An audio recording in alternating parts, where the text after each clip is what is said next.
For some reason, it was very noisy around us. There was a strange bonfire, a spit, and something roasting on it. Some people had set up a party by the fire. They were dancing, singing, clapping, and waiting for the meat to cook. Oh, it seems the main character realized where he was. It was a camp party. It had been a long time since he'd been to such an event. Judging by the looks of it, the guys had prepared very thoroughly.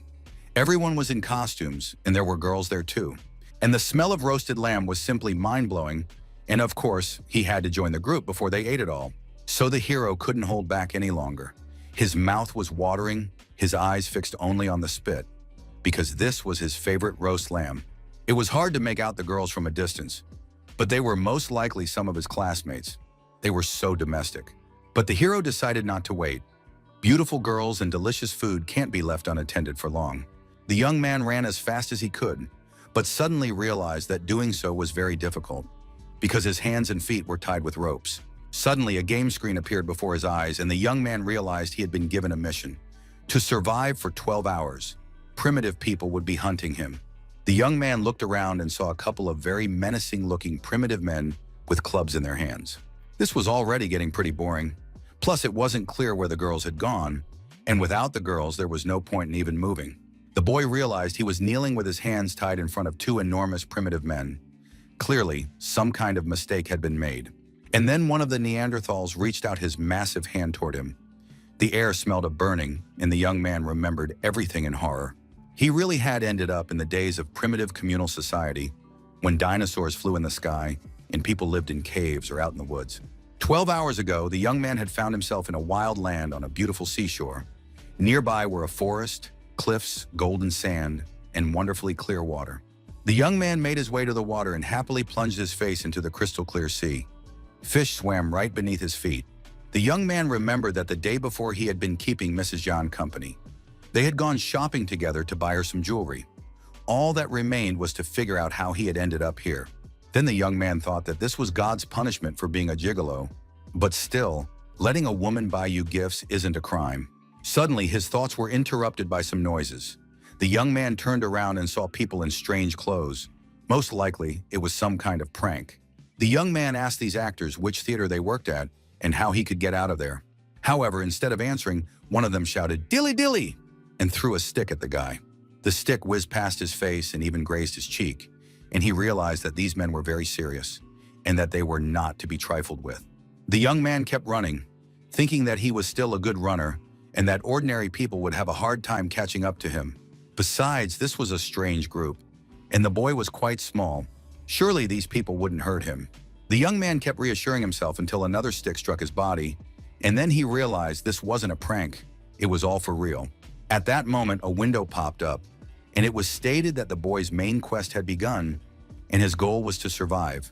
The boy couldn't understand what main quest they were talking about. The boy kept running, pondering his situation. It occurred to him that he had ended up in another world. He could have pondered this further, but another spear struck his neck, and the young man realized he was done for. And now he woke up to find himself bound hand and foot with people nearby who looked like primitive humans. While the strangers roasted their prey and the mud near the fire mixed with ash, the young man received a notification from the game that he had completed the Survive quest and had even earned one survival point. The young man read that his name was Chen Li. He had received a survival starter pack and had to manually allocate his earned points. He realized he had entered a game world. The young man acquired basic language skills and a survival guide for beginners. A universal map was also activated, which would display the area where the player would be. Chen Li checked and made sure he could equip a battle axe. A survival mod had also been installed for him. The men around the campfire were bragging about themselves. One of them claimed he was the fiercest and bravest and could kill the biggest beast. Thanks to his basic knowledge of the language, Chen could understand these people's speech and grasp their primitive tongue. Chen Li realized that this was an ancient world, where culture had not yet emerged and everything was still in its formative stages. The player's goal was to survive and build a civilization in this world. It was an open-world strategy game, and in principle, this type of game was quite interesting. The young man decided to start by gathering resources, then allocate points to strength, acquire a battle axe, and use all of this to bring order to his new primitive life. Although Chen Li hadn't changed his situation, he was still sitting there bound. He now held an axe in his hand, and his strength had increased. Finally, the young man gathered his courage, jumped to his feet, cut through the ropes, and was now ready to defend his position. Chen-Li noted that even a single point spent on increasing his strength had added more than enough to make him feel confident. The local men, of course, noticed that their captive had broken his bonds and now stood there looking far too confident in his abilities. It's unclear what was going through their minds or what plans they had for the stranger, but an order was immediately given to seize the prisoner and prevent him from escaping. Chen-Li was completely calm and had no intention of running away. The masked man said they were going to kill him and then eat him. Chen-Li shouted at the men that they were a bunch of ignorant savages who dared to defy God himself. The masked man, mace in hand, said they didn't know what God was and didn't understand the prisoner. Chen-Li replied that he was the authority among this band of primitive people, as well as their leader. He had been sent by the heavens to rule over them, and they would be punished for insulting him. The man was furious upon hearing this. How dare some scrawny captive threaten him? He immediately charged forward, leaping high into the air, raising his arms and swinging his club, carved from the bone of some giant animal. Chen-Li had been given a task by the game, to intimidate the primitive people, subdue them, and become their leader. If he failed, the boy would be stripped of his battle axe. The primitive warrior looked very imposing. Chen-Li understood that he had only one chance. Under no circumstances could he lose his battle axe. The young man knew that without a weapon, surviving in this society of primitive people would be very difficult, and he raised his axe above his head. He managed to block the axe, preventing the club from coming down on his head, but the ground cracked from the wild giant's leap. Chen-Li hadn't expected such strength from the savage. The young man realized the battle would be no easy feat, and now the opponents stood face to face. The savage's club was locked against the young man's axe. The axe was sturdy enough, and the young man was strong enough to break the savage's weapon. Everyone was simply stunned and stared at the severed piece of the bone club, unsure of what to do next. Chen-Li realized that his troubles were about to multiply. The young man had a bad feeling. The offended villain was furious. After all, this insolent upstart had dared to break his weapon, so he immediately called on his companions to charge and tear the stranger to pieces. Chen-Li tried to say something about a fair fight. After all, they'd agreed to duel one-on-one, and now he was forced to flee from the mob. The young man didn't wait for an answer. He ran away, thinking it was crazy for such a crowd to attack a single guy. Although Chen-Li was fast, he soon felt that one of the savages was chasing him right on his heels. This fast runner caught up to the young man and swung his club to strike, but Chen-Li slashed at him with his axe. After that, the young man stopped and turned to the primitive people, saying that they were a mob of savages who would never stop chasing him. The young man declared that he didn't want to fight them, but now they had simply cornered him. Chen-Li promised to spare the guy if the rest swore to stop chasing him. Watching what was happening, it was clear they weren't the brightest bunch. Chen-Li hoped his bluff would work, since in reality they could easily have taken him down. Just then, some local women arrived and began calming down all the men present, both their own and the stranger. But suddenly all the savages turned around and, with loud shouts, ran off. Chen-Li couldn't understand what was happening or why they had suddenly run off in the other direction. The young man didn't understand why they were afraid of him, since he seemed pretty handsome and not all that scary, and in general, all the women had always considered him a real heartthrob. Suddenly, a game window appeared in front of the young man. He now had a side quest. To fight a saber-tooth tiger, he needed to help the primitive people get rid of it. Chen-Li still didn't understand what was happening. The game window disappeared, and the young man felt someone's warm breath on his back. Turning around, he saw a true horror. There really was a saber-toothed tiger behind him. Chen-Li sprinted at top speed, running for his life. The boy thought this was too much. Not only did savages want to kill him, but now he was also forced to flee from an ancient predator. The saber-toothed tiger had not only huge teeth but also very sharp claws, and Chen-Li barely managed to avoid being struck by them. The young man realized that if this continued, he would soon die. It was a very strange side quest. The guy didn't know how to drive the saber-toothed tiger away, since the predator could swallow him whole in a single bite. At that moment, a powerful clawed paw reached the player's back, and he howled in wild pain. The boy fell to the ground at tremendous speed, realizing that now he would surely die, and that luck had finally turned its back on him. The young man jumped to his feet, realizing he could no longer run away. He had to fight right now. But at the same time, charging head-on against such an opponent was out of the question. He had to figure out how to outsmart it. Chen-Li began to think quickly about what he could use against the saber-toothed tiger, but fear left his mind completely blank. The young man looked back and saw smoke rising from the campfire. He remembered that all wild animals are usually afraid of fire. Chen-Li knew he had only one chance. The saber-toothed tiger's sharp claws did not inspire confidence. Chen-Li raised his axe and turned to his opponent, saying that now he would fight this nasty beast. The young man was going to roll under the predator's paws and break its claws, but he didn't succeed. Then the guy ran off. He decided he wouldn't try any more movie stunts.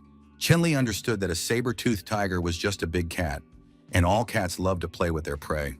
The young man ran to the thicket. He thought the trees and bushes would help him get a little distance, and then he would make it to the campfire. The saber-toothed tiger was desperate to devour its prey. It swung its paws, slicing through trees and bushes with its sharp claws. The situation was extremely dangerous. But finally, the young man saw the long-awaited fire ahead of him. There were no people nearby, and the meat was still roasting on the spit.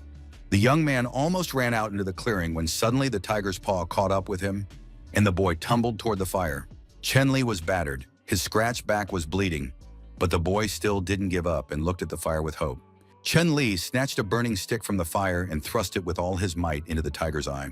Wild pain spread through the animal's body, and it began to growl and thrash about, trying to escape the fire while shielding its injured eye. Chen-Li realized that his tactic had been correct. Fire could wound a saber-toothed tiger, and now the young man stood more confidently against his opponent.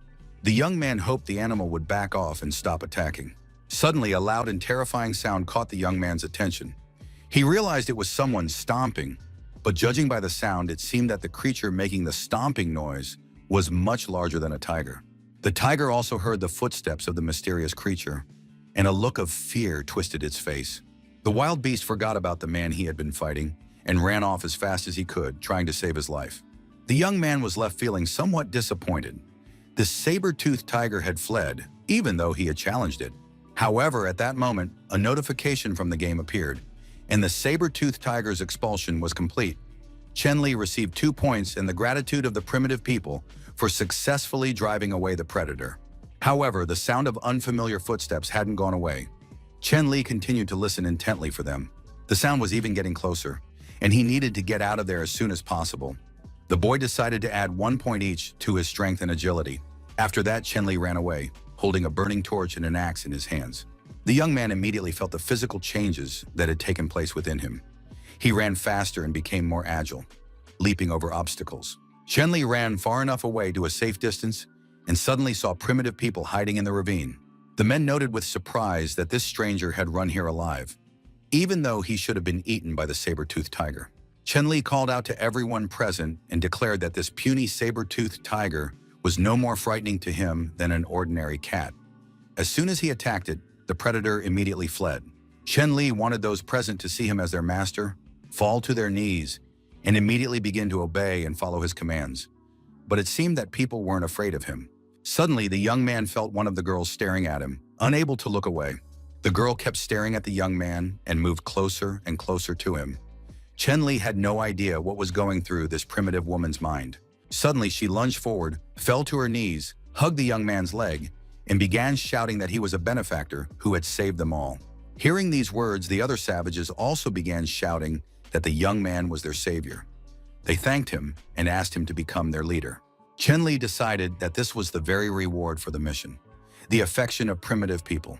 The young man hadn't expected this affection to be so literal. The people were kneeling, their heads bowed low, and greeting their benefactor. Chen-Li realized he had achieved his goal and addressed the people, saying that they were very hospitable, that they should first get up from their knees and promised not to let them down. The savages were ecstatic. They were on the verge of tears, for their savior had agreed not only to live with them, but also to become their leader, and he was the most powerful of all men. Chen-Li felt practically like an emperor, a Chinese mandarin, and the French Napoleon all rolled into one. After that, he ordered everyone to stand up and said that from that moment on, the young man would be their king. The game window reported that the player had successfully joined the nameless tribe and completed the main quest. The boy received 3 band-aids and 1 point. Chen-Li allocated the earned point to his physical fitness and felt his muscles grow firmer and stronger. Any improvement in abilities led to qualitative development, and that was a cause for joy. The more points a player adds, the easier and simpler it will be for them to complete tasks. Chen-Li asked the game to open his inventory. He had a band-aid and an axe. In addition, there was an effective medicine made from various herbs. It stopped bleeding and promoted healing. But the medicine had one major drawback. Its shelf life was only 1 day. In other words, once the medicine was taken out of the inventory window, it had to be used within a day, or it would have to be thrown away. Chen Li decided to use the medicine to see how it would work on the wound on his back. The young man applied the medicine to the wound and immediately felt the skin on his back begin to tighten. The item turned out to be surprisingly effective. In a critical moment, such a bandage could save a life, and the savages looked at their leader in amazement. Chen Li turned to the warrior and said that if there were any wounded among the savages, he could treat them right away with the medicine. The primitive people were deeply moved, and now they were ready to weep at the thought that their king was both powerful and kind. Chen Li said that this was necessary in order to properly protect his subjects, since he had taken it upon himself to be their king. Well, if they were going to live together, it was necessary to get to know the primitive people better. Chen Li pointed to the man he had been fighting and asked him to introduce himself and describe his skills. He was a savage named Shigu. Before the king arrived, he had been the leader of this tribe, as well as the best fighter. Next to introduce himself was a man in a cat skin. His name was Agun, and he was skilled at hunting. Next was a man named Wolf Bone. He could roar loudly and scare away wild beasts that way. The bald bruiser was named Huanxi. He was the strongest in the tribe. But suddenly a blonde woman appeared next to the man and said that she was actually the strongest. The woman stepped forward and said her name was Shanglin. She was very strong and good at throwing stones. There was also a rather pretty girl named Shu Shou. She could climb trees and gather fruit. Chen Li had just thought that people of normal size seemed to be starting to appear, when suddenly he was knocked off his feet by someone's gigantic breasts. Standing before him was a pretty blonde named Ayu. The girl apologized for accidentally bumping into the king. She introduced her 2 sons to the king, but said she hadn't thought of names for them yet. Chen Li immediately realized that the woman was far from being a girl. She had sons, which meant she probably had a husband somewhere too. But then a very small man stepped out of the crowd. He was a hunter named Xiong. He didn't have any special skills, but he had keen eyesight and hearing and could find any path. Chen Li immediately realized that this Xiong would be very useful as a scout. After that, the king introduced himself to his subjects. He said his name was Chen Li, but they could call him the king, the boss, or Brother Chen. The king said he knew everything about civilization and had come here to share his knowledge with the people. The primitive people looked at him with puzzled expressions, repeating strange words. Brother Chen, civilization, pass on. The young man realized that he would later teach them many things, and that the people would change and transform their lives. In other words, the king had guaranteed his subjects that they would be able to eat every day. The phrase, "eat meat every day," turned out to be very clear, and the subjects began to praise their king once again.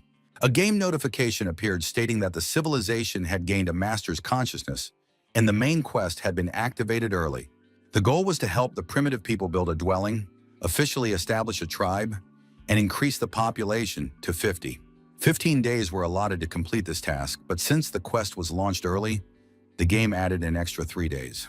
In addition to points, completing this quest would reward a treasure chest that could be passed down as an inheritance. Chen Li counted all the tribe members. Including himself, there were 15 people in total, so they had to immediately begin the mission to increase their numbers. After all, they had to more than triple the tribe size in just 18 days. This could only be achieved by merging with other tribes. Otherwise, there simply wasn't enough time for children to be born. Chen Li understood that the days ahead would be very difficult for him. He would have to try his very best. The large chest and the inheritance were probably a good reward. The young man had never seen anything like this before, and now hoped he wouldn't be deceived. Finally, everyone calmed down. Night fell, and the primitive people lay down to sleep on the bare ground, with absolutely nothing to cover themselves. Chen Li lay down at first, hoping to fall asleep quickly, but soon he got up, tormented by the hard ground. His body ached and found no rest, and the young man could not sleep. One of the women lay hugging a bone and licking it. It was hard to see how one could conquer the world on an empty stomach, so Chen decided to find food first. Chen Li noticed that the tribe members were very simple-minded people. They hadn't even left any guards. The longer the night went on, the more distinctly and loudly his hungry stomach growled. Chen could think of nothing but food. Suddenly, the young man remembered that during the battle with the saber-tooth tiger, meat had been roasting over the fire. Perhaps the wild beast hadn't eaten it yet. Then the boy remembered the giant creature that had frightened the saber-toothed tiger. Perhaps that beast was still roaming nearby. But at the same time, he could die of starvation. Chen Li told himself it was worth the risk. He shouldn't worry or dwell on a possible encounter with the giant beast. The young man armed himself with an axe and ran in the direction of the campfire and the meat. The forest was completely silent. Not a single animal or person was in sight. The full moon shone in the sky, and the untouched meat was still on the spit. Chen Li approached the fire and saw that the primitive people had left other game near the fire when they fled in fear from the unfamiliar giant beast. Chen Li understood that now that he had become king, he could no longer think only of himself. The young man tied the carcasses of the slain animals together with a rope and decided to take them to his tribesmen. Chen Li ran quickly through the forest, dragging the prey on a rope and looking around. He couldn't understand what was happening. At some point, the boy got the feeling that the terrain had changed. But he didn't have time to react, because the forest suddenly ended and the young man felt himself falling, letting go of the axe. Fortunately, it wasn't a very deep pit. Chen Li landed with a thud at the bottom, losing his prey and weapon. The young man looked around, wondering who had dug such a large pit. Soon he saw a shadow that belonged to him, but it was unclear where the moonlight was coming from in this jungle. There were also broken trees lying nearby. Chen Li began to look around carefully, trying to figure out what was going on, and soon the whole picture came together. It turned out that some kind of giant beast had indeed passed through the jungle, breaking and trampling the trees, leaving tracks on the ground. Chen Li tried to guess whose tracks these might be. For some reason, the young man assumed they belonged to an ostrich, even though such enormous ostriches don't exist. After that, the young man surmised that it was a dragon. Most likely, only a dragon could have left such tracks. At that moment, it dawned on the young man. After all, he had only recently fought a saber-toothed tiger, and the people he was forced to live with were primitive humans, which meant this wasn't just the age of wild beasts. The boy realized he had ended up in a time when the most terrifying creatures of antiquity, mammoths and dinosaurs, roamed the earth. He needed to find a safe place as soon as possible and settle there. He couldn't waste a single minute. It was with these thoughts that the young man faced this day, which was bound to bring new adventures. When the people woke up, the young man handed out food to them and watched in disgust as they began to gobble it down raw and uncooked. On top of that, they were constantly fighting and arguing, which infuriated the king to the utmost, and he ordered everyone to stop immediately. Chen Li realized that these men didn't know how to build a fire, lacked manners, and didn't understand the principles of frugality. They had a lot to learn. The king announced that today's food would go first to those who went hunting. He asked who would join the king on the hunt. Shigu explained that they usually hunt in turns. Yesterday, Shigu, Agun, and Huangxi had hunted. Today, Luton, He, Jutao, and Wolfbone are supposed to hunt. But if the king goes hunting himself today, then of course all the villagers are ready to go with him as well. Absolutely everyone nodded in unison, except for little Jun. The king announced that if everyone wanted to, they could go hunting together. Furthermore, the king wanted to choose a place for the whole family to build a new home. But it turned out that these primitive people had no concept of family at all, so he had to start with the basics. A family is when you and your loved ones live in one place. Just like the roots of a tree, they go deep into the ground, providing the whole family with nourishment and safety. Shanlin really liked this explanation. She realized she wouldn't have to worry about her children. Moreover, she immediately decided that she would live with the king. The girl literally took the king captive and held him tightly against her. Chen Li was forced to confirm that they were now one family and would therefore live together. The young man realized that after such an embrace, it wouldn't just be blood flowing from his nose. Shanglin took the king's answer literally. She immediately announced to the entire tribe that the king wanted to live with her and have a child with her. There was no point in arguing. Shigu asked where the king wanted to build a new house. The man wanted to begin the process immediately. Chen Li called all the tribe members to come closer to him, and he tried to explain his vision of the situation to them. The young man took a stick and began to draw on the ground. First of all, they needed to find a large, flat piece of land. A plain would be best, with mountains to the north and a river to the south. This would not only ensure easy access to drinking water, irrigation for the fields, and the collection of firewood and minerals, but would also guarantee a safe, sheltered area to reduce the risk of attack. On the other side of the river, there should be a forest for hunting and gathering, as well as a source of wood for agriculture and building houses. He would also like the sea to be nearby. Chen continued to think about the necessary details, while the primitive people didn't understand even half of what their king had said. The river delta could provide fertile land and a favorable environment for further training and swimming skills. When the king finished speaking, the hunter Xiong stepped forward and said he knew of such a place. the very one the king had just mentioned. The king was overjoyed.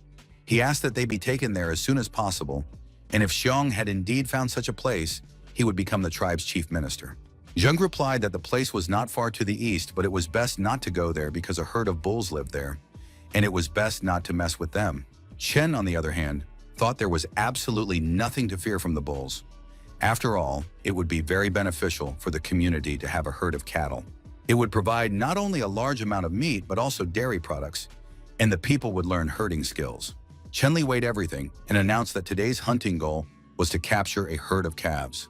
Chen Li raised his battle axe high and called on all his tribesmen to take up their weapons and set out toward their new home. All the men enthusiastically cheered and shouted in support of their king. The surroundings were quite calm and familiar. The sun was shining, and the dense forest held no signs of danger. The scouts reported that everything was calm and quiet around them. They just needed to wait a little longer, and then they could set out. It was the hunter Xiong who served as the tribe's scout. Chen saw that the young man was very nervous and tried to calm him down, saying that everything would go well. The king told his tribesmen not to worry, since the young man had already driven away a saber-tooth tiger, so he would easily protect them in future situations. Zhun pointed to the top of the hill and said that from that spot, they could clearly see where the herd of bulls was gathering. Shun ordered everyone to lie flat on the ground, just as he was doing, and to be very careful. Chen listened attentively. Chen surmised that there must be other wild beasts besides the herd of bulls if the hunter Shun was so worried. Looking over to the other side of the hill, the boy saw a wonderful landscape, a plain, a forest, a river, and high mountains. Besides, he could smell the sea, and it turned out to be the perfect place one could only dream of for building a settlement. Chen Li decided to check the game map first and asked the system to open it. The young man confirmed that there were indeed high mountains on 3 sides and the sea on the other. This place was perfect for building his first city. But Chen hadn't had time to do anything else when he felt the hunter Xiong tugging at his arm, trying to show him something. Wang begged his king not to speak so loudly, lest the black bulls hear everyone. The hunter was very frightened. The king promised to be careful, approached the rock again, and peered out from behind it. Chen began to analyze the plants and animals using a basic survival guide. He saw a green sunflower that could be used as a remedy to relieve stomach pain. In addition, the young man discovered a dragon's whiskers vine, whose sap was extremely poisonous and could paralyze a person. He also found a longevity tree, which had high-quality wood and had been growing for about 100 years. They also found a gray squirrel that fed on nuts and had soft, tender, juicy meat. Chen Li, impatient, turned to the hunter and asked where these large black bulls were that he kept talking about. Shun claimed that the bulls lived just beyond the grove on the riverbank, where the river made a sharp bend. Shun volunteered to lead everyone there, and now the primitive men were on high alert and set off for the dangerous place.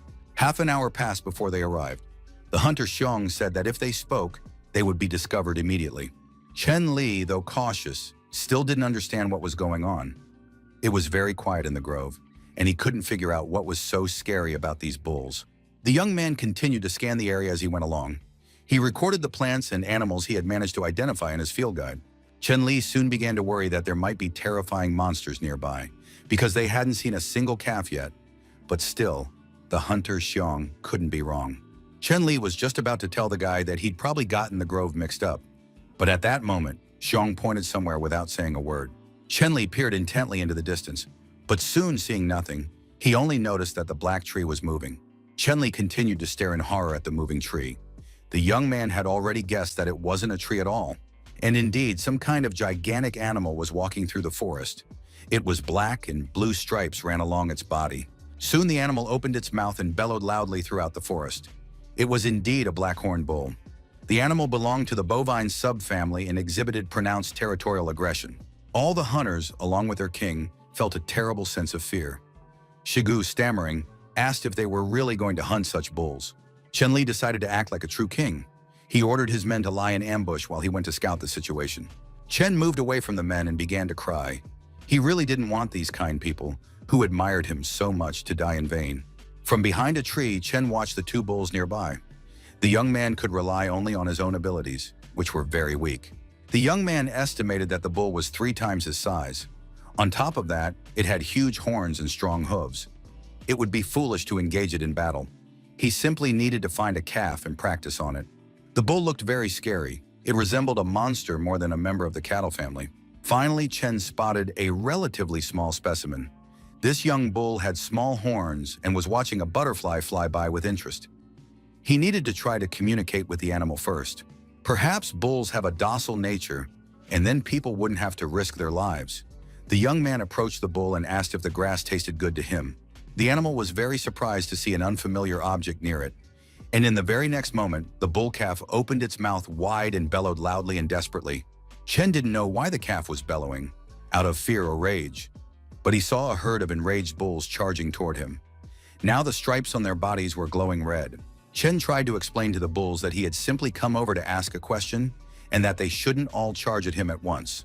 But soon the young man realized that his only salvation was to run. The boy ran to the river and jumped into the water, hoping the animals wouldn't follow him. But as it turned out, the bulls weren't afraid of water. Chen didn't understand why they were so angry with him. The young man looked back in fear, realizing he wouldn't escape the herd alive. The primitive people watched what was happening from the bushes. They believed that such a brave man was worthy of being their king. The men decided that the king had provoked the entire herd. The young man feared nothing and was now going to take on all the bulls at once. The primitive people saw that their king had run up to a high wall. It was a dead end, but perhaps the king was planning to surround the bulls. Chen was terribly frightened, so much so that he began jumping from one ledge of the mountain to another, gradually climbing upward. At one point, the young man heard a loud thud. It turned out that the bulls had crashed into the mountain wall because they hadn't thought to slow down first. This gave the boy a glimmer of hope. It meant these animals weren't particularly intelligent. Standing on the ledge, Chen began to taunt the bulls, telling them they'd better come up to him, and then he'd take them down faster. Now the black bulls stood at the very foot of the cliff and glared at the man with fierce eyes. After a while, the animals turned away, and Chen thought that he was safe for the time being.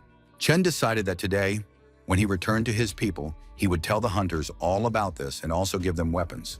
However, it was still completely unclear how to do this. He needed to climb down from the cliff, but the raging bulls were waiting below, showing no intention of leaving. Chen decided to keep climbing upward and take a detour, and at the same time sketch the view from above. The young man climbed the cliff, and when he reached the top, a marvelous landscape unfolded before him. He saw the sea, the plains, and the high mountains, and he decided to establish a tribe, a city, and eventually an empire right there. Chen realized that this game was just beginning, and that over time it would become even more interesting to him. Some time passed, and the herd of bulls looked quite calm. The stripes on their bodies turned blue again, and they began to return to their habitat. The people couldn't figure out where their king had gone. Perhaps the bulls had trampled him. Shigu was determined to find a way to take the king's axe for himself at any cost. The man climbed a tall tree, but suddenly, right next to his foot, a battle axe plunged into the tree trunk. It was the king, who had returned after hearing that Shigu was planning to find his weapon. Did Shigu really want the king to die? The primitive people were very surprised and frightened when they saw their king alive and unharmed. They surrounded the king, and Shigu began asking how everything had gone and whether the bulls were really that strong. Chen replied that he was going to replenish his strength and suggested his fellow tribesmen do the same. The hunter Xiong was very pessimistic. He claimed that these bulls were impossible to defeat, and Shigu also believed that these animals were beyond their capabilities. Chen was ready to explode. He didn't ask the hunters for their opinions. They just had to answer yes or no. And the crowd shouted in unison, yes. This answer satisfied their king. The young man pulled his weapon from the tree trunk. The king raised his hand high with his battle axe and announced that starting today, he would teach the people how to create powerful weapons. In addition, the king planned to teach his tribesmen advanced hunting techniques. And in just a few days, the people would return here and deal with the bulls easily and simply. The men were absolutely thrilled by this plan. Chen began by demonstrating how to chop down trees with a single swing of the axe. All the men of the tribe were absolutely thrilled and amazed. They watched with their mouths agape. Shigu asked his king why he had cut down an inedible tree. It had no fruit, so chopping it down was pointless. Chen told the men that this was material for making weapons. The primitive men had to watch closely how their king would do it, as it would be useful to them in the future. First, they had to choose a wooden stick about 2 meters long. This stick needed to be sharpened at one end, which could be done with an axe. One weapon had already been invented and counted. It was a stake, or, one might even say, a spear. Chen received more points for this invention than for completing tasks, and now he even had a technology entry, though the boy didn't yet understand what it was for. Chen Li showed the people the weapon, saying that it was called a spear and was used to pierce the enemy. After that, the young man demonstrated exactly how to throw the spear to hit a target at a long distance. The men were thrilled. They realized that their king possessed great strength. Shigu examined the spear, which was firmly stuck in a tree, and said that this weapon was very powerful. The people were very happy. Now everyone wanted to try throwing the spear. Besides, before this, they had simply picked up sticks and didn't know that they could be turned into real weapons. Chen Li announced that he was giving the spear to Shigu. The primitive man was absolutely delighted. He began to thank his king. The king ordered the rest of the people to make more spears, and after that, they would begin training. Once all the men had weapons in their hands, sparring, competitions, and training began among them. Different people had varying degrees of success in learning to wield the spear. Agun, holding his new weapon, thought it was a very long, sturdy, and comfortable tool. Chen Li had been training his men nonstop. Now he ordered 2 men to arm themselves with spears and attack him. For a moment, the men stood frozen in place, as if they didn't understand what was expected of them. But soon they rushed to attack the king. The men were certain their king would be unable to dodge them, and they took this task very seriously. However, Chen Li soon knocked one of his tribesmen down with his spear, and now he had only one left to fight. A few more blows, and the king declared that the man was, for all intents and purposes, dead. It turned out that the battle was fought with simple sticks that were not sharpened. Otherwise, the victor could indeed have inflicted serious harm. The defeated man sat on the ground. He believed that the king was like a god, and that primitive people would never be able to defeat him. Chen Li believed that men did not know how to handle wooden weapons and relied only on brute force. One must focus on the spearhead, use it correctly, and aim at the enemy or prey. Skills required training, and now Chen Li announced that spear throwing practice would begin. The young man drew a target on the rock and explained to the people what it was. Chen Li showed the people where to stand and where to throw the spear. He said that he would give his spear to the first person to hit the target. Shigu volunteered to be the first to try his luck. The man took a swing and threw the spear. The throw was very powerful. The spear flew at high speed and embedded itself in the rock, but it missed the target. Chen Li praised Shigu, saying that the throw was good and strong, but that he needed to work on his accuracy. Hunter Xiang was invited to test his accuracy. Whether by design or by chance, the spear fell right at the king's feet. After that, the throwing practice continued. All the men took turns trying their luck, but no one hit the mark. Chen Li looked at these unsuccessful men and thought that perhaps they lacked talent and he had jumped to conclusions. But suddenly a powerful spear flew right past the king's face, piercing a huge hole in the center of the target. Everyone looked in surprise at the young man who had managed to do this. It was the hunter Agun. The king congratulated the hunter, wished him luck, and told him to keep training in the same spirit, after which he handed him 2 spears. Suddenly, the training was interrupted by Shanglin, who shouted to the king that trouble had struck and a large beast was approaching from the forest. Chen Li ordered all the men to take up their weapons and prepare for battle. The men froze and began to listen. They could hear the enormous beast approaching. They had to use this opportunity to improve their combat skills. And indeed, soon they saw the silhouette of a huge animal behind the trees. It was moving, snapping trees in its path. Soon the giant appeared before them. It had 2 long horns, a fanged mouth, and a massive shaggy red body. Chen Li readied his spear and shouted to the men to follow his commands. Now they would capture this beast. When the animal burst out into the open, the king ordered the men to surround it on all sides. Chen Li was about to order the men to thrust their spears into the monster at his command, but things didn't quite go according to plan. Chen Li personally thrust his spear between the eyes of the giant beast, and it came to a sudden halt. Its momentum halted. Seeing this golden opportunity, the king shouted at his men to throw their spears at the animal's vulnerable spots. But giving orders is always easier than carrying them out. The men threw their spears, which struck the animal's massive body, but the effect was the opposite of what was intended. The animal was irritated and angry, but that did nothing to help defeat it. Then Agun hurled his spear with all his might. This guy truly had real talent and skill, as well as extraordinary strength in his arms. After the animal slowed down, it was Shigu's turn, along with the other primitive men, to hurl their spears at the prey. The men managed the task, and now the animal's entire side was pierced with sharp spears. It became clear that the animal wanted to escape to regain its strength somewhere out of the way. But Chen Li did not want to let it get away. Chen Li struck the animal with his axe, and the hunter Xiang leaped from the treetop onto the beast and thrust his spear into the monster's head, which only enraged the creature further. Chen Li realized the beast was furious and ordered the men to dodge it so they wouldn't fall under the monster's powerful paws. The enraged, wounded beast thrashed about, crushing everything in its path. The people scattered in fear, but at that very moment, the king, armed with a battle axe, charged into the fray. The young man leaped high into the air, swung the axe, and brought it down right on the monster's head. The people watched the scene unfold with anxious eyes. They tried to figure out whether their king had survived or if something terrible had happened to him. Soon the smoke and dust began to clear little by little, and it seemed to the people that they could make out the silhouette of their king. And indeed, the king was standing on the head of the defeated monster. He told his people that they didn't need to shout, but should calm down instead. Chun-Li praised the primitive people, saying that they had all done well. After that, the king announced that a great feast would be held today. All the hunters received this news with great delight. Hunter Shang had been holding onto his spear the whole time the beast was thrashing about, and he had thrust it into the monster's head. Now the king thanked Shang for his bravery and courage. The king personally helped the young man to his feet by offering him a hand. This deeply moved Hunter Zun. After that, the king summoned Agun and told him that this was also his achievement. Now Agun would be able to accompany him on all future hunts. The king also promised to create a special new weapon for Agun. The hunter was very pleased with this news. The primitive people were once again convinced that their king possessed the power of a god.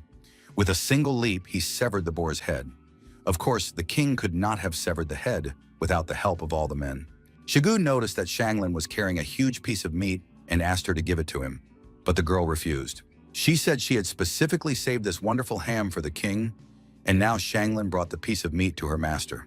Chun-Li was surprised and asked, "Do people really eat meat like this?" Shanglin didn't understand at all what was so complicated about the question or what was wrong. Chun-Li recalled that the first time he saw people, they were using fire and building a bonfire. So why were they eating raw meat again now? Shanglin explained that last time they hadn't managed to preserve the source of the fire. The fact was that that fire had been accidental, and people didn't always manage to keep it going for long. That's why they'd gotten used to eating raw meat. Everyone knows that fire is the beginning of human civilization. It scares away wild animals, creates safer and more comfortable living conditions, and any development of civilization is inseparable from fire. Chun-Li realized that his primitive people were even further behind than he had first thought. The realization that food cooked over a fire tasted much better only reinforced this idea.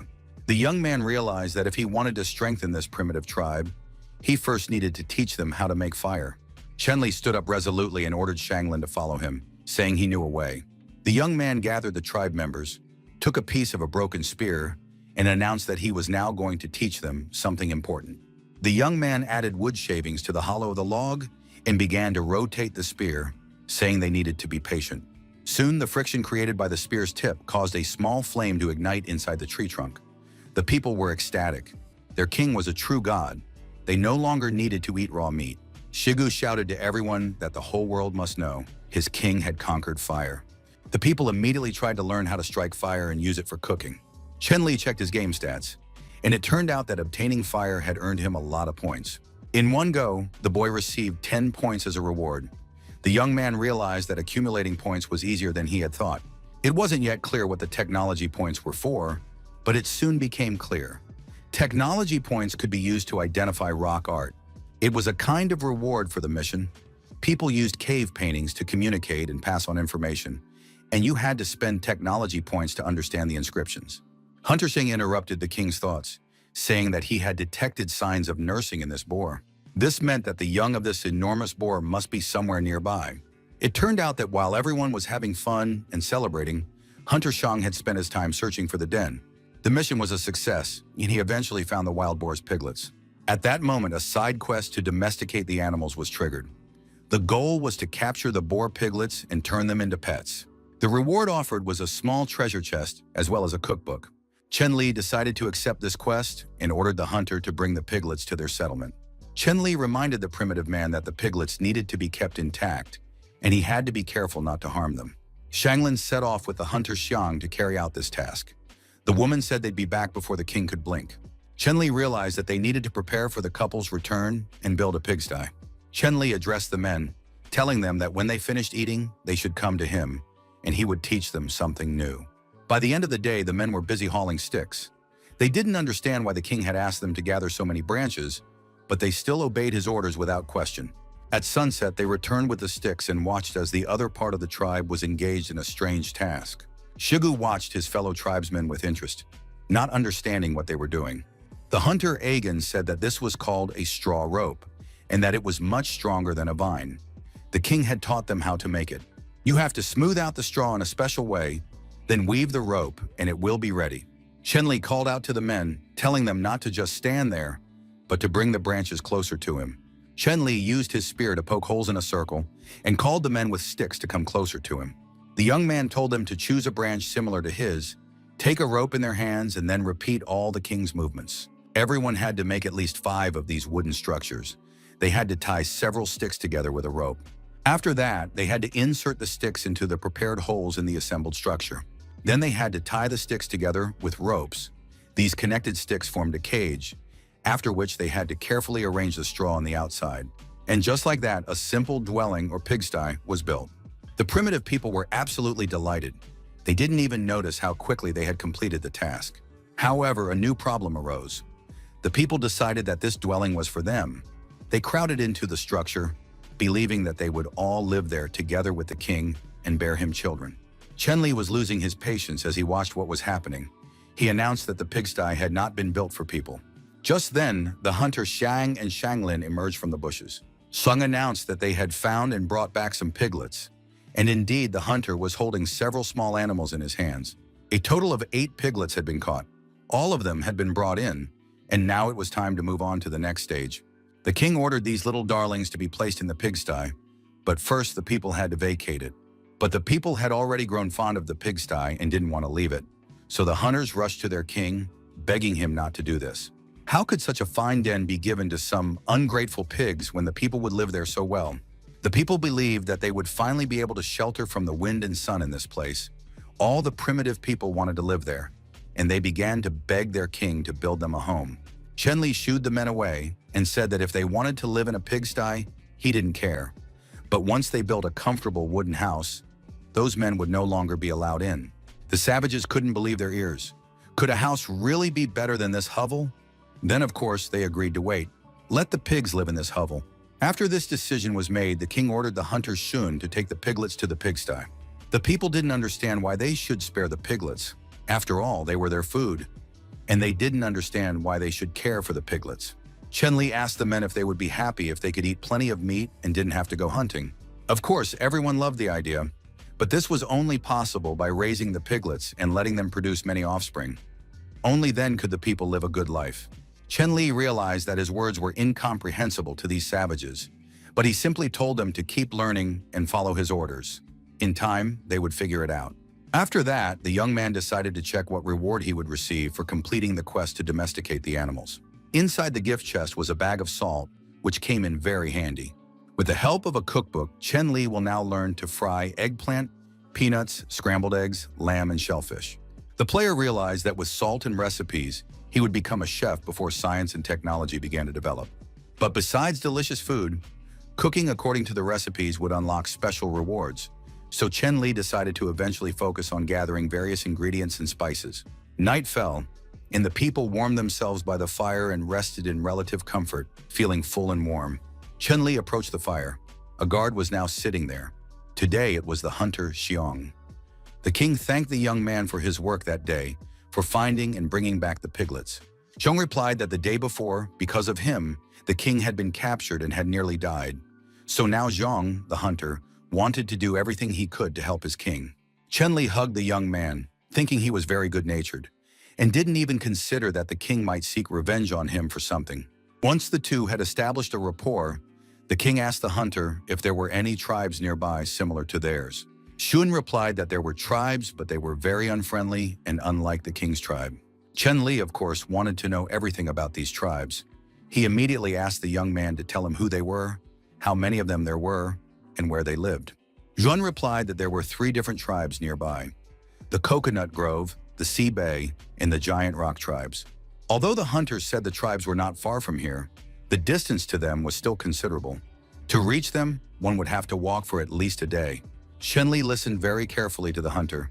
He wanted to know about each tribe separately and in more detail. The Coconut Grove tribe was the closest to them. They live to the east, just a few minutes walk south of the herd of black bulls. There are about 30 to 40 of them. They don't like to fight, can travel long distances, and their leader is a woman who isn't easy to get in touch with. The Saber tribe is about the same size, and they live in the south, by the sea. They look intimidating and are constantly killing each other. The giant rock tribe is the most powerful tribe and has the largest population. They usually live in the mountains in the southwest, but sometimes they all come down from the mountains together. They say their chief has gained supernatural strength and can kill a saber-toothed tiger with his bare hands. It's best not to mess with him. Chen-Li figured if the information was correct, then the Coconut Grove tribe would be the best first target. Chen-Li realized that these people were eccentric, but he couldn't treat them harshly. He needed to find a way to defeat them peacefully. Suddenly, the young man felt a chill behind him. It seemed to him that some kind of monster was approaching him. It was Shanglin. The girl was happy that her king was still awake, and therefore waiting for her. It was quite stuffy, and she immediately suggested they do something interesting together. Chen-Li imagined what might await him, and his whole life flashed before his eyes. The young man had easily dealt with a saber-toothed tiger, but spending time with Shanglin was more terrifying and agonizing for him. The king began to smile sweetly, agreeing that the only things the girl was missing were a ponytail and ears, while at the same time reaching out to grab the hunter Shun. Finally, the king reached the young man, announced that Shun wanted to use the restroom and needed to be taken there, and rushed off, leaving Shanglin alone. Chen-Li spent the entire night lying in wait with the hunter Shun. Finally, they saw what they had been waiting for so long. Several people appeared on the seashore. They were members of a water tribe hunting the dodo bird. Its meat was of poor quality, but the bird was a prolific egg layer. Finally, one of the savages managed to catch a dodo, and now the bird was shrieking pitifully for all to hear. Chen-Li looked at these representatives of the Gulf tribe with interest. The savages looked very strange. They had blue skin, powerful builds, and were completely hairless. These people were aggressive. They immediately began fighting among themselves for the right to possess the dodo. These people had well-developed limbs, but their brains were very simple and primitive. Chen-Li believed he could bring these people into his tribe, which would increase the tribe's numbers and allow them to capture the dodo as well. Shun was apprehensive because the Gulf tribe had twice as many people, and it would be impossible to fight them. Moreover, these primitive people were aggressive. They couldn't even communicate properly among themselves. Chen-Li, observing the tribe, realized that subduing them would indeed be a major challenge, but if they acquired sufficiently advanced weapons, it might be possible. First and foremost, they would need to get rid of the herd of black bulls and then use the new resources to create more powerful weapons and equipment. Having made up his mind, Chen-Li told his companion that they needed to return to camp because there was still much work ahead of them. By this time, the sun had risen high above the ground, illuminating the surroundings and warming everyone with its rays. Shigu sat pensively by the nearly extinguished campfire. He wasn't in the mood to do anything. As soon as Chen-Li appeared, people began shouting that the king had returned, and the faces of the tribe's members immediately lit up with happy smiles. Shigu honestly admitted that the men had searched for the king for a very long time and thought he had abandoned them, but now everyone was happy and crying with joy because the king had returned. The king apologized to the people for making them worry, but now he would tell them what interesting activities they would be engaging in the near future.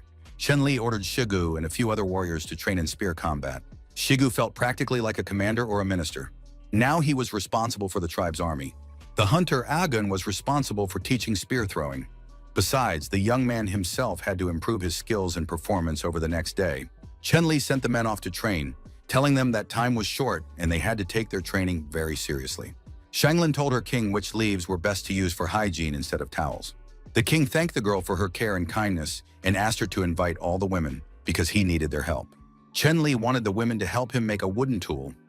First, the women had to find stones, and then the king would teach them how to make a stone axe. Shanglin listened very carefully to her king and said she understood everything perfectly. "Are you ready to gather the women of the tribe right now?" After a while, everyone was busy with their tasks. Chen-Li was preparing sticks, and the women were bringing stones of the right shape and size. Chen-Li didn't forget to constantly praise the people. He noted that the stone the girl had brought was very suitable for sharpening. First, you need to place the rectangular stone on the whetstone and rub it thoroughly. After that, you need to make sure the stone has sharp edges. Then you need to tie the stone to a stick with a rope. In this way, the people were able to make stone axes. The women were absolutely delighted. They considered their king magnificent and capable of performing miracles with his own hands. Li checked the stats and found that he had received 10 points for producing fire, but only 1 for sharpening stone tools. It was unfair. Li ordered the women to follow his instructions, make an axe each, and bring them to him for inspection. Xianglin completed the task very quickly. She made an axe with 2 blades. She said that her axe resembled the king's magic axe, so she tried to make one just like it. It turned out that Xianglin's abilities could be attributed to identifying new talents among subordinates, and the transition from the Paleolithic to the Neolithic era was also recorded. It also turned out that the girl had a hidden ability to create tools. With the help of the talent detection system, Li would be able to identify each person's specific strengths. It was safe to say that tool-making was a talent. Li paused to think for a moment, while Xianglin couldn't understand why the king was staring at her. He must have fallen in love after all. The king showed the axe the girl had made to the other women of the tribe and said that they needed to make goods to this standard. They had to produce as many weapons as possible today. By evening that same day, the women had made about 30 stone axes. Li praised Xianglin highly. The girl worked tirelessly, and more than half of the weapons were made by her. After that, she set about making spears, and each subsequent spear was better than the last. Indeed, Xianglin had a talent for it. Li noticed the girl's palms.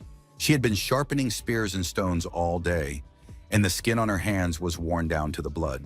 But the girl said it was no big deal, because as long as she could help her king, she was ready to work hard. But it turned out that absolutely all the women's hands were in such a pitiful state, and the question arose, did the king really not care about the rest of them? Li, overcome with a terrible sense of shame, began to make excuses, explaining that he felt sorry for everyone, and he thanked the women for their hard work. After that, the king announced that the tribe had enough weapons for now, the women could rest, and he would go check on how the men were training. Finally left alone, Chen breathed a sigh of relief, because the women had literally frightened him with their intensity. They demanded that the king blow on their hands. Suddenly, the young man heard a shout, "Get ready, let go!" and saw some kind of glowing object, completely unfamiliar and incomprehensible. The boy froze in place. It is unknown how this mission from the Stone Age would have ended if Li hadn't ducked at the last moment. A log tied to a rope flew over his head at tremendous speed. It looked like a battering ram. Hunter Gun shouted that Langachu and Huanxi had won, and the next group should get ready. Li couldn't figure out what the men were doing here. The king looked over the 2 logs tied to a rope, said that everything looked good, and asked for a report on today's results. Egan reported that the men had made great progress today. They were now able to hit a moving target. The hunter himself was an excellent thrower, so he was able to become an instructor for the other guys. Although Jun Tiao was strong, his aim wasn't very accurate. It was only by teaming up with Shigu that he was able to showcase his talents. Luton didn't like to talk, but he was the most diligent and was the first to master new skills. The most surprising thing was that Langchu and Huanxi, individually, weren't anything special at all. But as a team, they took turns throwing spears in quick succession and hitting the target. Li praised the instructor and the rest of the guys and said that maybe the next day they would already be able to fight the Black Bulls. Egan wasn't so sure about that, but he trusted the king nonetheless. The king said that just in case, he would take a secret weapon with him. Agan was very curious about the secret weapon. The hunter was eager to learn the details, but he was too shy to ask the king. Night fell, but Li didn't even go to sleep. He was busy making a weapon, sitting by the fire. To do this, the young man used one of the stone axes made by the women. Chen drove the axe into a huge stone with all his might. The young man was determined to make his secret weapon overnight, since everyone was so interested in it. The night before, Chen had told the guys that they needed to pick the black tips of the leaves, but if anyone had cuts on their hands, they shouldn't touch the sap. The game system identified this plant as a natural paralyzing agent. Li hoped that the sap of this plant would be able to paralyze the monsters or at least slow them down. In the middle of the night, Xianglin came to the king. The girl had made another batch of spears and wanted to know why the king had dug a hole in the rock. Chen explained that it was a stone mortar, and soon the girl would understand what it was for. But first, Xianglin had to call the other women of the tribe. They would use the stone mortar to grind the green leaves into a paste and then coat the spearheads with the juice. The men couldn't sleep either. In the middle of the night, they came to their king and asked what they should do, because they too wanted to be useful. Li sent the men off to eat and get some good rest first, since a great battle awaited them the next day. Li himself also climbed a tree and happily ate the kebab the women had cooked over the fire. The young man added some salt he had stored in the game, and the meat really did taste much better. Soon Xianglin arrived and reported to the king, saying that everything was ready. The women had completed the task. Shenlin immediately decided to test the weapon and threw the spear with a sharp, powerful motion. Shenli caught the spear in midair and made sure it was sharp enough and that its tip was well coated with poisonous sap. The king stood before his subjects and announced that the women would stay at home and protect the children, while the men would take up arms and go up the mountain with the king. Everyone in the primitive tribe was very pleased with this arrangement. The primitive people believed in their strength, and perhaps now they would make the monsters tremble and stop hiding and living in fear. The people reached the cliff and climbed to the top of the rocky plateau to observe the enemy. A few black bulls had taken refuge in the grass. The king went alone as bait. Many thought this was too dangerous because, until recently, the black bulls had been invincible. Shigu believed in his king, thinking that the king was very strong and could therefore handle any danger. The men watched the unfolding events closely and were ready to join the fight at a signal. The hunter Xiong watched closely what was happening on the opposite bank and noticed some movement there. The women were reminded that they must pass spears to the fighters in time. It was especially important to do this near Agun, who was the best thrower. He must not be left without a weapon.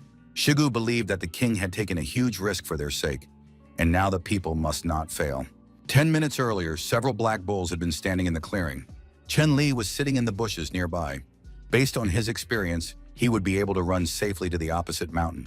However, to be on the safe side, it would be better to lure the little bull, which the whole herd would then chase. Chen Li was very focused. He knew he couldn't make a mistake or stumble along the way, or he would die instantly. The boy threw a stone at the head of a bull that was drinking water on the other side of the river. The animal turned and saw the man who was drawing the animal's attention. He was shouting and taunting them. The black bulls immediately noticed the man, and the presence of this loathsome creature drove them wild. Chen Li tried not to move. He saw 3 bulls approaching him. Of course, that was too many. One would have been enough. But there was nothing he could do about it now, and the young man ran as fast as he could through the forest. Finally, he ran out of the forest and headed toward the mountain, and at the top of the mountain, the men prepared to throw their spears at the first bull. The men needed to focus on the attack and pay no attention to anything else. Shigu shouted to his companions to get ready. And so, waiting for the right moment, the men simultaneously hurled their spears at the bull. The animal immediately began to bellow pitifully. Wooden spears now jutted from its body. The enraged bull did not fall dead. On the contrary, it charged at the young man even more aggressively. Egan, the tribe's best spear thrower, declared that he would hit his mark this time and threw his spear. And indeed, the spear struck the black bull in the neck, and the bull fell with all his might to the ground at the foot of the mountain. However, the other bulls continued to attack the mountain, and soon rocks began to fall, and along with them, Chen Li nearly tumbled off the cliff. Shigu happened to be nearby and arrived just in time. The primitive man grabbed the young man by the arm, saying that the king need not worry, he would hold him. Chen Li ordered all the men not to stop attacking until the black bulls were dead. Shigu pulled the king onto the platform and then returned to the attack, telling the men to aim more carefully at the bulls. Chen Li was unharmed. He asked the women not to be distracted by him, but to help the men in their attack. Furthermore, the game revealed that Shigu has a talent for leading troops. Now it became clear why this Hulk commanded so magnificently. It seemed as though he had been raised to become a commander capable of doing everything on his own. At that moment, Shigu reported to his king that the bulls looked very bad. And indeed, the bulls lay practically lifeless. Some of them were already unconscious, while others moaned pitifully. Chen Li hadn't expected the anesthetic to take effect so quickly. Could it be that the bulls couldn't rampage anymore? This was good news. However, the hunter Xiong shouted that other bulls were also charging. And indeed, a new herd of bulls was approaching from the forest, rushing to the aid of their kin. This was bad news. Everything had happened much faster than the young man had anticipated. Most likely, these bulls had been drawn by the cries of their fellow bulls. Chen shouted to his men not to panic and said that everything was going according to plan. They needed to focus on attacking the 3 bulls from below. They couldn't let the wounded ones escape. Chen Li saw the wounded animals bellowing loudly, calling to their kind. The poison had slowed them down and now practically prevented them from moving. The men readied their spears to throw at the animals again. On command, they launched another volley of poisonous weapons. After receiving new stabs in the backs, the black bulls fell, immobilized by the poison. At some point, the king raised his hand and ordered his men to cease their attacks. It now seemed as though the bulls were completely incapacitated. They were paralyzed by the poison and unable to move. However, there was no time to rest. If they didn't hurry and finish off these bulls, others would soon arrive. Chen Li wanted to know how many spears were left. Shanglin was in charge of the weapons. She reported that, counting those in the men's hands, there were 28 left in total. Hunter Zhang, who had the sharpest eyes, estimated that 20 bulls were approaching them. Shen Li understood that the main reason the battle had stalled was the limited supply of weapons. But if they surrendered now, everything that had come before would have been nothing but a waste of effort. Chen Li said that none of it had been a waste, but rather part of his plan. The king said he had never intended to pit such a small number of men against an entire herd of bulls. In fact, the war between humans and bulls had only just begun. The king's main goal is to kill their boss. As for the remaining bulls, they would naturally scatter in all directions. For this to happen, the 3 wounded bulls must remain alive. They will lure the largest bull, and for that, a decoy is needed. The original plan was to use 1 bull as bait, but 3 had come running, so the men used up more spears. At that moment, the sharp-eyed Xiong again motioned for everyone to look toward the forest. And now, just as Chen Li had predicted, the boss appeared from there, a huge and terrifying creature. It was terrifying just to look at it. Ordinary black bulls looked like pet hamsters compared to it. The boss was furious. He began to bellow and roar, and the trees bent to the ground at the sound of his cry. Even the rocks couldn't withstand that roar, and the mountain began to crumble, as if it were a wall of sand. A new herd of strong and enraged bulls approached the base of the cliff. The black bulls scattered and rammed their heads against the mountain with all their might. To the people, it seemed as if the bulls had gone mad. Their boss, unfortunately, had no intention of fighting the people himself. He simply commanded his subordinates from a distance. Soon the people heard a strange sound coming from below. They didn't have time to get a good look, but it turned out that the mountain had begun to crumble and collapse. Chen Li, once the initial panic had subsided, ordered all the men to return and continue firing. The entire mountain plateau was covered in cracks, and the situation was truly very dangerous. Shanglin was still right in the thick of things. She was very active and was serving coffee to the men. But at some point, the mountain couldn't withstand her strength, weight, and power, and Shanglin flew down, landing right where the bulls were. Chen Li, along with the men, immediately rushed to rescue Shanglin. No one even considered leaving the girl there. Chen Li rushed to the girl, trying to see if she was alive, while the men descended with spears in their hands. The enraged herd of bulls had been waiting for the people to come down. Now the people found themselves trapped between the bulls and the mountain. The people had little choice. They had to fight. It was decided not to flinch or make any sudden movements, but to wait for the king's orders. The men realized this was a kind of trick on the bulls' part. They had forced the men to descend into their territory. Chen Li realized that things were looking bad. Most likely the leader had figured out the boys' trap. It was unexpected that a bull possessed such high intelligence. Shigu ordered the other men who were with him at the top of the mountain to prepare their weapons and defend the king from above. Chen Li shouted that since no one had made a move yet, they needed to act with focus to finish off the bulls that would be the first to charge. And now a herd of huge black bulls, enraged and furious, stood before the group of men. Finally, the order was given, and one of the men hurled a spear into the chest of the nearest bull. Taken by surprise, the animal slowed down, and then the king joined the fray. He struck a blow with his battle axe. The enraged, wounded bull began to thrash wildly, and the king nearly perished. He was saved by one of his tribesmen. The other men were also fighting the bulls, using their spears and stone axes. One of the strong men grabbed the bull by the horns, and now it was a clash of 2 worlds. No one could say who would win this battle. Shigu continued to hurl spears from above and command the men who were with him. His bull, too, riddled with poisoned spears, lay sprawled beneath the rock. Chen Li was waiting for the next opponent to approach. The young man had expended enough energy in the first fight. However, the bulls were in no hurry to attack yet. They had spread out across the clearing and seemed to be waiting. But it soon became clear that the bulls had received an order to retreat, though it was unclear why. Chen Li surmised that the bulls' leader had decided to fight personally after all. At that moment, it began to rain, and now it was unclear whether the people or the bulls would be grateful to nature.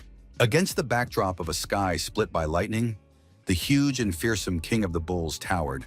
He made a monstrous, terrifying impression on everyone who saw him. Besides being enormous, the bull boss possessed some kind of ability. Soon he opened his mouth and fired a fireball. The fire reached the base of the cliff and had the effect of an explosive. The cliff began to crumble again beneath the people's feet. Chen Li couldn't figure out what it was. The bull boss had perhaps used a sound wave or created a resonance with the power of its roar. Because of this, all the fighters lost their fighting spirit. They were frightened by the monster. Chen Li ordered the men to hide to the north, while he would distract the bull. In addition, the fighters who were at the top of the cliff were to wait for a signal. Now on this battlefield, two opponents faced off. A man and the bull boss. Chen Li understood just how weak he was. The bull boss bellowed loudly, echoing throughout the area, and leaves rained down from the trees at his roar. The opponents clashed. Of course, it looked like a circus, because the man was too small and weak compared to the bull boss. Chen Li could think of nothing else but to flee. He ran for his life, and the huge beast could catch up to him and crush him in a single leap. Chen Li saw a hollow in the mountain ahead, created by the explosion. The boy decided to hide there. The bull was catching up to the man, paying no attention to anything. And in the end, the monster slammed into the rock with all its might, and there was a powerful explosion. The people stared in horror at the sight of the explosion. They realized that their king was most likely already dead. But they had to keep fighting, because the bull boss reared up on his hind legs and prepared to attack the men again.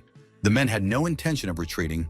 They prepared for battle and were ready to give their lives. Of course, although primitive humans didn't possess high intelligence, they understood that they were too weak compared to such an opponent. They could only scratch the surface of this monster. Fortunately, Chen Li didn't die. He hid in a hollow in the rock that had been created by the bull boss's attack. This allowed him to hide there at the critical moment. Despite this, Chen Li still sustained serious injuries. The primitive people of his tribe were happy to see that their king was alive, but no one knew what to do next. Chen Li racked his brain to find a way out of the situation. He called out to Shigu, who was standing atop the cliff. Shigu looked at the king in horror and heard that he must follow orders. The man didn't understand what could be done in this situation. Chen Li ran out of his hiding place with a battle axe in his hands and shouted at the men to kill the monster. The primitive men immediately rushed into the attack, brandishing poisoned spears. They wanted to thrust their weapons into the monster. One of the men was wounded by the beast, and blood spurted from his chest. At that moment, another managed to jump onto the bull boss's head and grab its horns. The battle was very dangerous, but no one was going to give up. Chen Li had also climbed onto the monster's head, realizing he needed to target its weak spots. Finally, the bull boss flew into a rage, trying to shake the people off. He opened his mouth again to attack everyone with a sonic roar. This time, its attack was aimed at Chen Li, but the young man managed to dodge at the very last moment. Chen Li took advantage of the fact that the bull was fighting his tribesmen. He leaped over the bull's head just as the monster was about to attack again. Chen Li drove his axe into the beast's shoulder with all his might. The monster choked on its own scream and began to bellow in pain. Chen Li knew that this was their only chance, and if they didn't seize it, they would never be able to defeat the enemy. Shigu and his men stood ready. He had to aim for the bull's wound, and the moment for the attack had finally arrived. The men with spears from the mountaintop hurled their poisoned weapons into the bull's wound. Several spears struck deep inside, and it had the desired effect. The beast was in excruciating pain, but at the same time, the poison began to take effect immediately. A few seconds later, everything around was engulfed in dust and smoke, and the huge bull lay in the middle of the clearing. The people could not believe their eyes, but it turned out they had won. It was an unreal feeling of joy, pride in themselves, and hope for a better future. The people thanked their king for his help and rejoiced in their shared victory. Chen Li, standing near the slain monster, tried to catch his breath. They shouldn't forget about the boss's other black bulls. The animals were still sitting there, motionless. They waited for orders, and soon Chen Li sensed that the bull's brain was not yet dead. He mustered his last strength and prepared to attack. Grabbing his axe, he lunged at the boss, trying to prevent him from harming the people. The bull boss was weakened by the poison coursing through his body. He simply unleashed his wave at the stone wall, which caused no harm to the people. Chen Li sat there frustrated. The young man realized he had been careless and hadn't made sure his opponent was dead. And now the bull boss had cornered the young man near the rock and was preparing to attack him directly. The last thing the young man had time to think about was that his end had come. Could it be that he, Chen Li, would die here? Before the young man's eyes closed, he caught a glimpse of a black shadow near him out of the corner of his eye. Shanglin, of course, could not allow her beloved king to perish. The girl knocked the king aside with a blow to the jaw, and she herself became the target of the bull boss's attack. Her huge, powerful body lay on the ground in the rain, pierced through by a spear. Chen Li immediately recalled all the situations he had experienced with this large but very kind girl. How many times she had already been of service to the tribe and to her beloved king. And now the aggressor towered over the young man like a massive rock. Chen Li wasn't just playing a game anymore. He had to take revenge on that vile, enormous monster for Shanglin's death. Despite the blood that was literally pouring down the boy's face, he raised his battle axe before him, ready to continue the fight. At that moment, the system issued a reminder and a warning about the emergence of an unstoppable force. Apparently, it was concentrated in the player's right hand. In light of these new circumstances, Chen Li launched an attack on the boss, hoping that his changes would help him survive this duel. The young man swung his axe and landed a single blow on the body of the enormous giant bull. And in the very next moment, Chen Li understood what the manifestation of unstoppable power meant. It turned out that with a single blow of his axe, the boy had split the giant in two. Something had changed in Chen Li's gaze. It seemed that today's battle had matured him, transforming him from a young lad into a serious man. Now he was ready to fight the remaining bulls and waited for the next one to launch an attack. But instead of attacking the people, the bulls began to calm down gradually. Their stripes turned blue again, and then one of the bulls bellowed so loudly it echoed throughout the area. It was unclear what the mooing meant. However, the entire herd of bulls, as if on command, turned and rushed back into their forest. Chen Li could barely stand. He received a warning from the system that he was practically on the verge of death. The young man began coughing up blood. He fell to his knees. The last thing he saw before him was the rain, Shanglin's lifeless body, and his wounded comrades. When the boy opened his eyes again, he saw the ceiling above him and part of Ayu's body. The girl looked at him with interest and attention. She noticed that the king had finally woken up.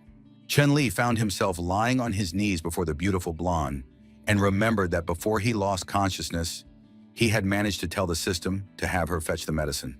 Chen assumed he was in a pigsty, but Ayu said that after the bulls had been driven away, the tribe had moved to new land.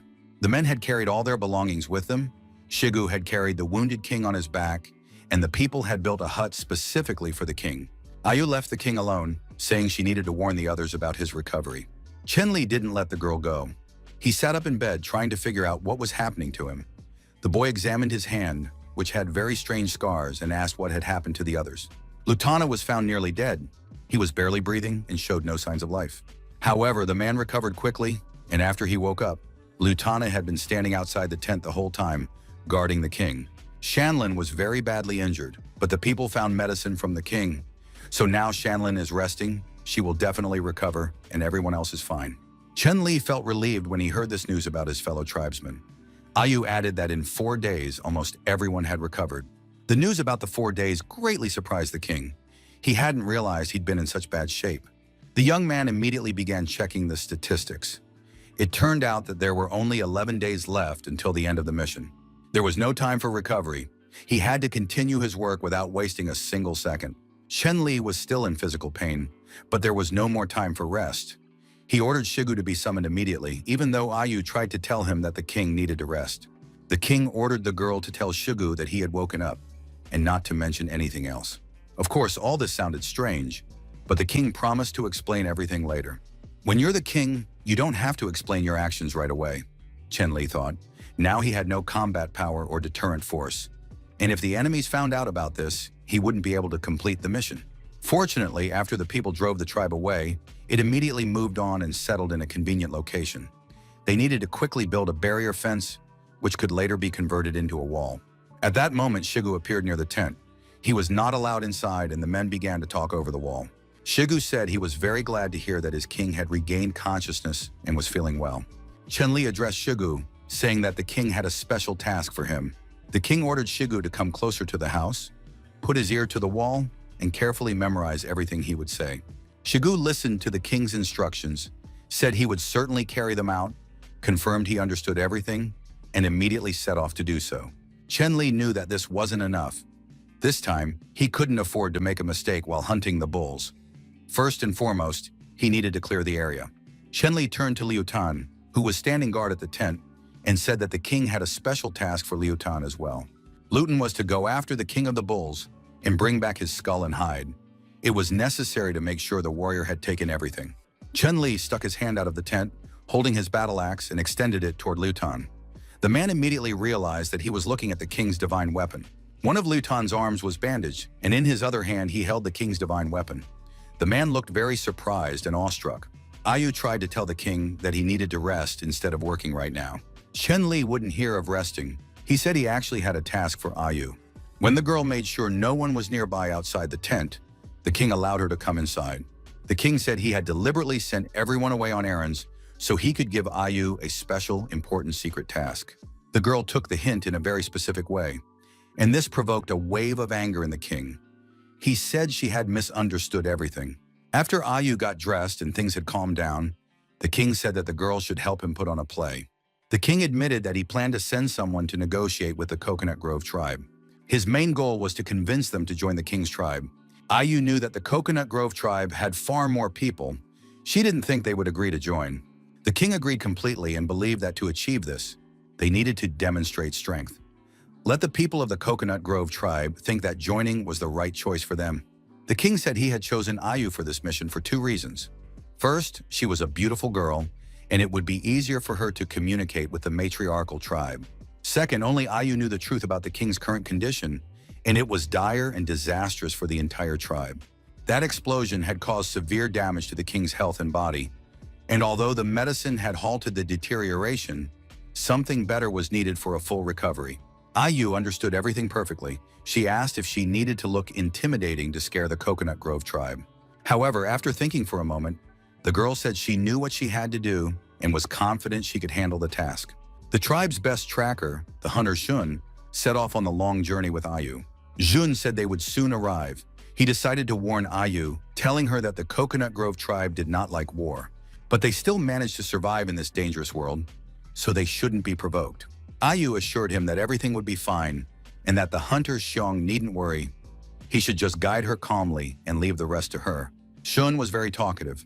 He kept on talking, saying that the king must treat Ayu very well if he had specially made such beautiful clothes for her. Some time passed and soon the delegation reached their destination. Hiding in the thick undergrowth, the hunter Shun said they had arrived. A very beautiful place appeared before Ayu's eyes. A tall cliff from which a marvelous waterfall cascaded. At the foot of the waterfall was a lake where women were splashing about. The hunter didn't want to explain to Ayu how many times he had already sat in those thickets. Zhang pointed to the girl and said that this was exactly the one they were looking for. Before them stood the queen of the Coconut Grove. Ayu couldn't help but admit that she was a real beauty, but Jun insisted that appearances were deceiving. He'd heard several stories about the queen eating her own suitors. It was funny, of course, to imagine such a situation, but in this world, anything could happen. Jun and Ayu continued to peek at the bathers and discuss all sorts of gossip, so they didn't hear someone approaching them from behind. It was a group of women armed with sharp spears. They were draped in cloaks that served as camouflage. It all ended with these female warriors bringing the captured spies to their queen. The guards told the queen that these strangers had called themselves poopies and were shouting that they wanted to meet the queen in person. Hunter Xiong was outraged. He said they were not poopies at all, but envoys. This title had been bestowed upon them by the king himself. The queen listened to it all with disdain. There was no grace in her speech. She ordered the woman to be kept in the tribe as a slave, the man to be fed to the fish, and the piece of meat they had brought to be made into dinner.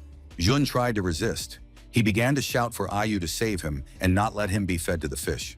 Ayu turned to the queen, saying that she had thought the queen of the Coconut Grove tribe was quite perceptive, but now the girl saw that this was not the case. Ayu had intended to present the mountain bull's meat as an offering. This remark piqued the queen's interest, and she stopped her guards, allowing the girl to finish speaking. The information about the mountain bull's meat greatly intrigued and surprised the queen. She wanted to know more about it. Ayu explained that a herd of black bulls lived north of the river, and she had indeed brought mountain bull meat. A standoff ensued between the women. The queen assumed that the people wanted to join forces and attack the herd together, but it turned out she was mistaken. Ayu said that the herd of bulls was not their enemy. The lands around the river had already changed hands, and how could meat that hadn't yet been killed be called a gift? The girls from the Coconut Grove tribe began whispering among themselves when they heard about the tribe capable of scaring off the bulls. A herd of mountain bulls had once nearly trampled the girls, so they were left with only painful and distressing memories. The queen approached the messenger and asked if she knew what awaited those who deceived her. In response, Ayu said that their king had slain the largest bull, and if they did not believe her, they could return with the envoys and see for themselves. The queen's advisors and attendants believed that none of this was true and saw the situation as a trap for the queen. Ayu replied that there was no trap involved and that her merciful king could easily defeat their entire tribe. The hunter Zhang also joined the conversation. He said that the people of his tribe not only did not want to fight the girls, but also wished to present them with a gift. Their intentions were sincere, and there was no doubt about that. Ayu said that if the queen herself was afraid to go, she could send one of her people to fetch the meat. The queen swung her whip and said it was best not to try to trick her. The queen of the Coconut Grove tribe sensed there was a catch somewhere, but at the same time, she wanted to see for herself. In the end, the hunter Xiong, Ayu, and a group of tribal representatives set off. Hunter Yong soon shouted that they had returned, and the girls from the Coconut Grove tribe saw something unusual. Shigu was carrying a huge log on his shoulder. He told Shun not to shout, but to go to the shore and help build a house, because the king was waiting for him on the other side. The girls from the Coconut Grove tribe didn't know what it meant to build a house and were amazed by absolutely everything. Soon they were told that they had arrived and the king was waiting for them. Deep inside the tent stood a huge throne, and the king of the tribe sat upon it. The leader of the guests sensed that a powerful, deadly aura emanated from this hut. The man sitting on the throne looked very much like a huge beast. He had a downright demonic gaze. The young man greeted his emissary Aya. At that moment, all the wounded warriors were hidden in the tents so the guests wouldn't see them. They needed to impress the representatives of the Coconut Grove tribe that everyone in this tribe was very strong and sturdy. Chen Li did not rise from his throne. He cleared his throat and greeted the queen of the Coconut Grove tribe in a low voice. One of the girls immediately asked where the beef was that the envoys had spoken of. The king immediately replied that the meat was lying behind the tent, and the girls could take as much as they wanted. The meat from the slain bull boss lay in a huge pile. They could help themselves and take as much as the girls could carry. Huanxi announced that this part of the carcass belonged to the girls, so they had to cut it off and take it themselves. One of the women from the Coconut Grove tribe tried to cut off a piece of meat, but the problem was that she was holding a wooden knife. Huangxi could barely keep from laughing out loud as he watched the girl snap the wooden knives in half. His behavior infuriated the beauties, and they said that the men had simply gotten caught up in the fights between the bulls and had thus managed to take the meat of the killed animal for themselves.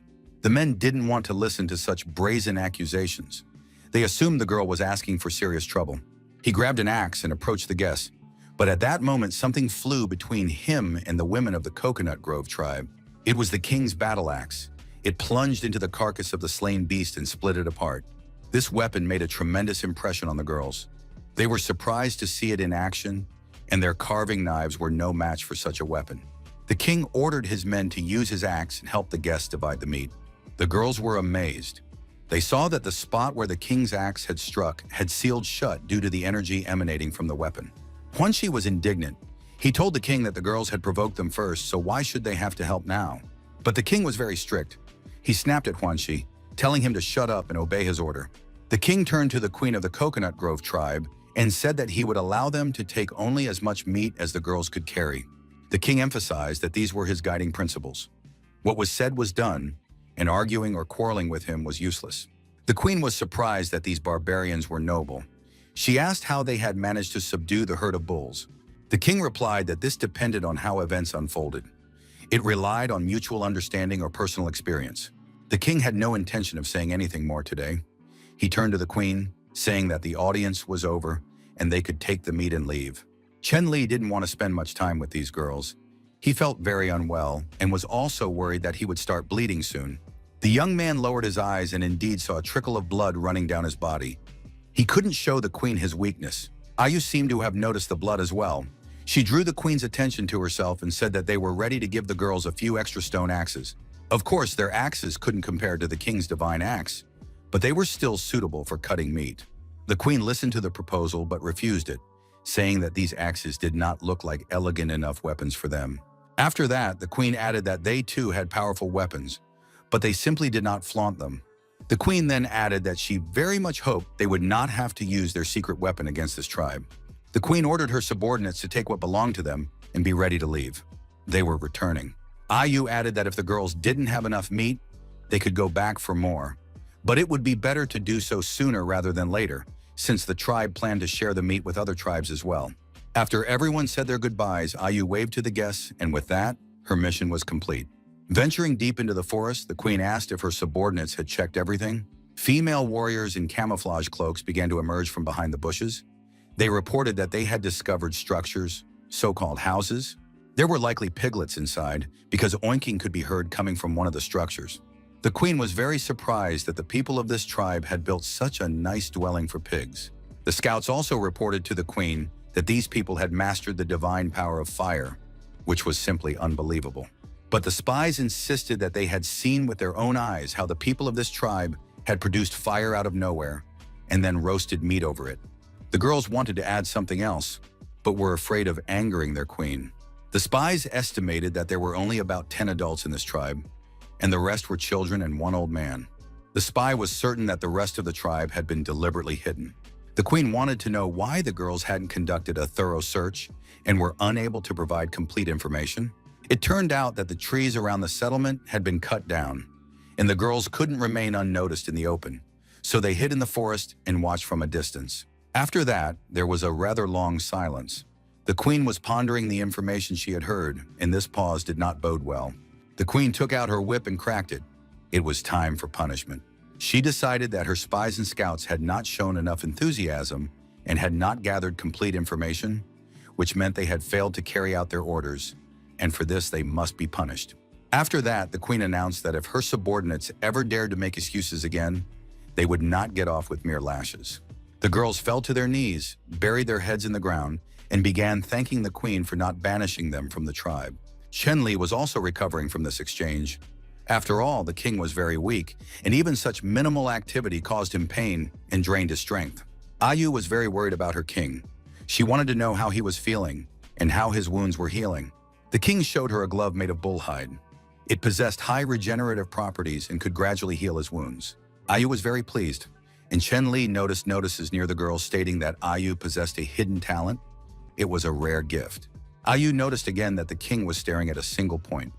She thought that the king did, after all, love her more than the queen of the coconut grove.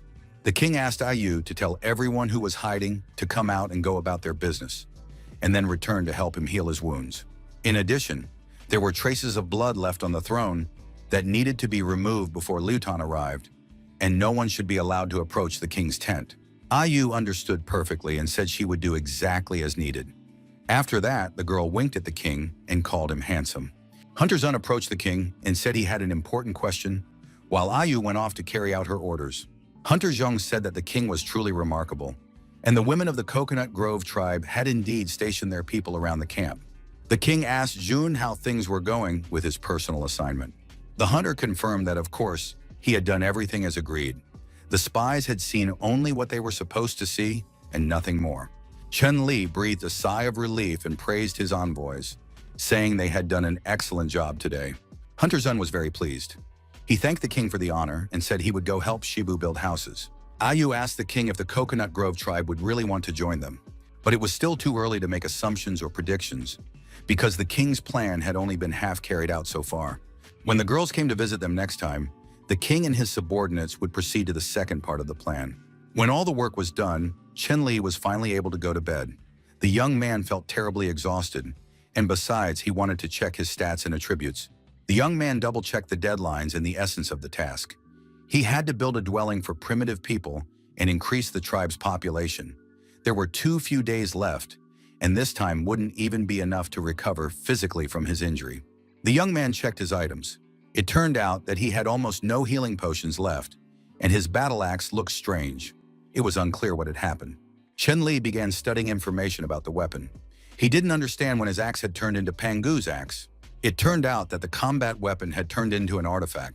Chen-Li hadn't noticed this when he handed the axe to Luton that morning. Now, studying the weapon's stats, the young man began to slowly figure it out and discovered that the conditions for the axe's emergence and activation included a blood sacrifice. It turned out that during the battle with the bull boss, blood from the wounds had accidentally splashed onto the axe and activated this powerful skill. Judging by the note, such an axe should be used in the right place and at the right time, not before and not after. But unfortunately, the young man had used the axe, and the destructive power imbued within it had inflicted damage on the user. It became clear that Chen-Li wouldn't get off with just a scar on his arm. This was, of course, surprising and strange. The young man had never expected that his weapon could evolve. Chen-Li was satisfied with the situation, but now he wanted to know if the rest of his weapons had such hidden abilities or properties. But in any case, the activation conditions were irregular. Everything depended on fate, and the axe was truly powerful. It had nearly killed its owner. The healing potion turned out to be very useful. There was very little left of it, so the young man decided not to waste it, but to save it for a critical moment.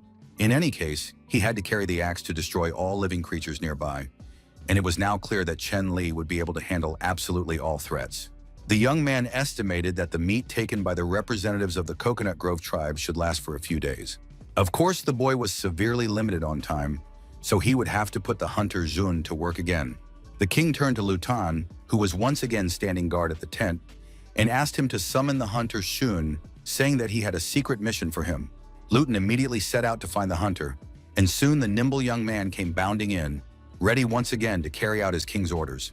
The young man stood in the doorway, bowed his head in a sign of honor and respect, and said that the hunter Shun had come to see his king.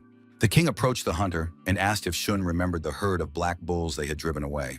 Now Hunter Zhang had only 2 days to find that herd and report its location to the king as soon as possible. Chen Li said goodbye to the hunter, who immediately rushed off to carry out the task.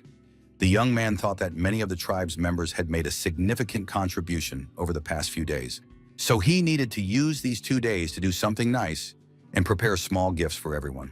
Hunter Zhang rushed off to carry out the task, paying no heed to the time of day, fatigue, or other obstacles.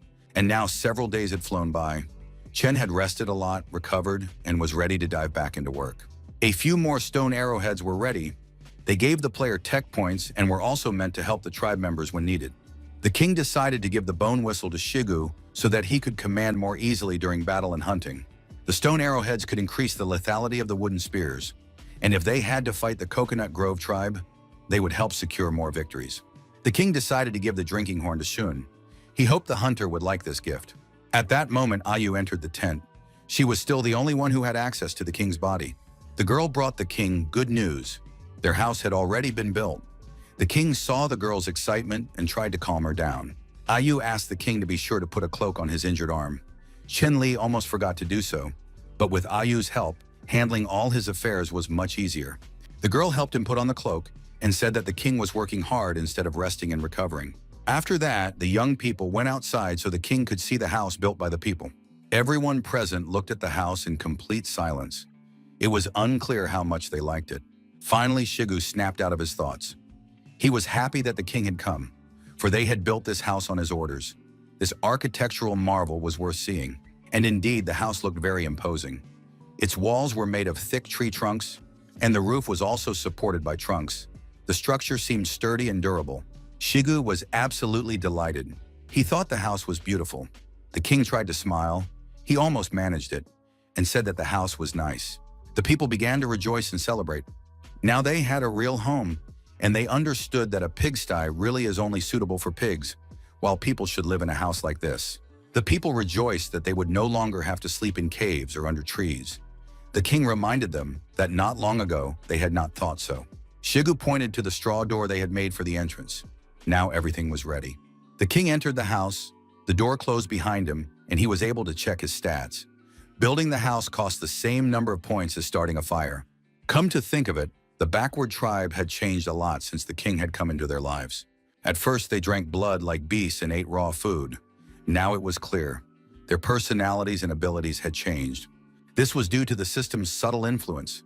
Most likely, it was an acceleration of evolution. As soon as the hunter Shun returns from his mission, he must be brought immediately to the king's residence. Ayu said that everything would be done as the king wished. After that, the king said he needed to leave, and that the rest of the people should continue building houses, since there would soon be many residents in them. But before the king could leave the street, a shout rang out, and the happy jumping hunter Shun appeared before everyone. He shouted that he had found them. This news delighted the king. He thanked the hunter and said that now the second part of the plan could be carried out. The king invited all the tribe's inhabitants to follow him without further ado. Shigu had a special task as well, and the king took him away from the house building.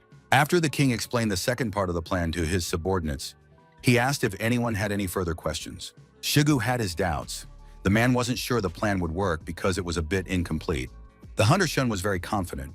He reassured his comrades, saying that he would be able to complete the task when the time came, simply by taking people with him.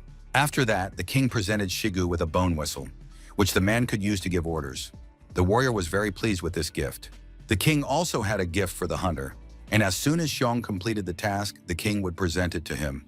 Chen Li reminded his subordinates once again that as soon as they received a signal from him, they must immediately act according to the plan. And soon the entire team set off to carry out their duties at the locations assigned to them by the king. Chen Li realized they were desperately short-handed, so he would have to assign tasks even to the wounded. Chen Li instructed them to tell Huanxi and Chanel to build a bonfire in front of the house, but not to light it. Ayu guessed that this was for the guests who would soon arrive. The king confirmed her guess. Now they needed to check the bait that had been set 2 days earlier. They needed to see if the boy could catch that big fish.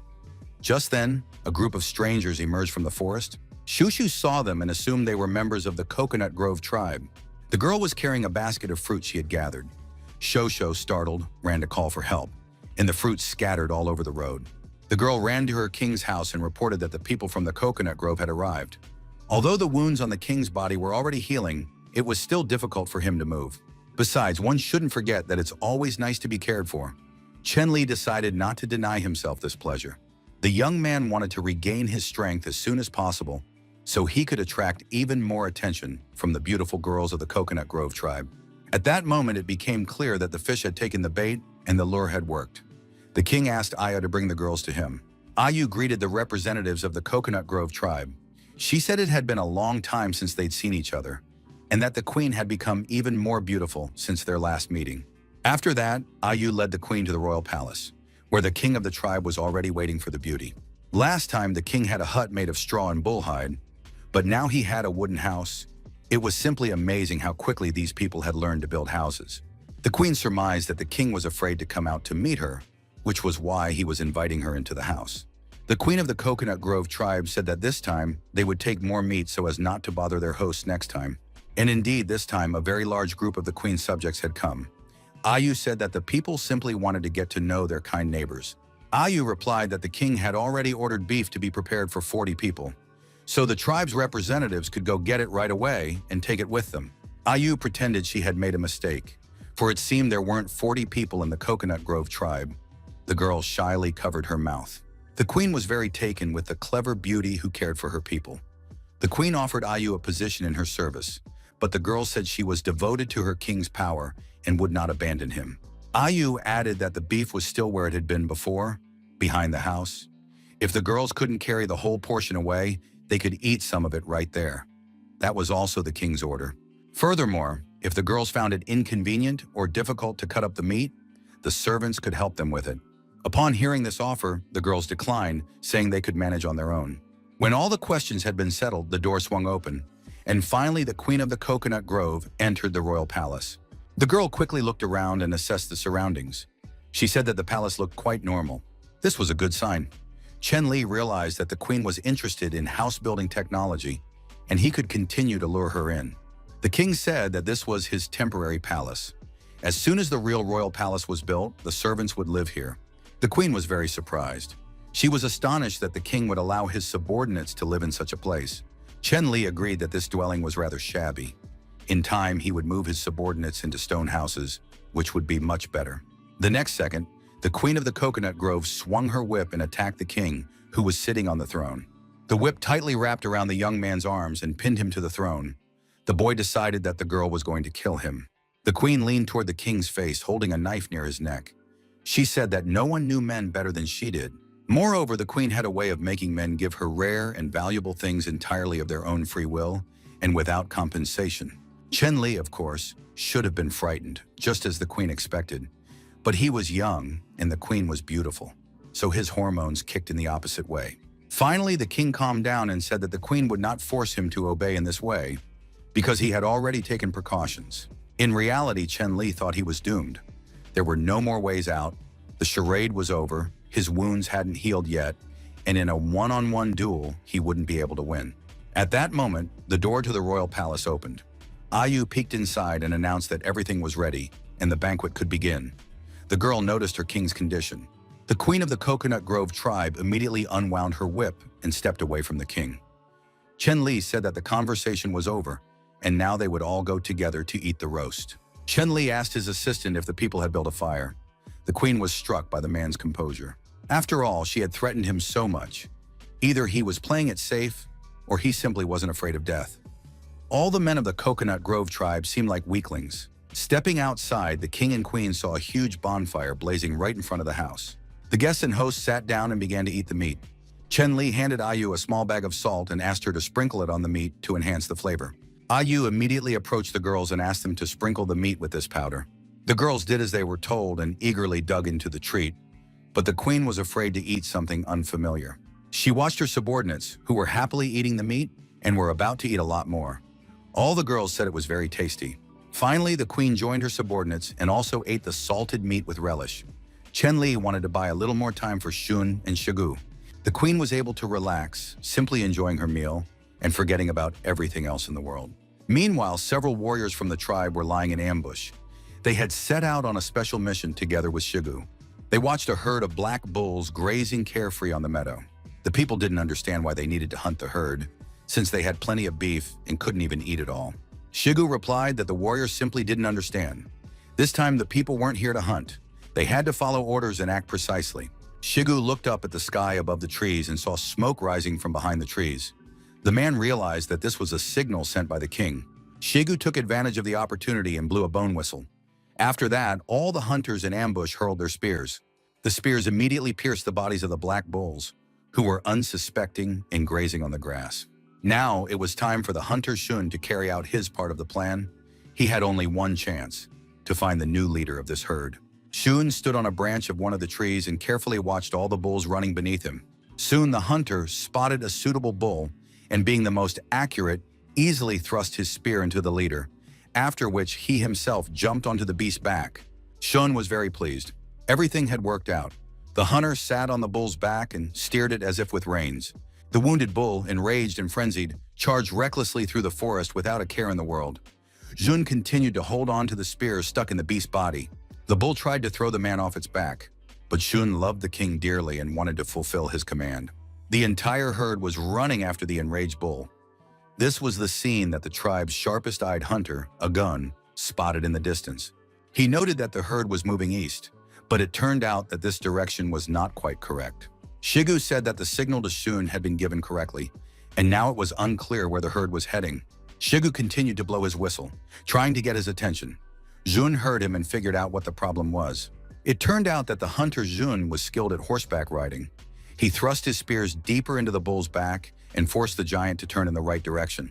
Back at the settlement, the festive dinner continued around the campfire. The atmosphere was calm and peaceful. Of course, every girl occasionally thought that if they ate too much, they would quickly get fat, but right now it just tasted good. Chen-li noticed the birds flying up from the trees in fear, which meant there was danger nearby, and the plan would soon continue. The queen was barely aware of anything. She had overeaten, her center of gravity had shifted, and just at that moment, one of the girls who had been lying in wait ran out of the bushes. She ran toward the queen shouting, "Trouble!" without thinking that she should remain hidden behind the trees. The queen didn't understand what had happened, but since the girl had come running in such a panic, it must truly be trouble. The girl tearfully explained that a herd of crazed bulls had invaded their territory and begun to rampage. Those who had remained in the camp were unable to stand up to them. Upon hearing this, the queen ordered her subordinates to drop everything immediately and return to their home settlement. The girl didn't understand what could have happened. Their settlement hadn't bothered the bulls, but now they would have to fight an unequal battle. The situation was critical. The entire settlement had been ravaged by a herd of bulls, and many girls had been killed.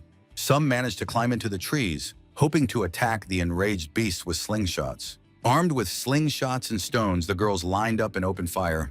However, the stones were completely useless. Soon the girls realized they would have to engage in hand-to-hand combat. But the fight ended almost immediately. The bull swept away all the attackers with a single paw. With its other hoof, it killed several more warriors who were trying to resist. The situation turned tragic. One of the squad leaders lay on the ground, and towering over her was a huge, enraged bull, ready to strike. The girl covered her face with her hand in fear, realizing that her life seemed to be over. Suddenly, something struck her as odd. The bull froze, as if paused. It immediately became clear.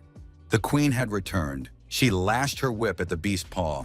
The queen shouted that she would not allow anyone to harm her people, and that the raging bull was now her enemy. She swung her whip, and its force was enough to knock the monster off its feet.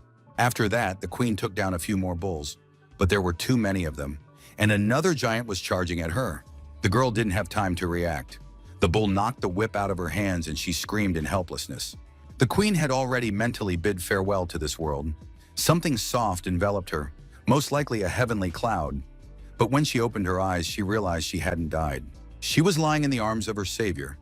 The king asked how she was feeling, and the queen replied that she was fine. Chen-li helped her to her feet and said that the queen needed to rest, and that the rest could be left to his men. The queen of the Coconut Grove tribe did not understand why the herd of black bulls had gone berserk and entered their territory. Chen-li addressed the lead bull, saying that the danger had passed and that the bulls, having forgotten their caution, had come to the people for some reason. He hoped that the bull would at least take notice of the cape made from the skin of the former boss. The bull stared at his opponent for a while longer, then turned and bolted. Chen-li approached another bull, which recognized him immediately. The young man brandished his axe, continuing to threaten the animal. The bulls quickly accepted the new king, even though he was still a far cry from the previous one. Chen-li addressed the bulls, saying that since they had come here, they should remain in this territory. The bulls surveyed the entire warring tribe with its diverse array of weapons, including fire. The people decided to demonstrate their strength and rushed to attack the bulls. This time, the battle went relatively smoothly. The bulls had almost stopped getting angry. Hunter Zhang once again mounted the head of another bull and guided it using the reins. He was skilled at riding. The bull was slow on the uptake, so, obeying its rider, it continued to destroy everything around it. Chen-li wanted to take the queen away so she wouldn't see the battle. However, the girl refused, saying that the herd hadn't been driven off yet, and she had to join the fight. Chen-li took the queen by the hand and asked her not to go since she would be risking her life. Chen-li believed that the girls couldn't handle these monsters on their own. The king said he had brought a few men with him, since going into battle against the herd was certain death. He suggested sending the inhabitants of the Coconut Grove tribe to his settlement so they could heal their wounds, and then they could return here. The king was ready to provide the entire Coconut Grove tribe with homes, food, and a guarantee of safety. The queen listened to these proposals thoughtfully. She saw that her people could barely stand. Many were wounded or killed, and the bulls continued to destroy everything around them. Ayu couldn't believe it. Would the queen really let her people die in vain and just stand by and watch? Finally, the queen made a decision. She addressed the tribe and ordered all those who had suffered to retreat north. Even her warrior attendants struggled to accept this, despite their many wounds, but the girls decided to retreat nonetheless. The commander of the combat unit of the Coconut Grove tribe ordered them to move quickly and evacuate the wounded first. The king instructed Ayu to ensure comfortable conditions for the queen and her people, to take them to the camp, and to provide them with a place to rest. The king himself remained with Shigu and the other warriors. They would hold back the herd of enraged bulls and prevent them from harming people any further. Ayu urged the king to take care of himself. The battle with the bulls went according to plan. The people used weapons, flaming torches, and every means at their disposal. Some of the female warriors from the Coconut Grove tribe, who were uninjured, joined the tribe's warriors to fight the herd. Shigu tried to warn the girls that this group of monsters was meant for men, and that they'd be better off retreating and resting. But the female warriors joined the battle, and the king said that these girls were very brave and would now fight alongside Shigu's warriors. Soon, the first joint attack began. Members of the two tribes fought against a common enemy. Ayu successfully led all the women out of the forest, and soon they reached the tribe's camp. Shushu rushed to the girls, happy that they had returned, but still worried about where the king was. Ayu explained that the king and Shigu had stayed behind to fight, while she had brought the injured people, settled them into homes, and provided care. Shushu didn't mention that it was thanks to Shanglin's strength, despite her pain, that the people had managed to hastily build these houses. She turned to the guests and said that the women who had not been injured in the battle should go with her to get food and water. The wounded were placed in the houses. They were told that their food and safety were guaranteed and that they could rest peacefully. The tribal queen was physically and mentally exhausted. Ayu promised to take care of her subjects and that the queen herself should rest. Ayu left the queen alone, realizing that so far everything was going according to the king's plan. The night before, the girl had discussed the details of the plan with the king, who wanted to achieve his goal with minimal effort. The king's main goal was to conquer and annex the Coconut Grove tribe. Everything had to go perfectly because the king's men had only recently finished a grueling battle and would not be able to withstand a prolonged war of attrition. Ayu supported her king in everything. She believed that everything the man did for the tribe was perfect. There was very little left to do.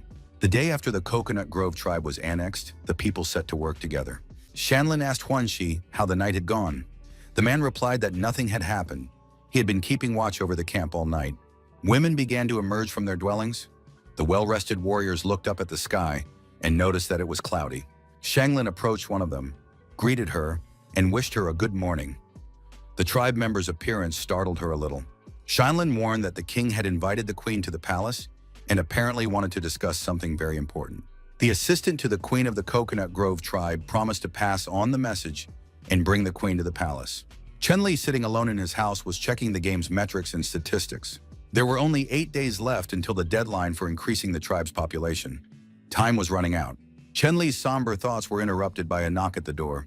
Ayu threw open the doors and announced to the king that she had brought the queen of the Coconut Grove tribe. The queen got straight to the point. She said she had heard Ayu talking about the merger of the tribes and was now ready to give her answer. The girl was adamant. She replied firmly, "No," stating that the king could not force her to take advantage of her tribe's temporary weakness. Chen-Li replied that there was no question of coercion. He rose from the throne and offered the queen a deal. The king promised to teach the women of the Coconut Grove tribe how to build houses, make weapons, and start fires. In return, the tribe would be united with his own. Chen-Li suggested that the queen accept his customs and protection, standing close to her and continuing to persuade her. He lowered his head closer to her face and said that in some matters, relying solely on courage was useless. Everyone knows of the cruelty of the Sea tribe. The inhabitants of the Mountain tribe, including the queen of the Coconut Grove, know this better than anyone else. Now the tribe is as vulnerable as wounded deer. Bloodthirsty beasts will smell the blood and hunt down the girls to kill them. There was no need to persuade the queen further. She understood everything perfectly well, but she could not force her subjects to accept the authority of a stranger. They would agree only if the battle took place and the outcome was not predetermined. That was the only way to convince them. But the queen did not know if the king was ready to accept her challenge. Without a moment's hesitation, the man gave his consent, and the tribal leaders left the palace to announce their decision to their people. Chen-Li addressed the representatives of the Coconut Grove tribe. He said that their queen was wounded and unable to fight, and that to ensure fairness, he too would not fight. Shigu took the king's place on the battlefield. Now a duel had to be held to convince the girls to accept the king's help and protection. The man stood there pleased and confident and asked, which of the girls would fight against him? One of the representatives of the Coconut Grove tribe, Ayun, stepped forward from the crowd and accepted Shigu's challenge. He had already noticed the girl with pigtails on the battlefield. She was very brave and fearless. The opponents stood facing each other. Shigu wished the girl no harm, while Ayun thought the guy talked too much and needed to watch his back. Shigu was too cocky. He said he was very afraid of Falcon's peck and launched his attack. Ayun dodged and threw a small bone knife at her opponent. It was tiny and wasn't supposed to cause serious harm. However, Shigu realized the danger. The king was standing behind him, and if he dodged, the knife might hit him. It was a dirty trick. The warrior deflected the knife with his axe, but immediately noticed another small weapon flying toward him. The second knife hit his helmet, which greatly upset Shigu. He decided to strike to end the duel. However, before the axe came down on his opponent, Ayun crouched down and wounded her with her own knife. Moreover, the duel was unfair. Another tiny bone knife flew into Shigu's head, but it was not Ayun who threw it, but one of the female spectators. Taking advantage of the fact that Shigu was engrossed in the fight, a representative of the Coconut Grove tribe, knife in hand, leaped toward the king. Chen-Li didn't even flinch. He was still recovering from his injuries, and besides, he trusted his invisible bodyguards. The most skilled warrior, Agun, was hiding on the roof of the house. His spear pierced right through the heart of the woman who had dared to threaten the king's life and well-being. The terrorist lay, struck by the spear, at the feet of everyone present. The king remained calm. The queen felt uncomfortable, and her warrior was frustrated by the failed assassination attempt. She held out a knife and declared to the king that he had set a trap for them. The girl accused the king of luring their entire tribe into his settlement with a treacherous plan. It was clear to everyone that she was voicing the thoughts shared by the tribe's representatives. The representatives of the Coconut Grove tribe appealed to the queen, asking her to allow them to kill all the local residents. The situation was becoming tense. Murder was not part of the king's plan. He realized they were trying to provoke a conflict and was unsure whether this was an order from the queen or a decision made independently by his subordinates. If it had been the queen's order, the king would have had to take the girl hostage, holding a battle axe to her neck. Before Chen-Li could carry out this plan, the queen shouted at her subjects to stop. The queen accused her subordinates of trying to deceive her and drag her into a confrontation with her friends. She was upset that her subordinates had used underhanded tactics against their allies. The queen didn't even bother to find out who was involved in the plan's failure, which had resulted in the death of one of the girls. But now she had to admit that the girls had lost this battle. It was a one-on-one duel. The queen explained that Ayun was the best warrior of the Coconut Grove tribe. The girl had sacrificed her own dignity in an effort to save the queen. The queen acknowledged that the king possessed immense power, including supernatural abilities. After that, the queen knelt before the king and asked him to spare Ayun's life, taking into account her loyalty and bravery. Chen-Li listened to these words. The queen also said that the entire Coconut Grove tribe would be grateful for this act. The young man realized that fortunately for him and his tribe, this wasn't the worst possible outcome, and soon felt that control of the situation was back in his hands. However, the young man remembered that he had one last dose of the restorative potion left. Chen-Li approached the queen, who was still kneeling, extended his hand to her as a sign of goodwill, and said that he would save Ayun. The tribal leaders shook hands in a gesture of friendship. The queen sincerely thanked him and asked him to hurry because the girl was dying from her wound. Chen-Li approached the wounded Ayun. He understood that for the sake of the greater good and to resolve the conflict, he must put this situation behind him. At the same time, Chen-Li decided to punish the insolent warrior for her attempted assassination. He would ensure that the girl did not recover immediately. Chen-Li used a small amount of medicine.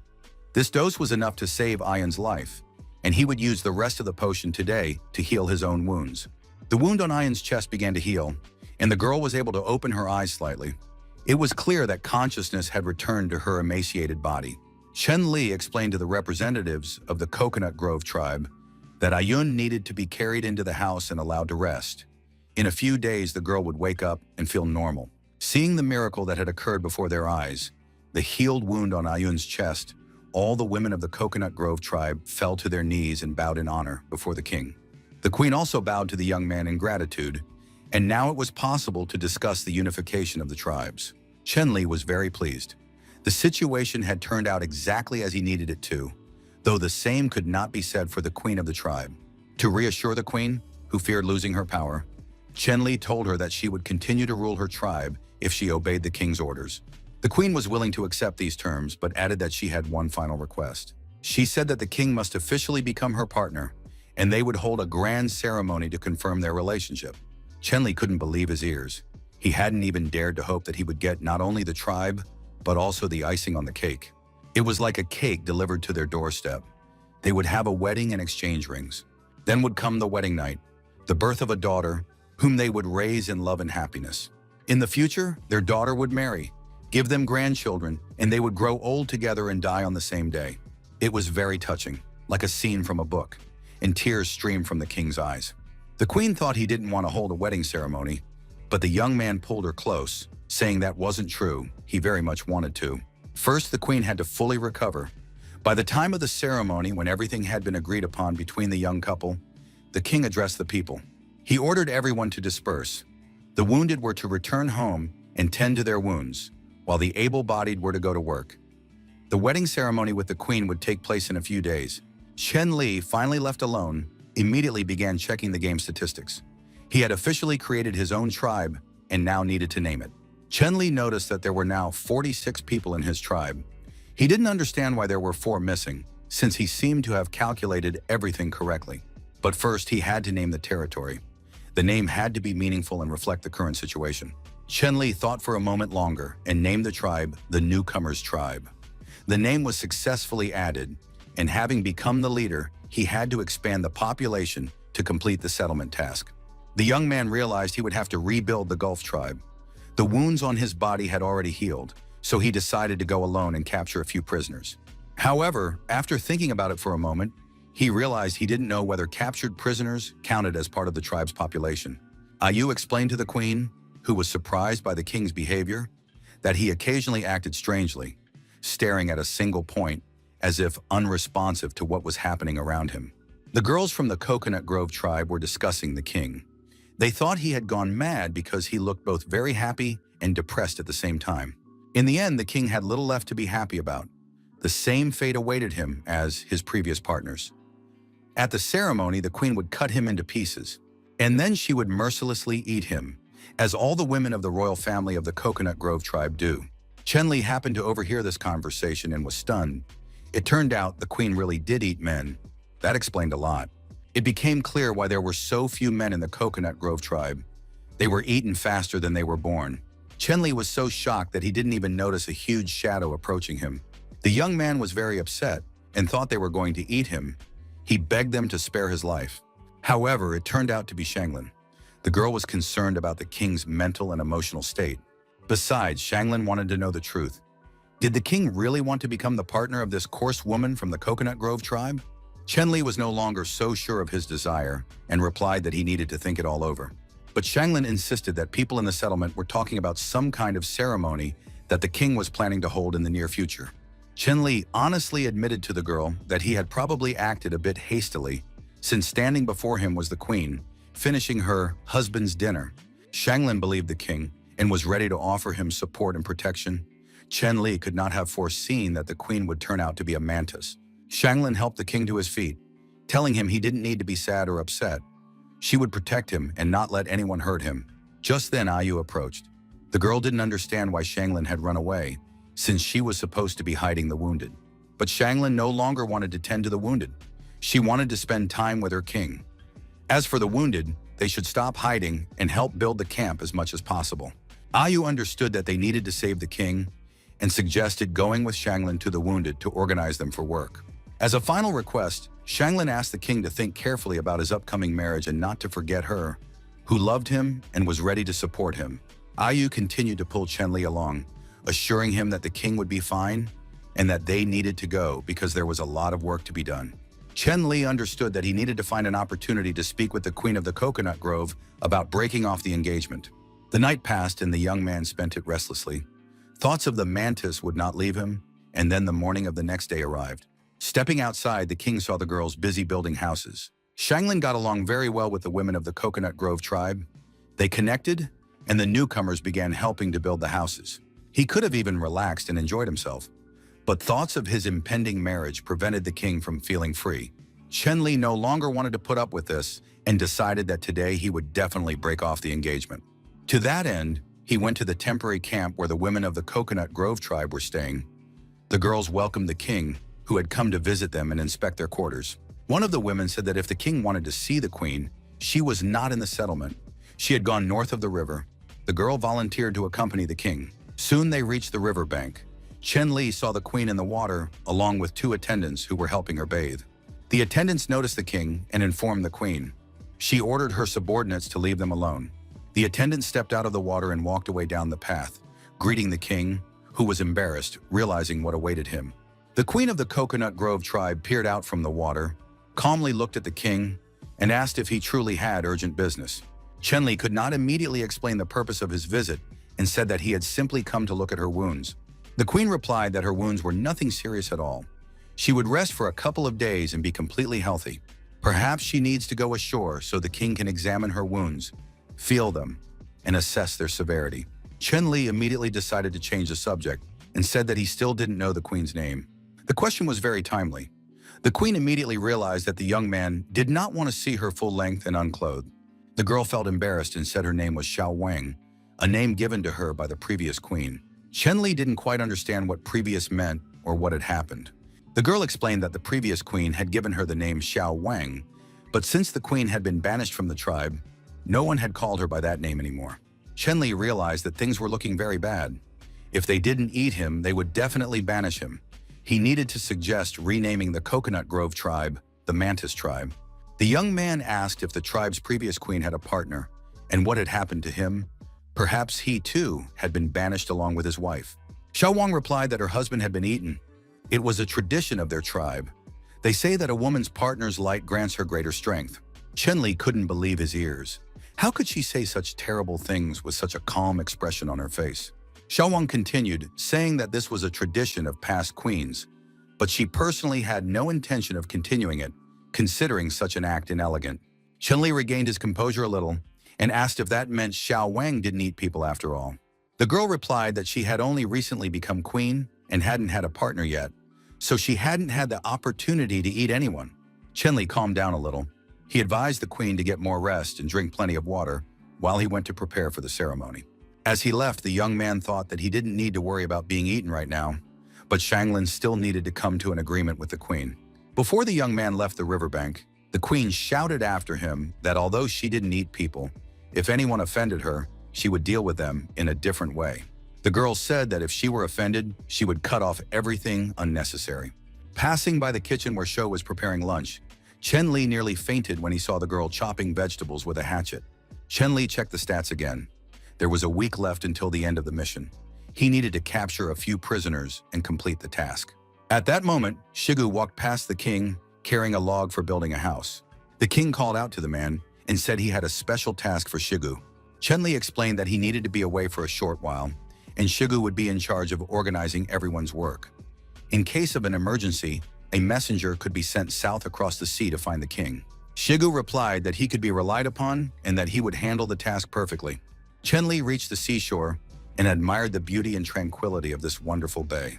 However, the young man soon realized that the idyllic scene did not match reality. Piles of bodies from the sea tribe lay on the sand, hacked to pieces, with swarms of flies buzzing above them. Chen Li surveyed the scene and couldn't understand what could have happened to the people of the Gulf tribe. The entire beach was littered with the bodies of slain sea dwellers. Who could have defeated such strong and sturdy savages? As he drew closer, the young man noticed dodo birds pecking at the bodies, picking out the tastiest parts. Chen Li chased the birds away, trying to figure out what had happened here.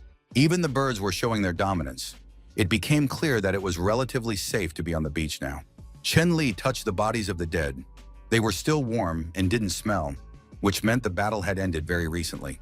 The young man noticed the sharp claws of the sea creatures. He had to be careful. Judging by the wounds on the bodies, those claws had left the scratches. It was a strange scene, as if a civil war had broken out within the tribe. Chen really wanted to find at least one survivor to take with him, and he looked around carefully. His attention was drawn to the corpse of one of the sea tribe members, half submerged in the water. The creature's face was contorted by an agonizing death. There were no signs of life. Chen Li noticed that the limbs were submerged in mud. It looked like drowning. But is it possible to drown a water people in the sea? Although there was no logical explanation, it was clear that something strange had happened here. At that moment, the hunter Zhong ran out onto the beach and began shouting to the king that a disaster had occurred. Zhong explained that while the king was away, the tribe had been attacked by a group of crazed warriors from the Gulf tribe.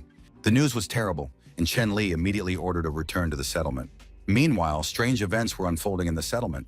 A group of warriors from the sea tribe was emerging from the river and moving toward the settlement. Shigu organized the men to defend it. Shigu ordered everyone to conserve their strength and prepare for battle. A fierce fight lay ahead. The representatives of the sea tribe looked terrifying. They showed no reaction to pain and ignored the spear thrusts striking their bodies. The people didn't understand exactly what had happened to them, but they were certain. There was something strange about these savages. They had stopped feeling pain. Shigu tried to calm his companions, but at the same time, they couldn't let themselves be dragged into the water.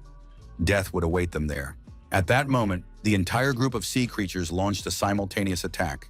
A hail of arrows, stones, and spears flew toward them. The sea monsters were not afraid of this. Although they were damaged, they continued their advance. Shigu noticed that the attack had broken the monsters' formation. Now they had to fight them off individually. At that moment, the queen of the Coconut Grove tribe joined the battle. She wanted to understand what was happening and learned about the Gulf tribe. It was strange. The tribe's members lived on the southern shore. It was unclear why they were here and in such a state. Shigu couldn't answer. He knew only that the people had gone mad, had come from the seashore, and had attacked. Now these people could be called monsters. That word better suited their nature. They formed tight ranks and launched their attack.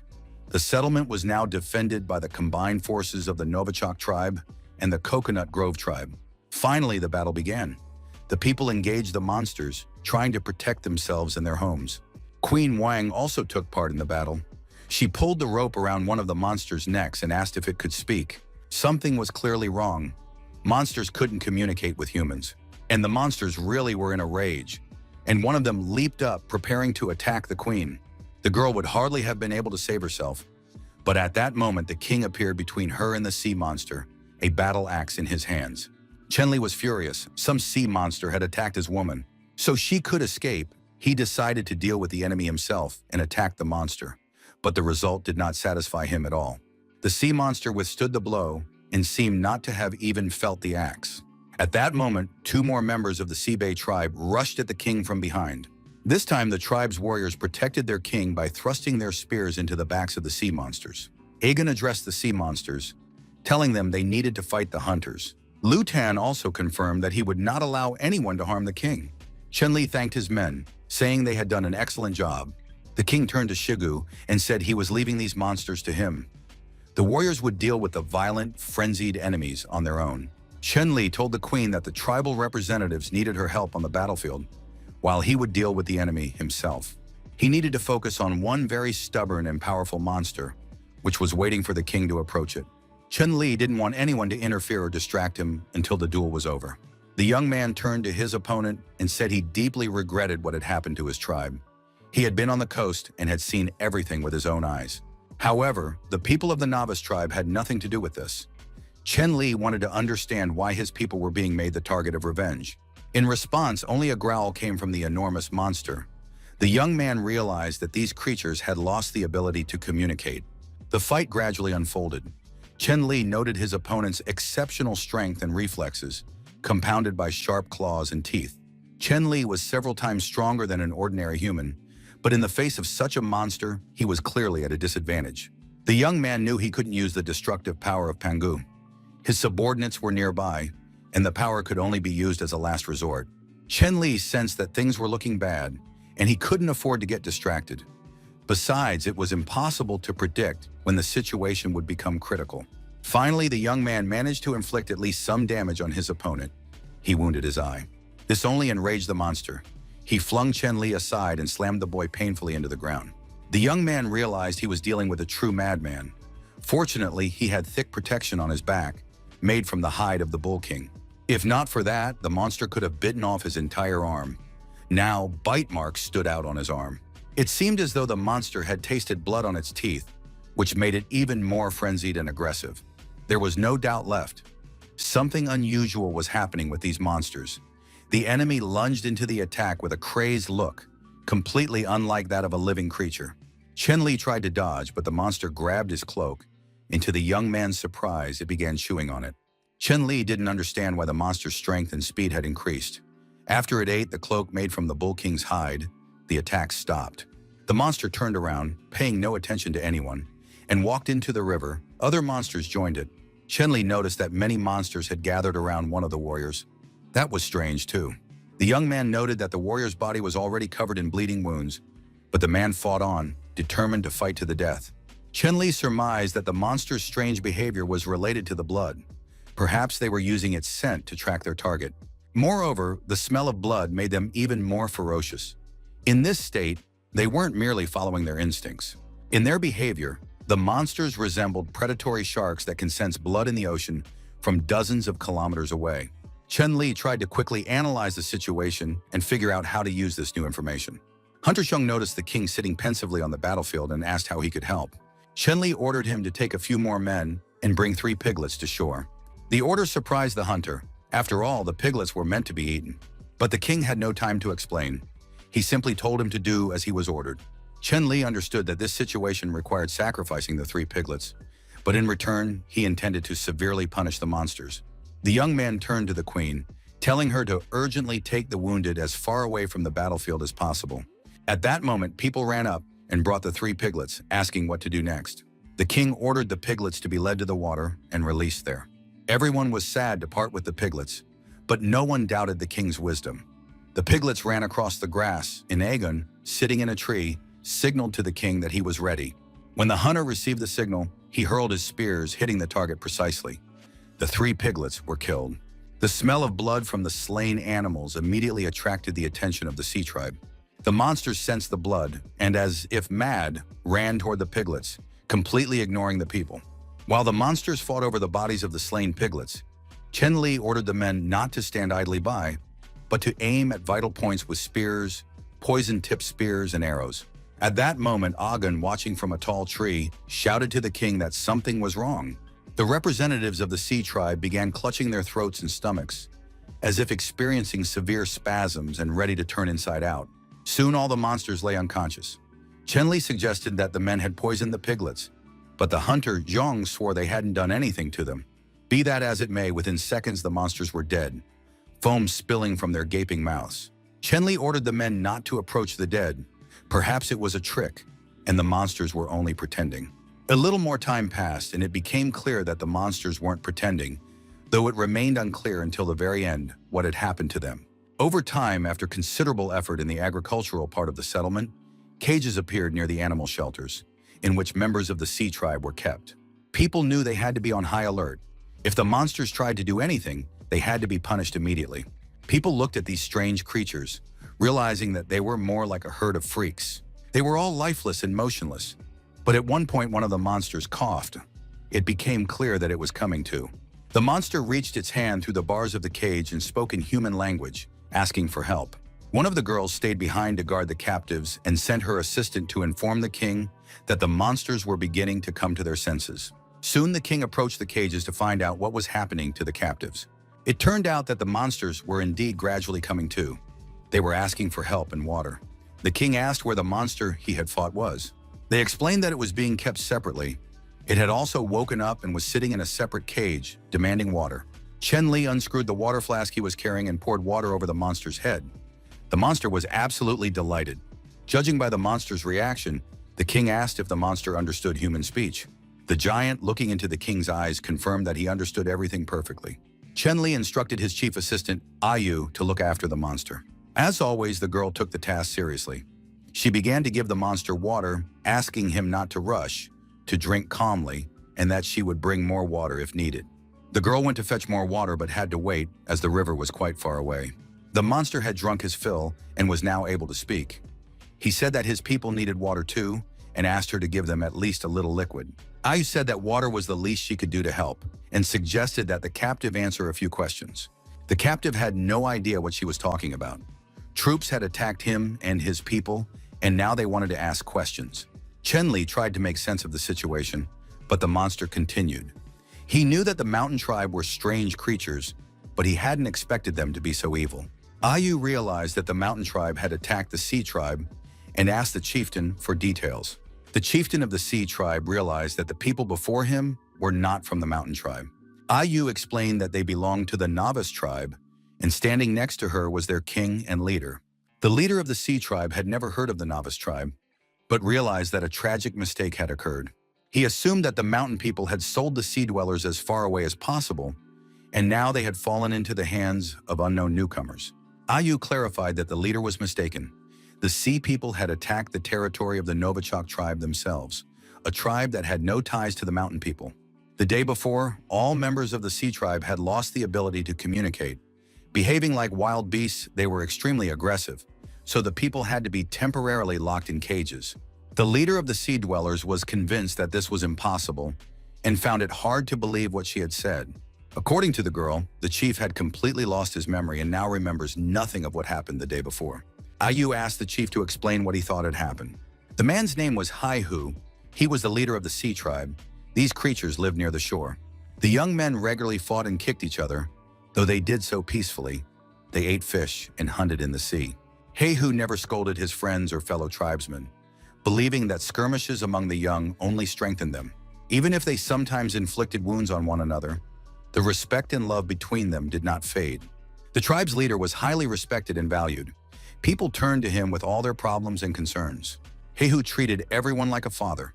He comforted the weak, taught them to fight, and explained that they needed to become strong so that no one would dare to hurt them. But this time, the little boy said that his toy had been taken not by his fellow tribesmen, but by other strange creatures. Haihu learned that the strangers were members of the mountain tribe, standing on the coast armed and aggressive. Haihu stepped forward and asked the visitors why they had come. But instead of answering, the leader of the mountain tribe ordered the killing of all the sea dwellers. And so the attack began. The mountain dwellers were very aggressive and armed. Until the very end, Haihu couldn't believe that the mountain tribe had attacked the sea dwellers. It all seemed unbelievable. In the end, the leader of the sea tribe was knocked unconscious and captured by people from the novice tribe, but he didn't understand how it happened and couldn't remember anything. Haihu, moreover, had no information about what had happened to the rest of his tribe. It all sounded very strange and made him think. Chen Li told the leader of the sea tribe that he had recently been to their territory himself and hadn't found a single living creature there. Furthermore, Chen Li explained that if he hadn't spared the captives, the sea tribe might have been completely wiped off the face of the earth. This information stunned Haihu. He sobbed and screamed in anger and grief, unable to understand why he had failed to protect his people. The man thrashed about in his cage, sobbing and screaming. At one point, a leaf fell from his body, flew out of the cage and landed on the ground. The observant Ayu noticed the leaf. The girl picked up the leaf and handed it to the king, saying she had never seen this plant before. Chen-Li carefully picked up the leaf with his glove and requested an identification from the system. The identification showed that the leaf belonged to a herbaceous plant called cannabis. This plant has a bitter taste, possesses pain-relieving properties, and its smoke causes hallucinations. Throughout the day, people brought water to the captives, trying to quench their thirst. People gave water to the sea creatures, calming them and explaining that there was enough water for everyone. They needed to share with their companions. Everyone had all but stopped reacting to the king, who stood motionless with the leaves in his hands. In addition, they had collected a few more leaves from the monsters, and now it was clear that it was cannabis. Once, the hunter Shang told a story about how the chieftain of the mountain people possessed divine power. It seems this revered god was actually a demon. He caused the sea people to mercilessly kill one another by inducing hallucinations in them. Some members of the sea tribe realized that by hiding in the water, they could avoid death, but many perished from exhaustion and wounds. Chen-Li understood that the mountain tribe struck fear into everyone, and that these crazed amphibians had invaded the newcomers' settlement for a reason. Perhaps the mountain tribe's plan was to force the amphibians to fight the humans until both sides were injured or killed. This meant that the novice tribe had already been noticed and was viewed as a rival that needed to be eliminated. Even the mighty Heihu had turned out to be like a puppet, subject to the will of the mountain tribe. Their power could not be underestimated. Chen-Li decided to check the data in the system once more. The young man saw that his strength rating was 3, but that was clearly not enough. Before real danger arrived, he needed to strengthen his power. Chen-Li understood that not only he, but all members of the novice tribe were still too weak. Heihu berated himself incessantly, unable to understand why he hadn't noticed the enemies earlier and saved his people. Ayu feared he might have a nervous breakdown. Chen-Li understood that there was no time to wait for Heihu to calm down, for a new disaster could strike. Ayu, however, feared she would soon be unable to ask the chief any questions. Upon hearing about the impending disaster, the girl assumed the king was referring to the mountain tribe, since they were most likely the ones who had planned the attack. Chen-Li explained that the mountain tribe possessed leaves capable of controlling the poor people sitting in cages. The king didn't know when the next attack would happen, and he wasn't sure if the mountain dwellers would fight in person or send someone else in their place again.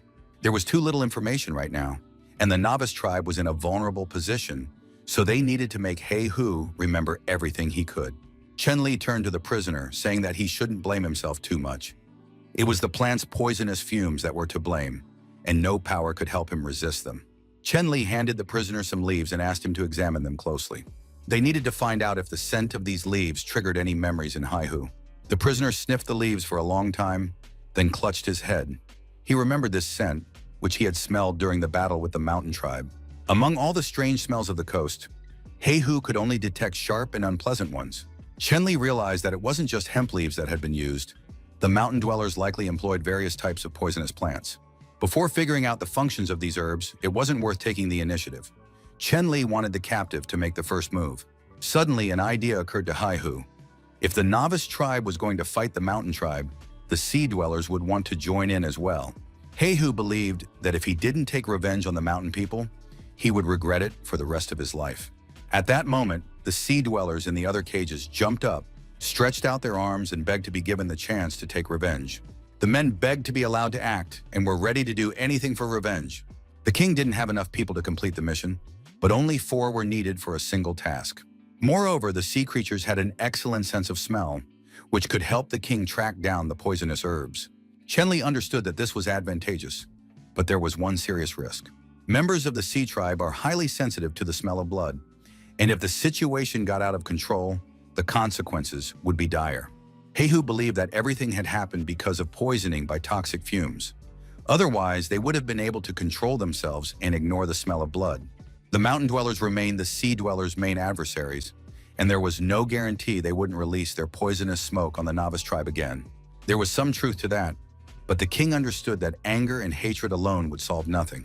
Chen-Li had another option that might help in the current situation, but he realized that the sea dwellers might not approve of it. Heihu immediately declared that these people in the cages were all that remained of his tribe, and if the king helped them take revenge, they would place their lives entirely in the king's hands. Chen-Li agreed to this arrangement. Until the sea dwellers decided to live independently, they must follow the king's plan and orders, participating in the completion of all assigned tasks. In turn, the king guaranteed that the people would be able to avenge the deaths of their loved ones. Most, of course, would not have the opportunity to do so personally, but some representatives would take part in the attack on the mountain tribe. Jehu knelt before the king and said he agreed to this condition. The other representatives of the sea tribe also knelt and assured him that he could count on them. They would take part in the revenge. Chenli was just about to leave the area when Jehu suddenly addressed him, calling the king by name. Chenli immediately understood what this might be about and ordered the girls to release all the prisoners from their cages. They were now friends and comrades. Chenli checked the game stats. He had completed the main mission to establish a foothold and received a reward for its completion: attribute points, a large treasure chest, and a rock painting. For completing the task ahead of schedule, the player received an additional large gift. The tribe's population had increased by 22 people at once, so the guy was hoping for a substantial reward. On top of that, he had to distribute the earned points correctly among the various stats. Chenli decided first and foremost to increase his strength, so he spent all 3 of his earned points on that option. The young man felt as if bolts of lightning had pierced his body. The pain was excruciating, and he could feel the power surging inside him. At one point, Chenli felt as if he were about to burst from the strain. After that, the increase in his strength came to an end. Chenli looked refreshed and stronger. Now he was as powerful as anyone else. Besides, the young man noticed that his hair had grown. Perhaps it was a side effect, but he decided to figure that out later. First, Chenli wanted to see what items the system had provided. He opened a large treasure chest and discovered some raw metal. It was iron ore, which could eventually be used to craft weapons and essential items. However, first he needed to figure out a way to create a high-temperature environment for smelting the ore. This meant he could skip the Bronze Age and go straight to the Iron Age. Chenli was once again convinced of how useful knowledge was and what power lay hidden within it. Besides, the young man had another large gift bag, and he hoped to find more valuable items inside. Chenli ordered the bag to be opened, and inside was a large container of healing potion. Great news and a pleasant surprise. The young man noted that the items received this time were much better than the previous ones. All that remained was to uncover the rock paintings. A piece of rock with images appeared before the young man, and for the moment, it was unclear how to make use of this beauty. The rock art had been passed down through generations and contained information that could be accessed through devout worship. It was a special cultural artifact for a person of high intelligence. Chenli decided to spend 10 technology points to determine the inheritance pattern. As soon as the player confirmed the completion of the task, a bright light shone from the rock painting. The game congratulated the young man, informing him that the determination of the inheritance pattern was complete and that he now possessed a sense of shame. It was hard to tell how significant a step this was in the development of culture. But now there was no need to worry about men and women bathing together. All the tribe's inhabitants would feel ashamed of certain moments. Overall, the large haul of earned points fully satisfied Chenli. Finally, the time had come to seriously consider how to deal with the threat from the mountain tribe. Ayu ran up to her king with a question. However, the girl was literally speechless, and Chenli couldn't understand what was happening to her. Ayu said that her king had grown taller and stronger, and that his hair had grown longer as well. The king replied that he was simply finishing puberty. Ayu asked if they should go to negotiate with the mountain tribe and try to resolve the misunderstanding through diplomatic means. The king believed that this was no misunderstanding, for the representatives of the mountain tribe were determined to destroy the people of the novice tribe. Besides, these people were their strongest enemies at the moment.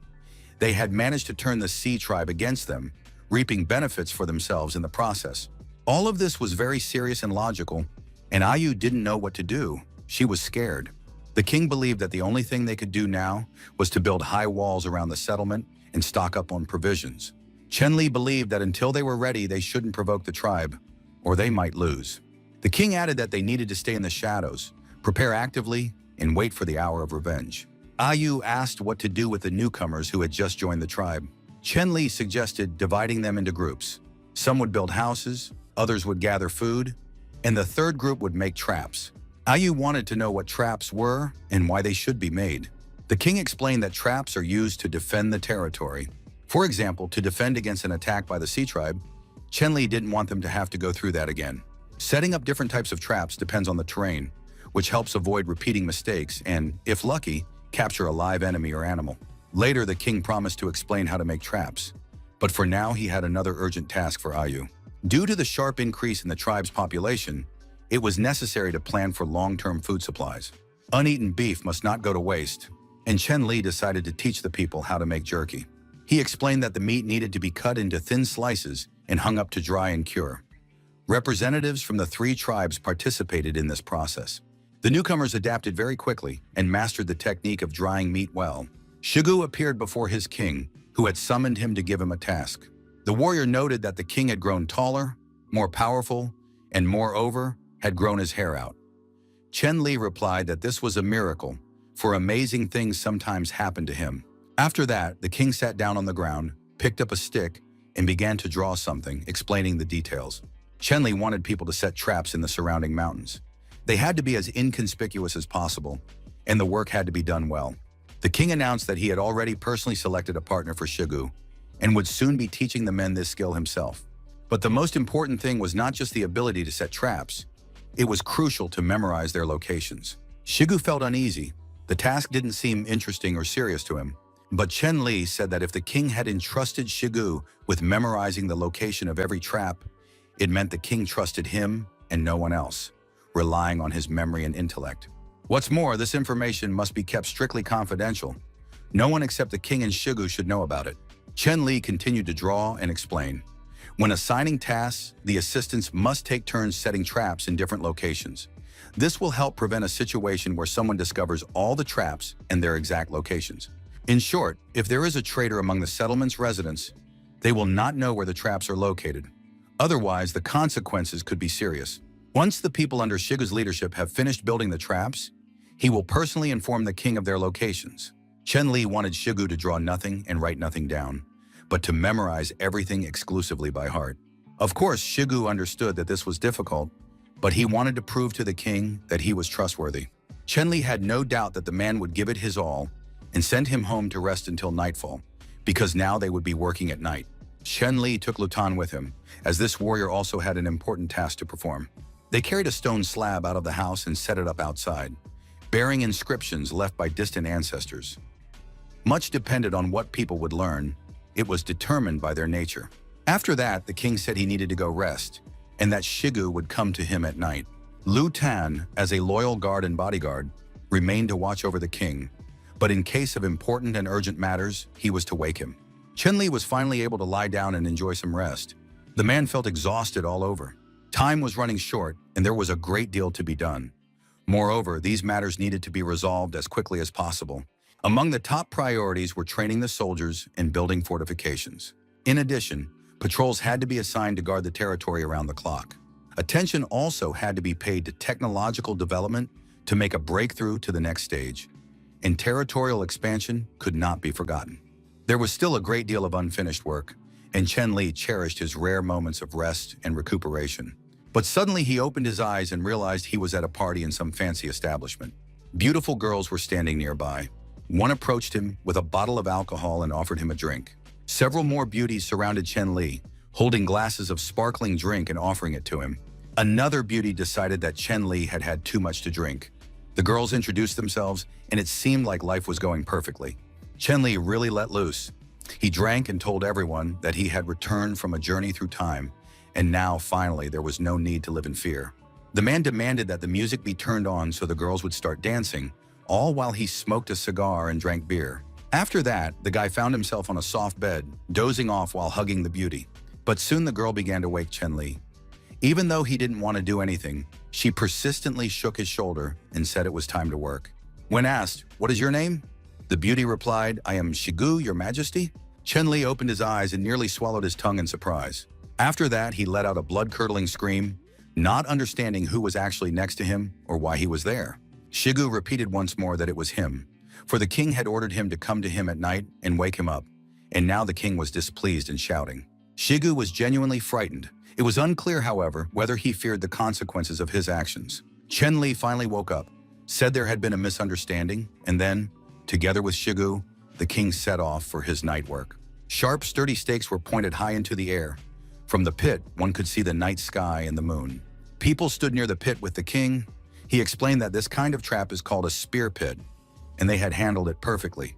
The enemies or wild beasts that people encounter are usually quite large, so the depth and width of the trap must be sufficient for it to be effective. Once the trap is set, it must be covered with vegetation. The king personally demonstrated how to make the cover. And so when ordinary vegetation appeared in place of the trap, it signaled that the trap was complete. Pit traps can be used in conjunction with snares, which the king had already taught the people. Now they must figure out for themselves how to combine these traps. Everyone present was once again convinced that the king was a true master. Chenli said that the hunter Agan could teach the people other types of traps, though he didn't really believe it himself. The moving target that Agan used last time for spear-throwing practice could be turned into a trap. To do this, the tree needs to be replaced with a net, then act according to the circumstances, and in this way, a suspended net trap will be created. Chen Li left the rest of the work to Shigu because the king had other business to attend to. The men were to return immediately after dawn. As he headed into the settlement, the king reminded Shigu of the task he had given him. Shigu reassured the king, saying he would do everything as required. Chen Li hoped to return to his home and finish that beautiful, sweet dream, while Shigu turned to his assistants to give them his instructions. Chen Li returned to the settlement at dawn. Usually at this time, some people were already heading out to work, but today there was no one around. Not even a guard was in sight. The young man grew worried about his people. Perhaps they had fallen ill, or someone had attacked the settlement again in his absence. Chen Li ran through the streets, finding no one. But when he finally peeked into one of the houses, he saw women sitting together in the dark. The women said their clothes were too revealing, so they were too embarrassed to go out. Chen Li realized that a sense of shame had taken hold of them. Well, that wasn't the worst outcome. Chen Li quietly left the house, closing the door tightly behind him, and told the women he was giving them half a day to make new clothes. But if after half a day they hadn't finished and refused to come out, they shouldn't hold it against the king, because business couldn't wait. Chen Li approached the stone once more. He never expected this little thing to possess such immense power. Chen Li hadn't even made it inside his house when an alarmed Shigu appeared beside him, saying that trouble had struck. The boys were digging holes and found stones that were burning. Shigu struck 2 stones together, saying that something was about to happen. If you rub 2 stones together, sparks will fly and a fire will ignite from them. Chen Li was overjoyed. This was wonderful news because the people had managed to find saltpeter. Saltpeter was a mineral that could be used to make explosives. Now with saltpeter and a constant source of fire, the possibilities for the members of the newcomers tribe were limitless. The men ran to the spot where they had found the valuable minerals. Chen Li wanted to see it for himself. Shigu showed them exactly where to go, and the men began digging the precious stone completely out of the ground. Of course, the amount of saltpeter was small.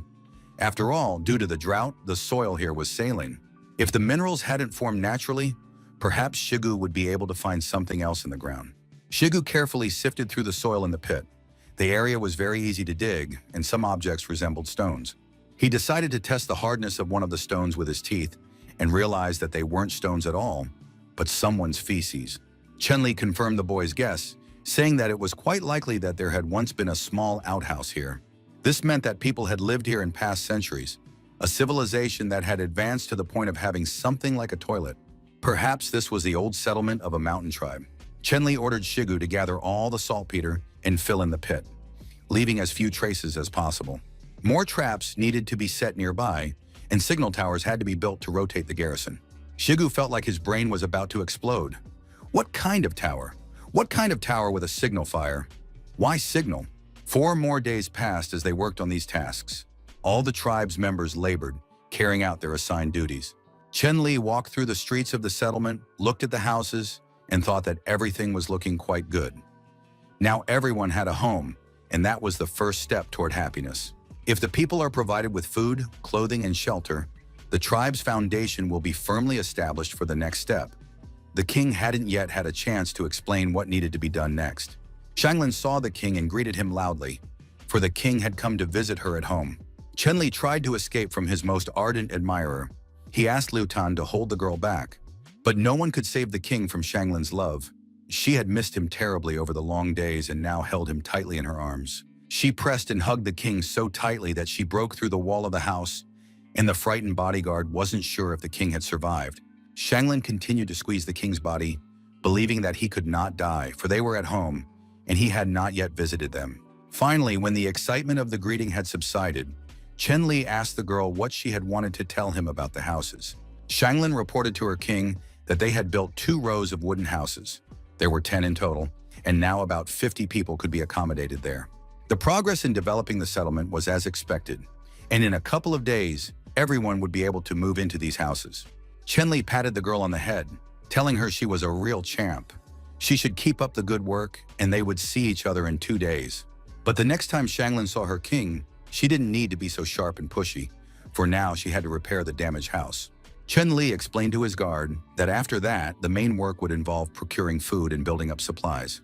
The men went down to the riverbank and watched the other members of the settlement going about their duties. Members of the water tribe were catching fish and stringing them onto spears. They were very good at it. The girls from the Coconut Grove tribe were cleaning the fish and hanging them out to dry in the fresh air. Compared to digging traps and building houses, fishing was a better fit for the members of the water tribe. Thanks to them, the tribe's food supplies had increased significantly in recent times. However, the silent bodyguard Liu Tan said that all this had happened only thanks to the king, who cares for his people. After all, it is he who leads the people to a life of abundance and also worries about their safety, striving to prevent external circumstances and enemies from destroying the tribe. Chen Li understood that people would blame him for using these methods to subdue the Sea tribe and the Coconut Grove tribe. But Liu Tan saw no problem with this. He believed that the king should have no doubts, for the king's command is the will of his subjects. In this world, the strongest survive. Large and small tribes destroy one another every day. But achieving maximum results with minimal losses and showing generosity toward his subjects, that is what a king does, and everyone is grateful to him. Deep down, Chen Li admired this young man. He believed that Liu Tan already possessed all the most valuable and necessary qualities. However, it was necessary to move on and check the state of the borders. The king believed that the people of the Sea tribe would present many more surprises. It was an elusive detachment of divers. Shigu, along with his assistants, was inspecting the quality of the rock formations surrounding the settlement. Soon the king appeared near the men with his bodyguard and asked Shigu to stay for a moment. The king wanted to know how things were going with the installation of traps and signal towers. Shigu reported that, by the king's order, signal towers had been built in 3 directions: south, west, and north. After assigning 6 men to guard the towers in shifts, there was very little manpower left. To finish the work on time, the men had to start earlier and head into the mountains before nightfall. Chen Li was very upset, realizing that there was a catastrophic shortage of people. He immediately said that today, together with Liu Tan, he would join the workers and climb the mountains with them to help with the construction. Shigu was, of course, strongly opposed, but the king believed that this was the most critical period when every second counted and there was absolutely no time for deliberation. If the mountain tribe had ever lived nearby, then they would know the terrain far better than the newcomers. If the mountain tribe were to take advantage of their unpreparedness and launch another large-scale attack, it would end in tragedy. There was no time to waste, so everyone had to get to work immediately. Shigu understood the gravity of the situation and did not oppose the king. Everyone worked tirelessly, despite the late hour and their exhaustion. Soon another signal tower on North Mountain was ready, and Chen Li breathed a sigh of relief. Still, the guys had a bad feeling about it. Perhaps it was just his imagination running wild. Now he saw danger in practically everything. But soon everyone froze and listened, because a cry rang out from the southern side of the mountains. Soon a column of smoke appeared on the signal tower, warning of danger. Chen Li realized that the southern tower was under attack by enemies. The king ordered everyone to assemble immediately. The time had come for serious action and to test the tribe's resilience. Chen Li ran through the forest at breakneck speed, but it was still a 5-minute walk to South Mountain. Even knowing the location of all the traps and possessing great agility, the king had to be very careful. All he could do was pray that nothing irreparable would happen in the time it took him to reach South Mountain. The hunter, Aegon, saw that a trap had been triggered right next to the tribe. Had the enemies really penetrated so deep into their territory? Perhaps, in addition to members of the mountain tribe, there were other enemies who had noticed the fire and were now heading toward the tower to kill the hunter. So the young man armed himself with 2 spears and, to avoid danger, decided to flee the tower himself. Aegon dropped to the ground and realized that the enemies had ambushed him. He ran through the forest, not understanding why they were making so much noise during a surprise attack. Aegon moved very quickly, changing his position almost instantly, but his opponent was also fast and agile. Finally, they met. The hunter Aegon raised his spear, while his opponent approached him with an axe in his hands. And just a second before the tragedy, the opponents realized who was in front of them and managed to stop. Aegon didn't understand what the king was doing in the forest or why he was there. Chen Li replied that he didn't have time to explain and asked the hunter which trap had been triggered. Aegon said that he had lit the signal tower, and the trap closest ahead had been triggered. It was good that they had met. The king volunteered to go ahead first. He ordered Aegon to wait for the rest of the warriors and lead them along a safe path to him. Aegon was very worried about the king because it was possible that more than one enemy had fallen into the trap. They had to be extremely careful. Chen Li approached to a safe distance and saw that someone was stuck in the aerial trap's net. He sensed no other people nearby. Moreover, the forest was deathly silent, and this didn't sound like a trapped animal that would have kept screaming. The person hanging in the net wasn't calling for help. Had he really come here alone? Or perhaps he was already dead. Chen Li decided not to speculate, realizing there were no other enemies nearby, and cautiously stepped out from behind the tree, holding a battle axe in his hands. The young man approached the trap and saw that the queen of the Coconut Grove tribe, Xiao Wang, had been caught in it. Chen Li asked the girl what she was doing there, since Xiao Wang was actually supposed to be tending to her wounds. The girl was furious. She refused to answer his questions and demanded to be released immediately, threatening to kill the king when she climbed down from the tree. It was unclear what the king would be doing with the queen, but soon the young man heard the voices of other warriors rushing toward the spot where the trap had been triggered. If any of the warriors saw this scene, the queen would kill them on the spot, so Chen Li began untying the ropes and shouted at the warriors not to approach. The king said it was very dangerous there, and the warriors froze in their tracks. Shigu suggested that the king had fallen into a trap, but perhaps it would be better to hurry and rescue him. The hunter Agan said he sensed danger as well. At the same time, judging by the king's voice, he himself was unharmed. Perhaps there was something there that people shouldn't see. Shigu guessed that the king was probably busy with his business behind the bush, and for that, he needed to be alone, despite the possible danger. Besides, Shigu knew that girls always avoided people when they went swimming or to the bathroom. But it seemed the situation had changed, and Shigu realized he was wrong. The king and queen of the Coconut Grove tribe emerged from the bushes. The king said it was his fault. He had forgotten about Safe Pass. Xiao Wang was surprised. She didn't know that the king was knowledgeable about safety and knew so many amazing tricks. Chen Li apologized again and asked why the girl had come to this part of the forest in the middle of the night. Xiao Wang explained that the previous evening she had overheard a conversation among members of the Sea Tribe. They were discussing how great it would be to go back to the beach and catch some fish, shrimp, and shellfish. If the members of the Sea Tribe ate this food, they would have more energy to work. Chen Li pondered this idea. More energy would certainly come in handy. This was likely due to the iodine and salt content in seafood. However, the aquatic dwellers realized that on the way to the beach, they might encounter a pack of jackals. They couldn't go fishing and risk being eaten. So Queen Xiao Wang was looking for a new safe route. Chen Li said he had traveled that road many times before and hadn't encountered any jackals there in the past week. It seemed that in the last few days, one of the sea dwellers had secretly escaped from the settlement. Xiao Wang immediately suggested executing these insolent creatures when they returned. However, the king had a different view of the situation. Chen Li began to think about the vulnerability of the security system, which he hadn't paid attention to before. Perhaps they needed to organize road patrols. Besides, it was important to open a road to the beach, and even better to establish another settlement right on the coast. Fishing was still a secondary concern, but the people needed dodo birds and their eggs. Besides, they could start salt production. Chen Li decided that this was exactly what he needed to do. First thing in the morning, he would wake the warriors, but before that, he would go to the beach and deal with the insolent jackals. Xiao Wang said she could help the king with patrols and secret missions. As for getting rid of the jackals and expanding their territory, that was something better to think about later. Chen Li decided that the queen didn't believe in his strength and doubted he could handle the wild beasts. But Xiao Wang declared that he shouldn't think too highly of himself or flatter her. She wasn't worried about him at all. The queen of the Coconut Grove tribe was worried that it was too rash to split up the people to guard two territories. Besides, the beach has already been attacked once by a mountain tribe, so they know how to get there and what to do once they're there. Chen Li believed that the mountain dwellers had been at the beach just a couple of days ago, so they probably wouldn't go there now, and it was still safe for the time being. The locations of the mountain tribe, the newcomers' camp, and the beach form a triangle. As long as the exchange of information and resources between the tribe and the stronghold on the shore is maintained, the people will be able to support one another. After all, the enemies know how to use poisonous smoke. If everyone lives in one place, it will be easier to poison them all at once. Xiao Wan was completely lost in the words the king was saying, but she decided that he had already made up his mind and should do as he saw fit. Shigu and Agun continued to wait for their king in the bushes, thinking he hadn't finished his business yet, but he was the tribal chief. he could take his time. One of the following nights, a group of warriors, along with the king and the chieftain of the sea tribe, set out for the coast.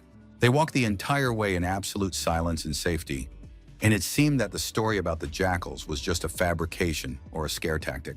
One of the coastal dwellers said that he had encountered jackals right here, although none were visible or audible at the moment. The man insisted that they were somewhere nearby, because just 2 days ago, several jackals had been on this road. But soon enough, a jackal did indeed leap out of the dense forest right at the members of the seafaring tribe. This jackal was bold enough to charge a group of people alone, but this time it was unlikely to get a taste of meat. Heihu struck the predator with all his might, and the jackal flew off to the side, slamming into a tree with full force. However, jackals are cowardly animals. They never travel alone, and soon a pack of jackals surrounded the group of people from all sides. Lutan was very worried about his king. He begged him to be more careful and not to get himself into trouble. Chenli told him not to worry, since the people of the sea tribe were not enemies, and the jackals could be easily dealt with. Heihu turned to the king and said that if Chenli didn't mind, his men would be happy to deal with the jackals themselves. And just like that, those bloodthirsty beasts scattered in all directions from the strong man's blows. In principle, these predators posed no danger to such strong and well-built people as those now walking through the forest. Chenli was completely calm and watched with interest as the members of the sea tribe fought. The young man decided not to join the fight, since this was a perfect opportunity to teach the recruits hand-to-hand combat. Still, the king remained vigilant, and with absolute ease and without exerting any effort, caught the jackal that was about to attack him from behind. Chenli squeezed the jackal's throat, thinking that the beast was having a bad day because it had run into a serious opponent. Soon, the entire pack of jackals was dealt with, and the men could move on. Although there were many jackals, they were dealt with rather quickly, though the warriors did not notice this. Heihu warned that their former home lay ahead. The king advised them to be very careful. Soon, the entire group reached the coast. Apparently, there wasn't a single living soul nearby. Chenli pointed to the nearest rock for the leader of the water dwellers. Chenli said that he planned to build a fortress on that rock. The fortress should be close to the rock. It needed to accommodate about 20 people, and a signal tower would be located on the rock itself. Once construction was complete, the people would build a small, salt-drying facility near the fortress. The king intended to teach the sea dwellers this craft. Chenli promised to send people to help the sea dwellers, but right now they only had 4 days for all this construction. Chenli suddenly thought that he felt like a contractor inspecting a construction site and constantly pushing back deadlines. And Heihu listens to instructions and regularly hauls bricks on his back. The king warned, if an emergency arises, the sea dwellers must immediately light a bonfire and request help from the camp. 3 days had passed since that conversation. The houses in the camp were sturdy and neatly built. Chenli had managed to craft a bow and was now testing the tension of the bowstring. The rubber band made from bull hide was actually quite good, but using it skillfully required considerable effort. Besides, the wood was not very durable, so a replacement had to be found. Just then, there was a knock at the door, and it was reported that the hunter Xiong had returned and wished to share some confidential information with the king. Chenli ordered that he be brought in and allowed into the house. Chenli wanted to know if there were other tribes in the north with whom they could ally in the future. Hunter Xiong replied that he had traveled north for more than a day, but there were no signs of anyone there. He had only found a single lake, and nearby was a snow-capped mountain. In the lake, the hunter saw some strange, large creature, but before Xiong could get a good look at it, the creature sank to the bottom of the lake and vanished. Because there was a terrifying snow-capped mountain ahead, Hunter Xiong did not dare to go there and turn back. Chenli praised the hunter, saying he was a real hero. However, the king was surprised that the hunter was afraid of the snowy mountain, but not afraid of the water monster. Hunter Xiong was very upset because the mountains were frightening. He thought that the king probably hadn't heard anything about this yet. Ayu also knew something about these mountains, so the girl pressed herself against the king in fear. Chenli couldn't understand what exactly these two brave, primitive people were afraid of. Ayu said, looking into the king's eyes, that she wasn't afraid of the snowy mountain, but of those who lived beyond it. They were talking about some kind of gigantic giant, the mere thought of whom sent everyone into a panic. Even the brave and fearless Hunter Xiong, as soon as he began to think about the giant, immediately started coughing and his legs buckled. Chenli checked the game stats and received a new quest.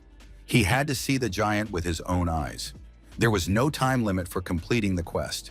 The young man accepted the quest immediately, though he was surprised that he would receive just 1 stat point for simply seeing the giant. Once upon a time, the game awarded only 2 points for banishing a saber-tooth tiger, but that was dangerous.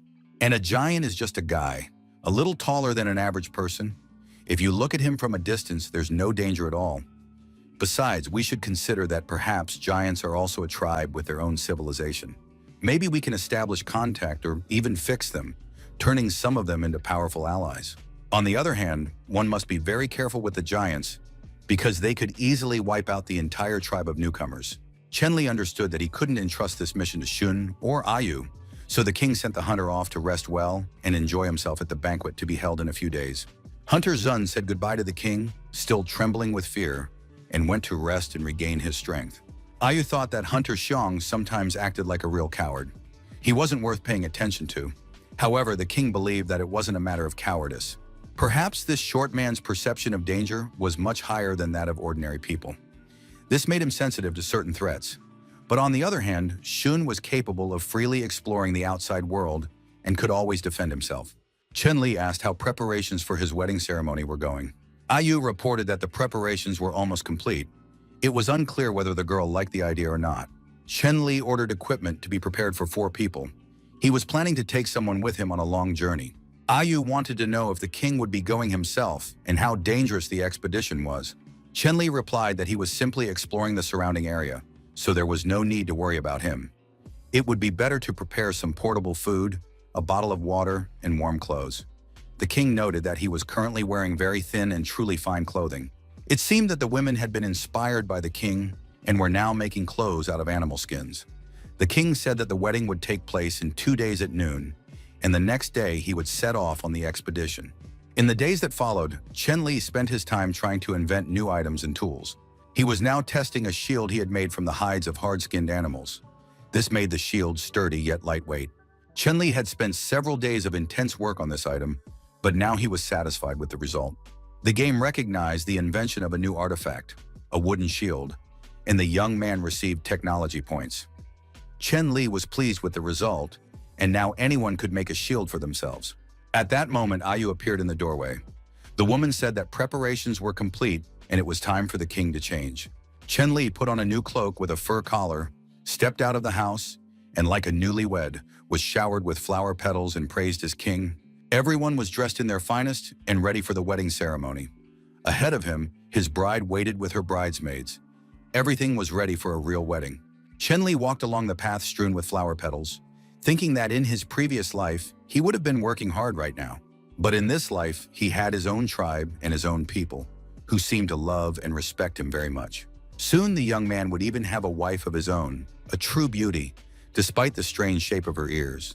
Of course, all of this felt more like a hallucination or a strange dream, but such was the life he was now living. In this world, Chenli finally felt a sense of belonging, and he felt needed and important. Chenli announced to his fiancée that from now on, when he wasn't around, the tribe of newcomers would belong to Xiao Wang. He announced to all the tribe's members that starting today, Queen Hao Wang would become the tribe's new queen. Everyone shouted, "Hurrah!" and showered the young couple with petals. The ceremony was very tender and touching, and when the time came for their kiss, Shanglin couldn't hold back and burst into tears. The girl was deeply moved. After that, the tribe held a lively banquet with dancing around the bonfire, and finally night fell. Everyone wished the king a good night. Chenli entered his royal palace and finally breathed a sigh of relief. Everything had gone smoothly, without any surprises. Ayu told the king that Queen Xiao Wang was waiting for him in the palace, so the girl would take her leave and not disturb him any further. Chenli finally gathered his strength and resolve and decided it was time to return to the palace and meet his wife there. He practically kicked the palace door open and shouted to his wife that he was home from work. But the sight that met his eyes immediately sobered the young man. Chenli sensed that his wife was furious. She was sitting on the throne, waiting for her husband. Instead of waiting for him on their wedding night, Xiao Wang sat on the throne with a stern look. Chenli immediately thought she was about to devour him. Xiao Wang said she was giving him one chance to confess everything on his own. Chenli didn't know exactly what he was supposed to confess, but he was ready to admit to absolutely everything. Xiao Wang stood up to her full height, brandishing her whip. She could see that the king was pretending not to understand her. Chenli tried to remind the girl that it was their wedding night and thought he'd been wrong to give her a new spiked whip. Xiao Wang was furious that the king was planning to leave immediately after the ceremony. Was he really in such a hurry? Chenli breathed a sigh of relief. He'd already been afraid that all this was serious, but now it seemed like nothing but nonsense. The young man began to explain to the queen that she had simply misunderstood him. He suggested that she calm down, take a deep breath, and then he would tell her everything and explain it all. It was past midnight before he finished his story. It turned out that Chen Li had intended to convince the giants to join the tribe of newcomers for the battle against the mountain tribe. It was indeed his idea, but in reality the king wasn't sure about it, so just in case he wanted to take 3 companions with him. Chen Li asked the queen to keep the true purpose of the trip a closely guarded secret. The king didn't understand why, but he knew for certain that Xiong and Ayu were very afraid of the giants, and he wanted to find out why. Xiaowang offered to go with her husband, but the king believed that one of the rulers should remain with the tribe to lead the people. Besides, he had a special, very important task that he wanted to entrust to the queen. Chen Li showed the girl some ropes with very strange attachments and said that it was a sling. The king was going to show her how to use it. He wanted to have a unit of people in his tribe who knew how to use this throwing weapon, and the queen was to select the people and train them. The morning after the wedding, the expedition set off for the distant snow-capped mountains to meet the giants. In addition to the king, the expedition included the hunter Agun, the ruler of the Heihu water tribe, and Ayun, a representative of the Coconut Grove tribe. Judging by the looks of it, the girl wasn't very happy about having to go with the king. She would have gladly stabbed him with a knife. But the night before, Xiao Wang had strictly insisted that Ayun must be part of this expedition. The queen considered the subordinates from the novice tribe unreliable and wanted the king to choose 3 girls from the Coconut Grove tribe and the Sea tribe to accompany and protect him. Chen Li said he planned to take Haihu. He had personally witnessed his combat prowess. Construction of the fortress on the beach would be temporarily placed under Shigu's responsibility. If the king took Heihu with him, the newcomers from his tribe would not be able to cause trouble in his absence. They always obeyed their lord. Xiaowang didn't care who exactly the king took, but Ayan had to be one of the girls he took. The queen emphasized that this was not a request because Ayan was the strongest and bravest fighter. Besides, her wounds had already healed, and if she went with the king, the queen would have peace of mind. Xiaowang said she had already punished Ayun for her past mistakes, so there was no need to doubt her now. Chen Li wasn't particularly worried, but living next to this spiteful woman still stressed him out. If another problem arose, the king could hope that the hunter Agan would save him. As the party moved deeper into unfamiliar territory, the hunter Agan sensed that someone was watching them. Some time passed. They didn't encounter or notice anyone, so they decided the hunter had simply been mistaken. But soon the king realized that they were indeed being followed, and it was no longer possible to pretend that everything was normal. Heihu told the king that there was a lake ahead. Chen Li already knew this from the scout Shun. Heihu burst out laughing, saying that it meant the hunter Xiong had really seen that monster. Chen Li realized they were talking about the monster living in that lake. Heihu confirmed that he was indeed talking about the lake monster. When Heihu was a child, he saw with his own eyes how this creature swallowed a leopard whole. Back then, the man had been too young and had been very frightened. But if he got the chance, he would definitely fight that lake monster. Chen Li understood Heihu's desire to fight the strong. For the king, too, it had always been interesting to face someone stronger than himself.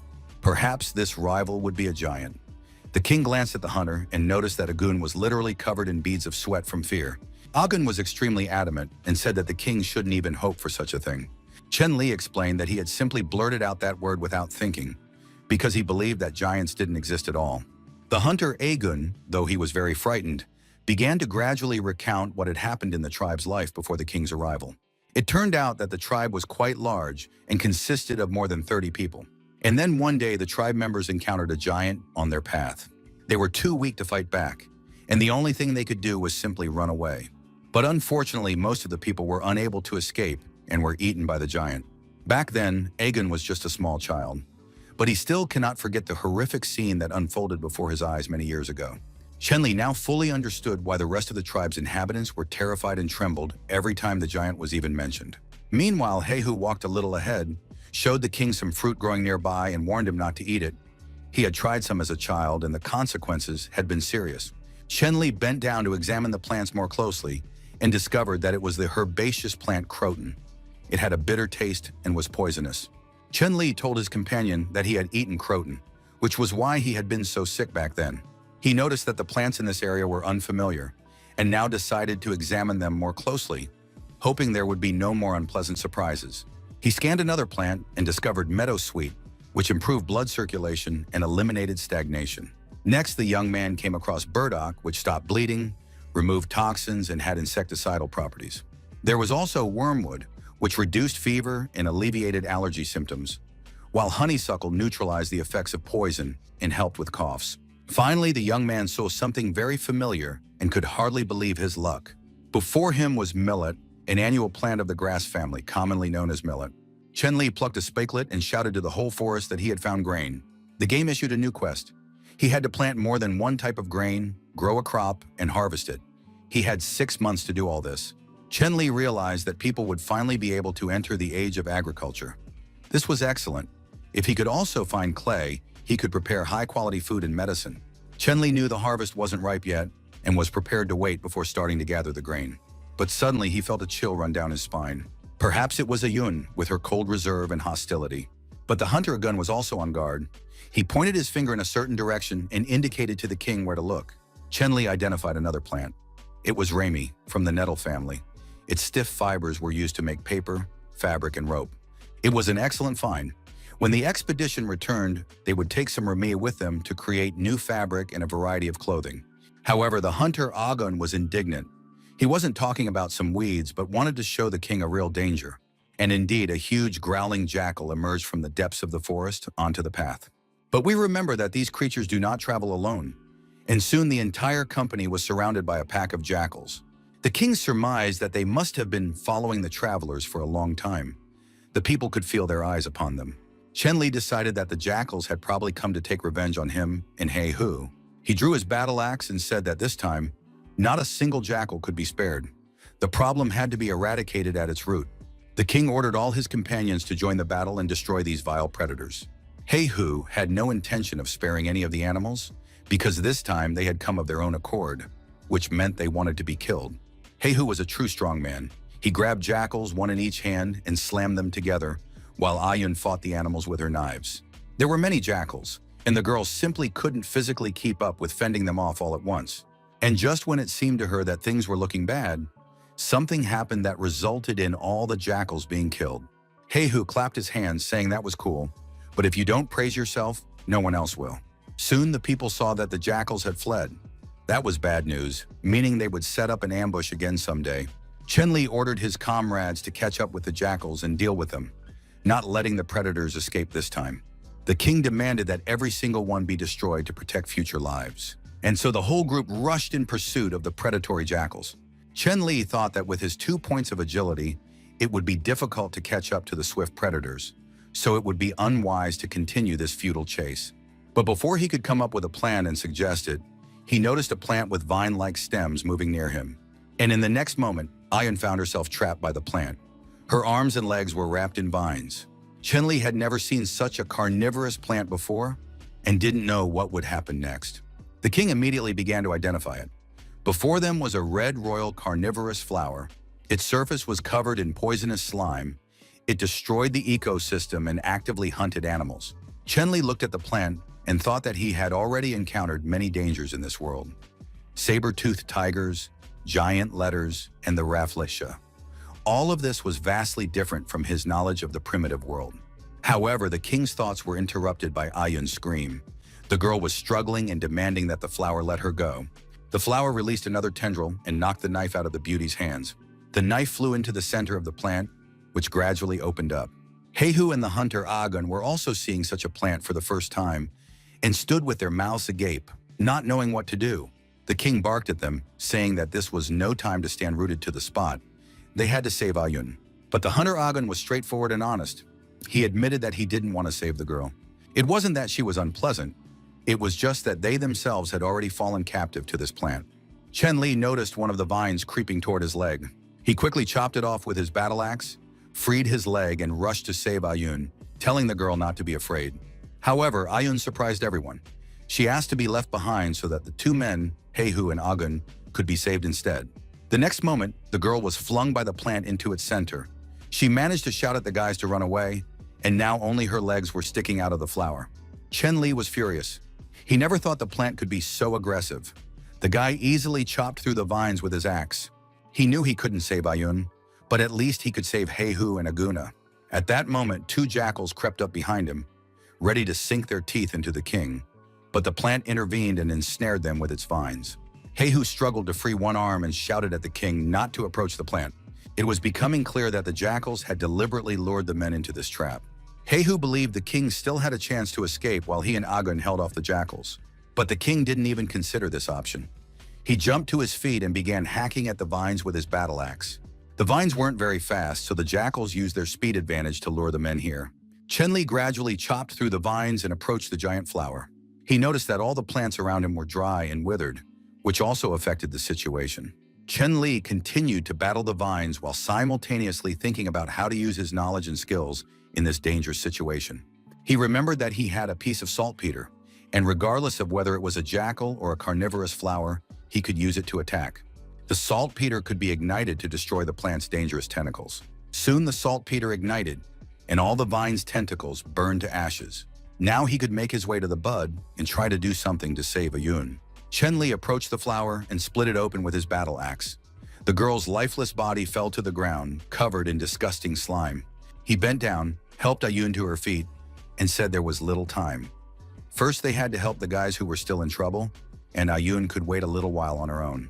The girl's clothes had almost completely dissolved from the poisonous slime, and the king offered to give her his cloak. After that, he released Heiha and Agun, draped his cloak over Ayun, and the whole group set off in pursuit of the jackals. There was no need to fear them now since the jackals had run far away, but they wanted to find those vile predators. Chenli soon spotted water ahead and said that this was good news for everyone. There was very little left to do, just push through and dive into the lake so that everyone would be safe. But before the group reached the water, a huge predatory jackal pounced on the last person walking. Ayun, wrapped in the king's cloak. Chenli turned, saw the jackal, and warned the girl to dodge quickly. Everything around them was ablaze with fire, ignited by the saltpeter, and Ayun was unarmed and couldn't really move. Chenli grabbed Ayun by the arm and pulled her out of the cloak. The cloak itself remained in the jackal's jaws. Ayun was thrown aside, and a hand-to-hand struggle broke out between the king and the jackal. The young man lay on his back, and towering over him was the vile predator, saliva dripping from its jaws. Everyone watched the king in horror, realizing that this was a fight to the death. The jackal pinned Chenli's right arm to the ground with its paw, and the king couldn't shake it off. The situation was growing more dangerous, and Chenli shouted to his companions to leave before the fire reached them. He was confident in his strength. The jackal was already weakening. He needed to wear the predator down before the fire spread. At that moment, an arrow struck the jackal in the neck, and the hideous beast howled in pain, releasing the king. Chenli crouched down and looked at the jackal's lifeless body lying nearby. The beautiful Ayun took the bow and fired an arrow into the predator's neck, ensuring its final defeat. Surprisingly, Ayun had a hidden talent for archery. The girl admitted that she had once watched the king use a bow and had taught herself how to do it. Ayun added that she had sprained her ankle and had almost no strength left, so she wouldn't be able to run away, and asked the king to leave as soon as possible. Chenli had no intention of listening to her pleas. He hoisted the girl onto his back and said they would leave together. Heihu and Agun were also ready to go with the king and had no intention of saving themselves alone. Heihu carried the hunter Agun on his back, and Agun joked that he'd like to switch places with Ayun so the king would carry him. Heihu replied that if Agun wanted to get to the lake faster, he still had the strength to toss the little guy right into the water from the cliff. Chenli was also exhausted. Running with a girl on his back was no easy feat. Ayun admitted that she had actually planned to seize the moment and kill him. She had long since figured out that it was the king who had planned the Black Bull's attack on the Coconut Grove tribe's settlement. Chenli asked why she thought so. Ayun replied that she was certain. The king would not confess or tell the truth. During the attack, she noticed that some of the bulls were wounded, but the weapons of the girls from the Coconut Grove tribe couldn't pierce their tough hide. Moreover, the king's men fought the bulls in perfect coordination, which only strengthened her suspicions. But Ayun knew she wouldn't be able to convince them, so she said nothing and planned her attack without the queen's permission. Now she held a small, sharp knife to the king's throat and said that if he made even a single move, he was finished. Chenli could have thrown her off right there, and then he wouldn't have any problems in the future. He was upset to hear all this and told the girl to hold on tight. "We'll have very little time left, and once we're safe, then we'll sort things out calmly." Ayun agreed to the plan, pressed herself against the king, and he ran, saving himself and the future assassin. Ayun would keep a close eye on the king. If he betrayed the queen or the Coconut Grove tribe, she would kill him. Chenli agreed that this was fair. Ayun was dissatisfied. The king had simply absolved himself of responsibility, but if he allowed her to punish him, that already sounded like a good deal. Finally, the group reached the water, far from the fire and danger. Hey-Hu was the happiest of all, a member of the water tribe who had always longed for water. The survivors looked at the fire blazing like a solid wall on the shore and realized that just a little later, they could have been burned alive. Chen Li reflected that 2 of the 4 expedition members were now unable to move, so it would be better to abandon the search for the giant. He ordered Hey-Hu to take the injured to the place where Agun had found the Rami, set up camp, and rest until the king returned with medicine. Everything went according to plan, and soon the injured felt fine. Agun noted that nothing hurt anymore. The king set off with Hey-Hu to gather more medicinal plants to complete the treatment of his companions. Suddenly, Hey-Hu grew alert. He sensed a familiar smell. Everyone tensed up. The scent resembled that of hyenas. Perhaps traces of the recent fight with them still lingered on their bodies. But Chen Li parted the bushes and said he wasn't sure the scent was coming from the remains. Hey-Hu peered into the bushes and saw a heartwarming sight. Jackal pups were sleeping on the leaves.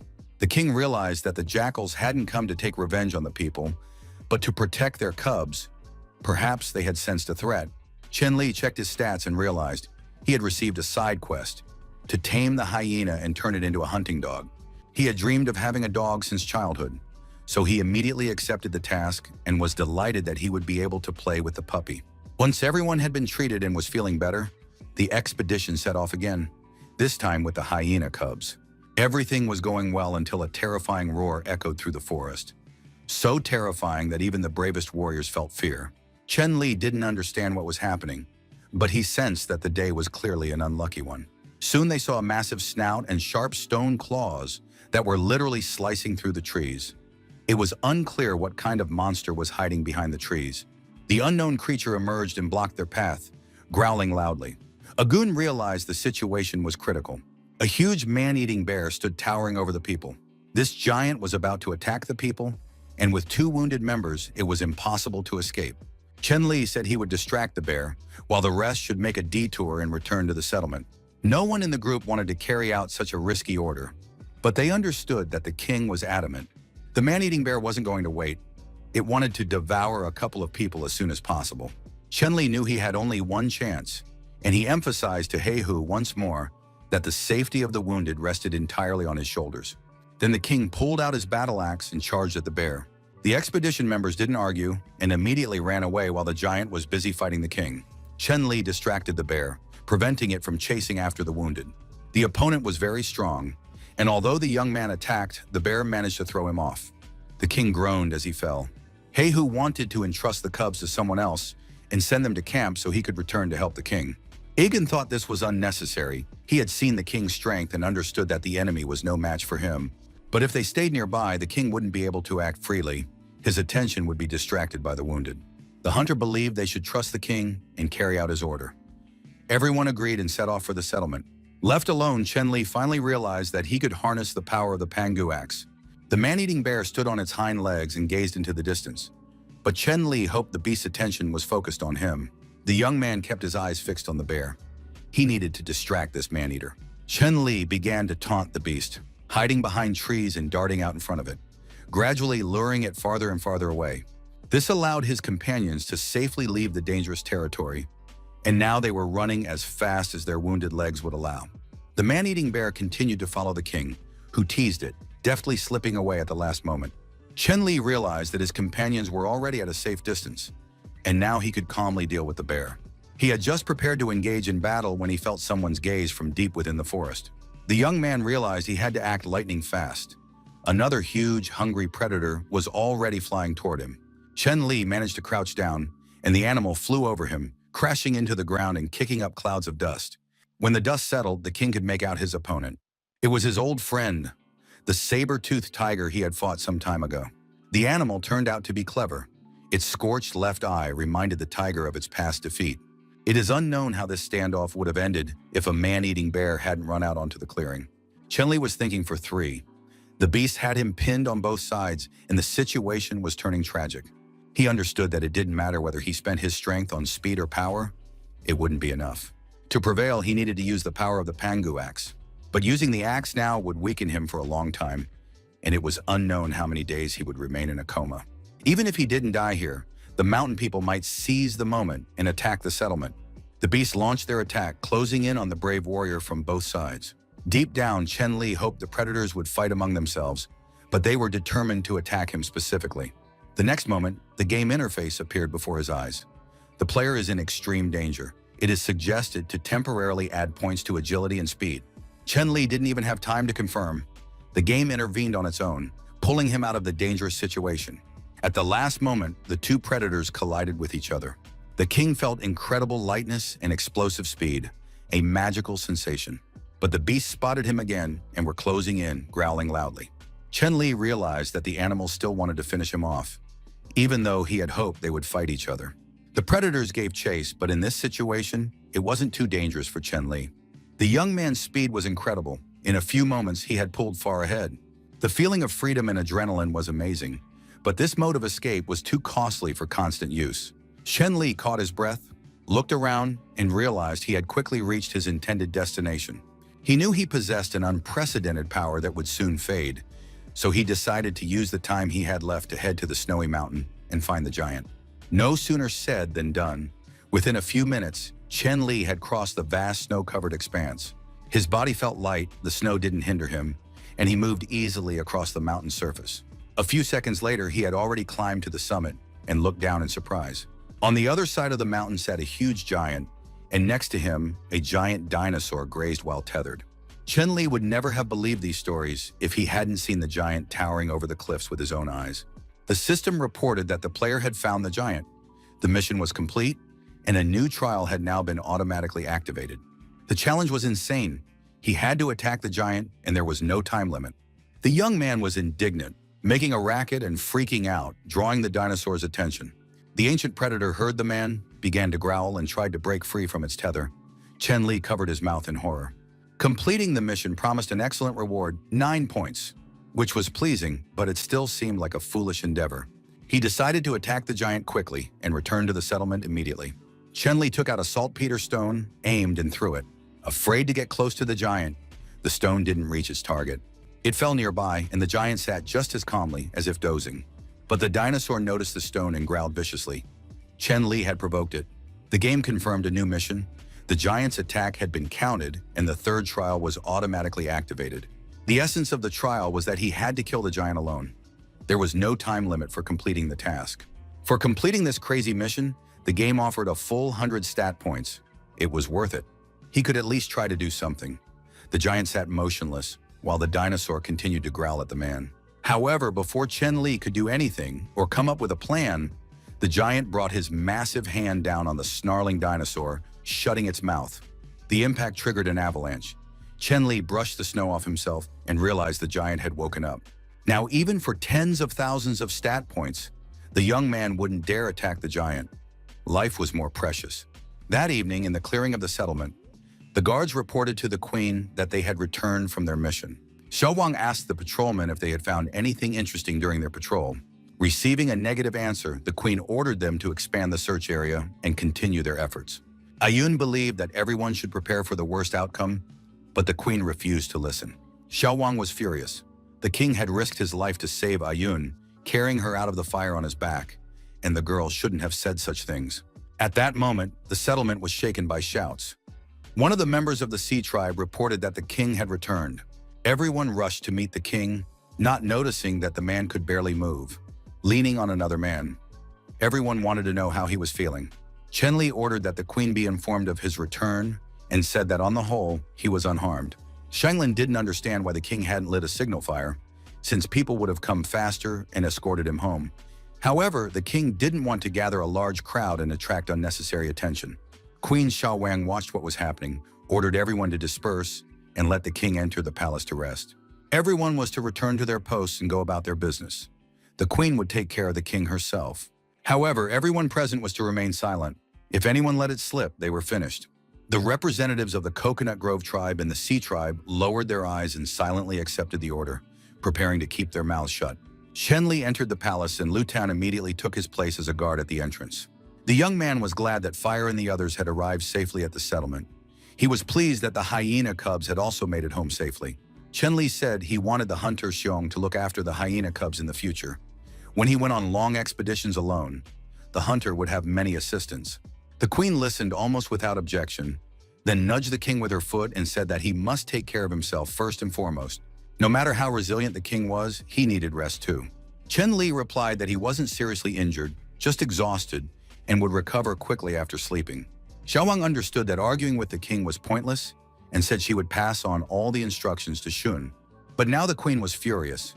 She believed the king hadn't taken care of himself and had taken a great risk, and she didn't want to lose her husband before his time. After that, Xiao Wang snapped at her husband to rest and left the palace. Lu Tan was concerned about the king's health and condition, but the queen assured him that he was fine. The king just needed to rest and get some sleep right now, so Liu Tan shouldn't let anyone into the house. Left alone, Chen Li opened his stats window to check his data. Despite losing 4 attribute points, he had gained 10 points for completing missions, so there were no serious losses. In the past, Chen Li had recklessly relied solely on strength in critical moments, forgetting about self-preservation. Now he decided to start by increasing his agility and added a few points. It turned out that the agility stat had reached its maximum. The next increase would require twice as many points. This meant that each new increase in agility would require more and more points. Chen Li realized that increasing agility in the near future would be difficult. Next, he focused on increasing strength, where there was no critical threshold. Different attributes had different limits. Chen Li decided to gradually increase all stats to their maximum. He increased his strength again, and the process of physical development felt more intense than before. His body seemed to be stretching outwards. Chen Li glanced at his legs and saw that his boots had torn, and his legs had grown in length and girth. His pants couldn't withstand the increase in size either and ripped right off him. At this point, the guy had reached his maximum strength. He hadn't expected it to be so painful, and he was left without shoes or pants. There were no more points left to allocate, but 2 stats hadn't reached their maximum yet. Chen Li didn't understand how intelligence could affect his life. The higher the intelligence, the greater the chance of random quests with high rewards. Attribute points were a scarce resource, so it would be wasteful to increase intelligence just for the sake of a potential reward. The young man decided to first increase his stamina to the critical value. He also needed to ask the tribe members to sew a few new sets of clothes, the last thing the king had thought about before going to sleep. Chen Li slept soundly and peacefully all night. No one disturbed him. From early morning, members of the water tribe were fishing and doing quite well at it. Shu Xiao was teaching a girl from the Coconut Grove tribe the art of cutting and sewing, paying close attention to the neatness of the edges. Freshly caught fish were already roasting over a fire on the shore, and anyone who was hungry could come and eat the fresh meat right away. At the archery range, intense training had been underway since early morning, led by Queen Xiao Wang herself. The girls had to learn how to use slingshots. At the queen's command, they swung the slingshots over their heads. Also, at the queen's signal, all the girls released their slings simultaneously, and the stones flew straight into the target. The targets were figures of people made of straw and sticks, and the girls were shooting at them. One of the girls reported to the queen that a total of 6 shots had been fired. 1 hit the edge and another missed. Chen Li approached the shooting range, and upon hearing the results, praised the girl, saying that for a start it was actually quite good. However, the king himself looked stunning that early morning. His muscles had become even stronger and more powerful, and he radiated confidence in his abilities. The queen was dissatisfied again. She didn't understand why the king wasn't resting, but was running around the village. Did he have a splinter in one spot or something? Chen Li replied that as the king of the tribe, he had to know what his people were up to. The queen immediately noticed her husband's new pants and realized he hadn't slept again that night. Chen Li was forced to make excuses to this jealous harpy, saying he had slept soundly all night. The queen agreed to believe him one last time.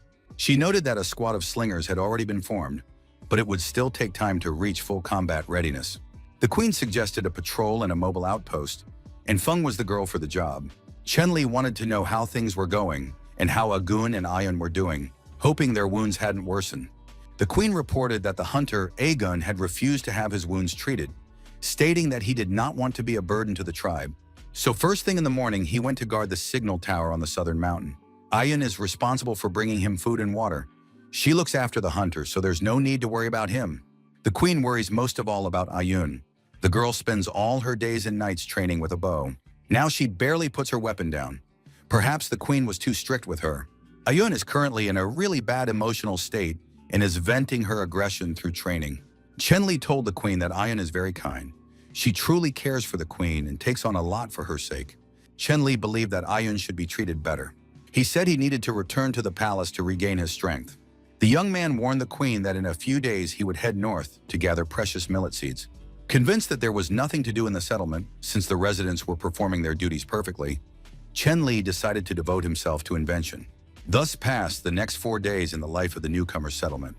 Chen Li was writing something on a stone tablet. A comb, a shovel, and several tools he had made lay nearby.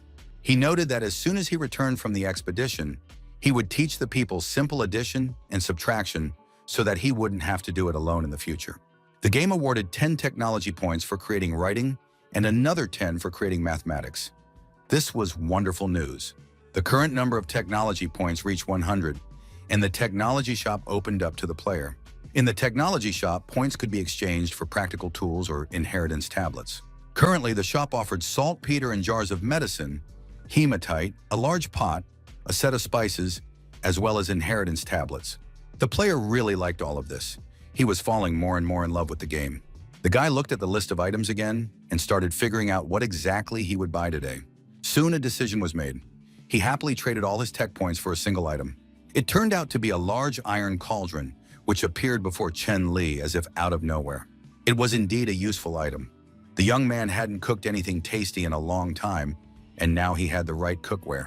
Of course, anyone might have thought he'd wasted 30 points on a pot, but in reality, the king wanted to buy the cauldron not only for cooking and evaporating salt, but also because it was an iron object. If carried on his back, it would serve as armor. If strapped to his shoulder, the cauldron could be used as a shield. Besides, the cauldron could be used at a critical moment, brought down on opponents' heads and even used to destroy them.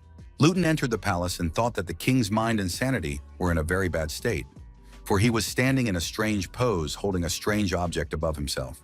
Luton explained his arrival by saying he had heard unusual sounds and had come in to check if everything was all right with the king. Chen Li said he was simply communicating with other gods and spirits, but Liutan still didn't understand. After that, the king purposefully went out into the courtyard and began doing strange things that no one understood. Chen Li managed to dig a furnace into the ground, light a fire, and boil water. For inventing the oven, he received technology points again. Outwardly, it resembled a tandoor. Chen Li couldn't even figure out where he'd gotten this knowledge from. He'd once been in love with a professor and had absorbed a lot of information that was now coming in handy. He looked closely at the water and noted that it had already come to a boil, so he could add all the necessary ingredients. He added the vegetables and the fish he had caught. The king was preparing a royal fish soup. Chen Li earned tech points for making soup and inventing new ways to cook. That was great. The player was very pleased. Not only was the food delicious, but he also earned extra points. At that moment, Shigu approached Chen Li, carrying something very carefully in his hands. The man reported that he had succeeded. It turned out that the coconut halves contained salt from their own salt works, which the people had set up on the coast. For inventing a method of extracting sea salt, the player also received technology points. Today really was a lucky day. Shigu showed up with the salt just in time. Chen Li used the salt to improve the soup's flavor and invited Shigu to stay for lunch. The king checked the stats. Thanks to his choice of cauldron, he was able to quickly recover the technology points he had spent. Chen Li asked Liu Tan to invite all the free residents to a delicious lunch. Let them bring their own plates. Soon, everyone who wanted a bowl received a serving of rich, delicious soup. The people had never eaten such elaborately prepared dishes before. Absolutely, everyone loved the soup. The people understood that their king was doing everything he could and sharing his knowledge with them. There was plenty of soup, so there was no need to worry. Ayun happily served seconds to anyone who wanted them. However, when Shanglin asked for a third bowl, Ayun warned the girl to be more restrained, or there would be nothing left for the others. The king reassured the girls, saying he would cook a whole pot of soup for those currently patrolling the territory or stationed at the watchtowers. They still needed to take soup to the guys at the outpost, and the king promised that in 2 days he would personally bring them a fresh batch. Chen Li also said that as soon as he had some free time, he would teach people how to use chopsticks so they could eat the roast beef neatly and quickly. After that, the player demanded that the system open the technology shop for him. Chen Li once again had 100 technology points in his account, and now wanted to decide what to exchange them for first. He realized he could teach people basic math and farming, so spending points on that didn't make sense. Thinking about farming, the young man remembered the precious seeds that could be collected to start farming. At that moment, someone from the outer patrol ran up to him and reported that a trap had been triggered in the north, but no human activity had been detected nearby. Chen-Li realized that an animal had been caught in the trap, and if the prey was still alive, they would have to decide what to do with it. Xiao Wang told the girl that there was no need to bother the king with such trifles. Just kill the animal, and that would be that. The queen believed that her husband didn't need to do everything himself. He was too busy and hadn't spent time with Xiao Wang in a long time. Chen-Li explained to the queen that he would be by her side for the rest of his life, but now they needed to set up the house and make some changes. After sealing those words with a passionate kiss, Chen-Li sent the queen on her way and went to check the trap himself. If the prey was still alive, perhaps he could tame it. Chen-Li told the queen that he was counting on her support and understanding. Xiao Wang was happy to have such a practical husband. In addition, the king noted that the nettles brought by the hunter, Agun, had already run out, so more needed to be gathered. But most of all, the king was thinking about the precious millet he wanted to harvest and cultivate. Accompanied by several warriors, Chen-Li set off into the forest toward the trap that had been triggered. Soon, the girl led the entire group to the right spot. This time, an underground trap had been triggered, and the guard pointed out the pit to the king. Chen-Li and the girl peered into the trap, but it wasn't immediately clear, especially to the king. He could imagine many things, yet what he saw was strange, and he didn't understand what was happening there. Now everyone present was looking into the trap, and the representative of the Coconut Grove tribe claimed that just a moment ago, the captive had been howling desperately. At the bottom of the pit lay a hyena. Its hind paw was impaled on a spike.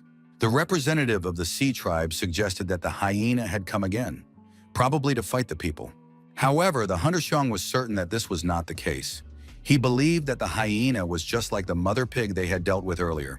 Moreover, Xiong had noticed signs of nursing on this hyena. Hunter Xiong was very sensitive to milk and could smell it from a great distance.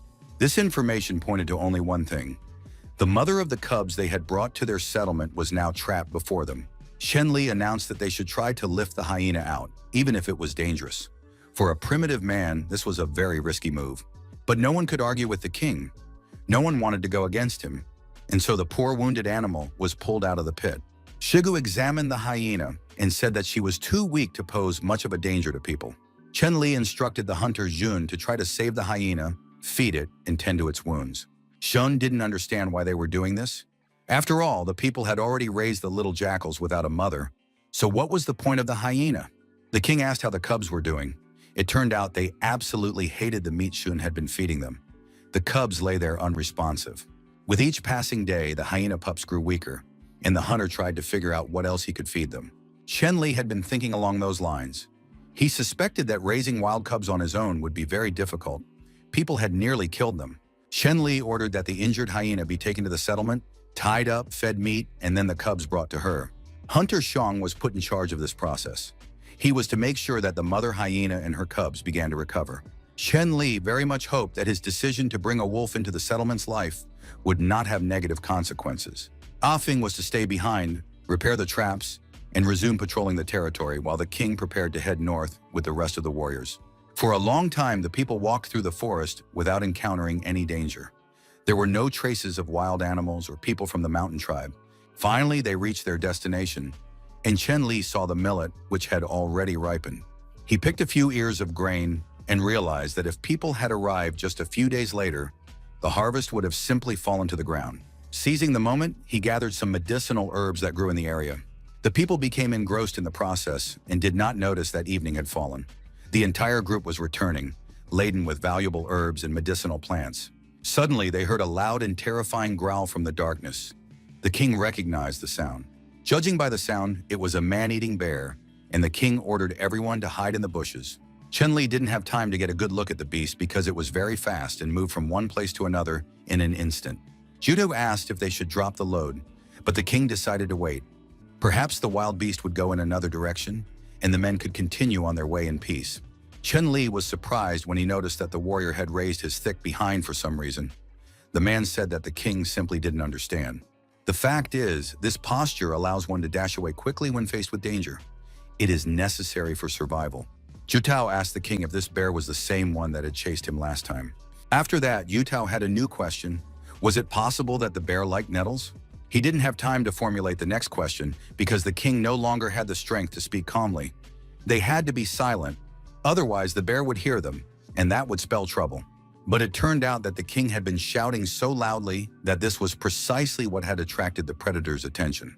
The man-eating bear stopped and began searching for the people hiding in the bushes, staggering from tree to tree and peering into the thick undergrowth.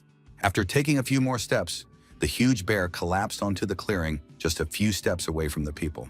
The warriors didn't understand what had happened. Perhaps the bear was wounded, or maybe even dead, but the men now had a perfect opportunity to claim their prey. The men were just about to emerge from their ambush when the bear sprang to its feet and began moving in huge leaps. However, the man-eating bear had no intention of attacking the king and his companions. Frightened, it ran past them. Chen Li surmised that someone was hunting the bear. And indeed, soon a group of unfamiliar warriors armed with clubs emerged from behind the trees. They were talking among themselves and discussing the bear, which couldn't run far from them. Zhu Tao didn't understand why people from the mountain tribe had appeared in this area, but Chen Li didn't have time to answer. The next second, He Hu shouted that the time for revenge had come, leaped out of ambush and charged at the mountain tribe men. Chen Li immediately rushed after his comrade and, at the last moment, struck him on the back, sending him back into the bushes.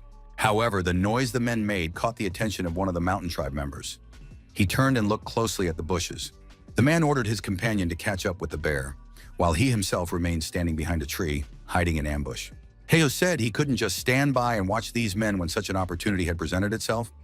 However, the king believed the man was acting like a complete fool, and that one must not allow hatred to cloud one's judgment. Chen Li and his companions saw that their opponents outnumbered them, so rash actions and an attack on them could be fatal.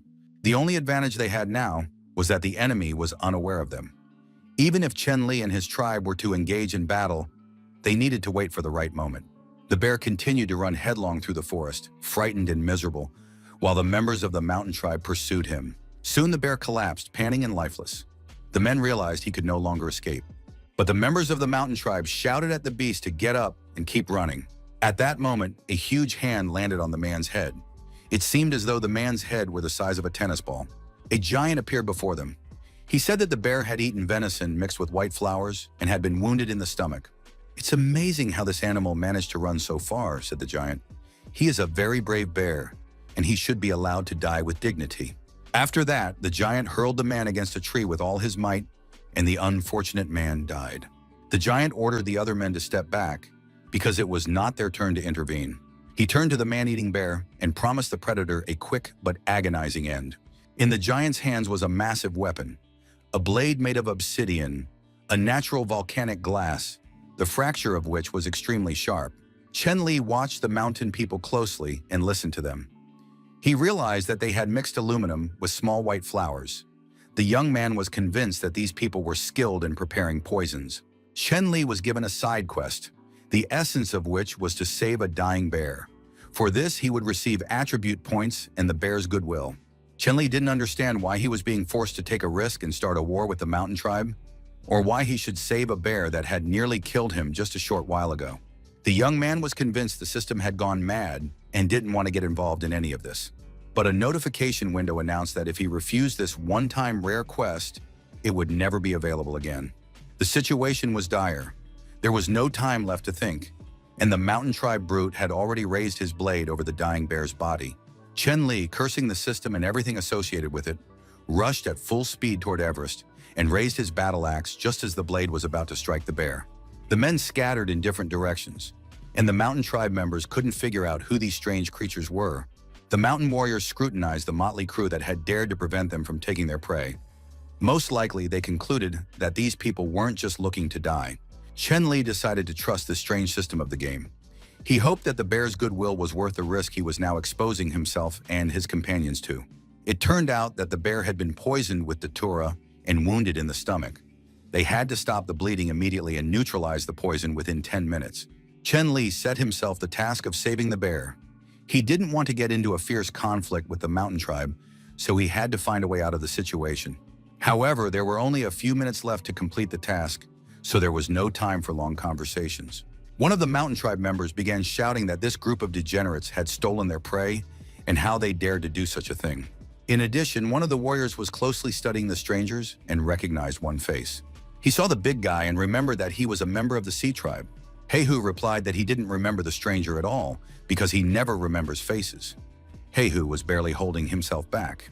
He really wanted to engage in battle. The game system threatened. If he failed this task, certain parts of Chen Li's body would shrink by half. The young man realized that his family life, which had only just begun to bring him joy, had come to an end. Chen Li imagined how the queen would send him to plow the fields. The options were completely unacceptable to him. He turned to his comrades and said that they had many enemies, so they needed to be very careful. Besides, the king had only one demand of his people. They must stay alive and not die in battle. After that, the battle with the mountain tribe began, and Chen Li set about treating the bear. He examined the wound and found that it wasn't deep. The wound on the bear's belly was not life-threatening, and soon it was completely healed. Now they had to deal with the effects of the poisoning. The problem was that Chen Li didn't yet know enough about plants and poisons, and didn't know how to neutralize the datura. He looked at the battle, and it seemed to him that things were going well for the guys so far. However, everyone had already been wounded, and Chen Li had little time left to save the bear. At that moment, the largest member of the mountain tribe said that the battle must stop. The strangers were indeed capable, but time was up. The Hulk looked at everyone present with a predatory smile. It was immediately clear that the most interesting part was just beginning. The man said that for a bunch of vagabonds who had gathered together, they had fought quite well. But now they must leave, and then the mountain tribe giant would spare their lives. Heihu refused to accept such terms. He had old scores to settle with the mountain tribe, which had wiped out the people of the sea tribe.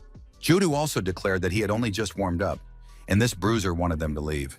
The rest of the guys also reported that they still had strength, and even though it was evening outside, they were full of energy. Shigu told the king that the situation was under control. However, for the king, the situation was not under control. Time was running out, and he didn't know how to neutralize the poison in the bear's body. Shigu and the others could barely stand. If this continued, the mission might fail. Chen Li hadn't even had time to imagine how he would lose the game in a landslide when the mountain tribe brute kicked the ground with all his might. He was so strong that cracks and fissures appeared in the ground. Chen Li found himself drawn into the fray. He stood with his subordinates near the cracked ground. It became clear that a personal battle was unavoidable, and the young man had to survive this situation. The giant stepped forward and asked what the tribe was called that he was now fighting. At first, he had thought he was fighting a bunch of vagabonds, but now he realized they had a leader. The man introduced himself. He was the king of the mountain tribe. Chen Li also introduced himself. He was the king of the novice tribe. The king of the mountain tribe said that attacking a couple of people with a mob wasn't his style, so they would fight another day. He announced the date of the next fight so that everything would be fair, but he had enjoyed today's battle. After that, the king of the mountain tribe ordered his men to pick up the one who had passed out and head home. One of the guys was still sitting exhausted under a tree, but the king said, "Stop acting like a wimp. We're going home." Strangely enough, Chen Li and his men came out of the situation unscathed. However, one problem remained unresolved. They needed to remove the poison from the bear's body. The mountain tribe was returning home, but one of the men didn't understand why they had acted so tactfully. Were they really just going to leave and abandon their enemies? The king of the mountain tribe replied that for today's hunt, he had brought only a white flower, but no ginseng. Moreover, the supernatural power bestowed upon him by the sorcerer would soon be completely exhausted. The king realized that the leader of the novice tribe was no ordinary man. He had easily blocked a blow delivered with more than half his strength. Observing his relaxed posture, the king was certain Chen Li was hiding a great deal. On top of that, he had a very unusual weapon. It was completely unclear where it had come from. Based on all this, the king of the mountain tribe decided to retreat, but next time he wouldn't let them off so easily. The bear had been poisoned with white datura. Chen Li asked his companions if anyone knew how to neutralize the poison. No one knew, and besides, Jutao didn't understand why they would want to save the bear, since it was their prey for which they had risked their lives. Chen Li didn't have time, and he had absolutely no desire to explain the details. All the people needed to know was that life and death were at stake. Chen Li took 2 herbs, honeysuckle and burdock, which they had been carrying to the settlement. These plants had the effect of neutralizing poison, but the young man wasn't sure if they could handle the white datura. They had to make one last desperate attempt. Open the bear's mouth and administer the remedy. There was no time to prepare the herbal juice, so the boys grabbed the unfortunate animal's head and pried open its mouth. Chen Li tossed the herbs into the bear's mouth, and literally a second before time ran out, the system notified them that the poison was no longer a threat. The young man was on the verge of tears from happiness and relief. At last, he could catch his breath. The people had saved the bear's life, and now he was simply lying there, regaining his strength. Heihu was eager to take revenge. He believed the mountain tribe couldn't have gone far and suggested they catch up to them and settle the score. But Chen Li believed that until they knew all the details, rash actions would lead to heavy losses. Heihu believed that some victories were worth human sacrifices, but the king did not want any of his men to die under any circumstances. Chen Li thought that since the tribe's representatives would come to them on their own, the warriors of the novice tribe needed to devise a plan of action and conserve their strength. Not everyone understood this tactic, but the men decided not to ask unnecessary questions and to listen to their king. Chen Li ordered the nettles and other plants to be taken to the settlement, while he stayed behind to tend to the bear. Shigu was to tell the queen to send reinforcements to the patrols and post sentries. They had to act quickly, for guests were expected soon. Evening gradually turned into night. The bear still lay exhausted from his wounds and poisoning, while Chen Li lit a fire and dozed beside it. In the middle of the night, he woke up and saw the eyes of predators glowing with a sinister light in the darkness. Chen Li realized that the predators would want to take advantage of the situation and attack. But the young man took it in stride, figuring that dinner was practically ready. Jackals leaped out of the bushes, but they posed no threat to Chen Li. He was merely disappointed that these animals were too small and not meaty enough. Nevertheless, they could be considered tasty game. If you skewered a jackal and roasted it whole, it would make an excellent dish. The smells were intoxicating. The man-eating bear woke up, opened his eyes, and realized he was still alive. He turned to Chen Li and looked at him with a kind, trusting gaze. Chen Li addressed the bear, advising him to be honest and not to refuse the friendship offered. The young man wasn't sure the bear would be able to eat cooked food, so he left a few hyenas alive so the predator could have a snack. By the end of the night, both the man-eating bear and Chen Li were sitting with full bellies. The mission to save the bear was successfully completed. Attribute points and the bear's goodwill were obtained. Chen Li decided to allocate the points according to his plan, first increasing his physical fitness to the critical value. At that moment, the bear brought the carcass of one of the slain jackals and laid it at the man's feet. Chen Li realized that the bear had left the tastiest part for him. This was how the predator showed its affection. The young man said that he had shared the prey with the bear on purpose, and the predator was giving a portion back to him. This kind of gratitude turned out to be very pleasant. It was wonderful and friendly. After making sure the bear was all right, Chen Li began to head back to the settlement. However, as soon as he started moving toward the settlement, the bear began grabbing his clothes and whining pitifully. Chen Li realized that the bear wanted to be taken along. The animal's expression was happy, as if it were eagerly awaiting the chance to set off with the man. The young man wondered what use the bear might be. Feeding it would be difficult, but it could be used as a mount. In the end, Chen Li told the bear that he would take him along, and from that day on, the bear would be called Zunda. Upon hearing this, Zunda immediately rushed to hug and lick the king. Chen Li was walking toward the settlement with his new companion when a brilliant idea struck him. Now with such a strong helper, he thought, why not follow the people of the mountain tribe and find out their plans? Morning had already come. Chen Li was riding the bear, and the tracks were getting deeper and deeper, which indicated that the ground was soft. Soon they found themselves in a bamboo forest. The young man had never seen such vegetation before. He immediately realized that bamboo could be used not only as a building material, but also for making firecrackers. To do this, one had to mix saltpeter, sulfur, and charcoal and place the mixture in a bamboo tube. Chen Li continued to ponder. If people could make firecrackers, it might catch the enemy off guard in a decisive battle. Even if the blast were small, the sound would be very loud and frightening. The young man decided that using bamboo to create simple explosives would be one of his tribe's secret advantages in the upcoming battle. Chen Li thought about the fact that people had already found some saltpeter. Charcoal was easy to come by as well. He would just need to use the method of burning it in a kiln. But things weren't looking so good with sulfur. The young man knew that sulfur could only be found near volcanoes. The player asked the system to open the map so he could look for a suitable location.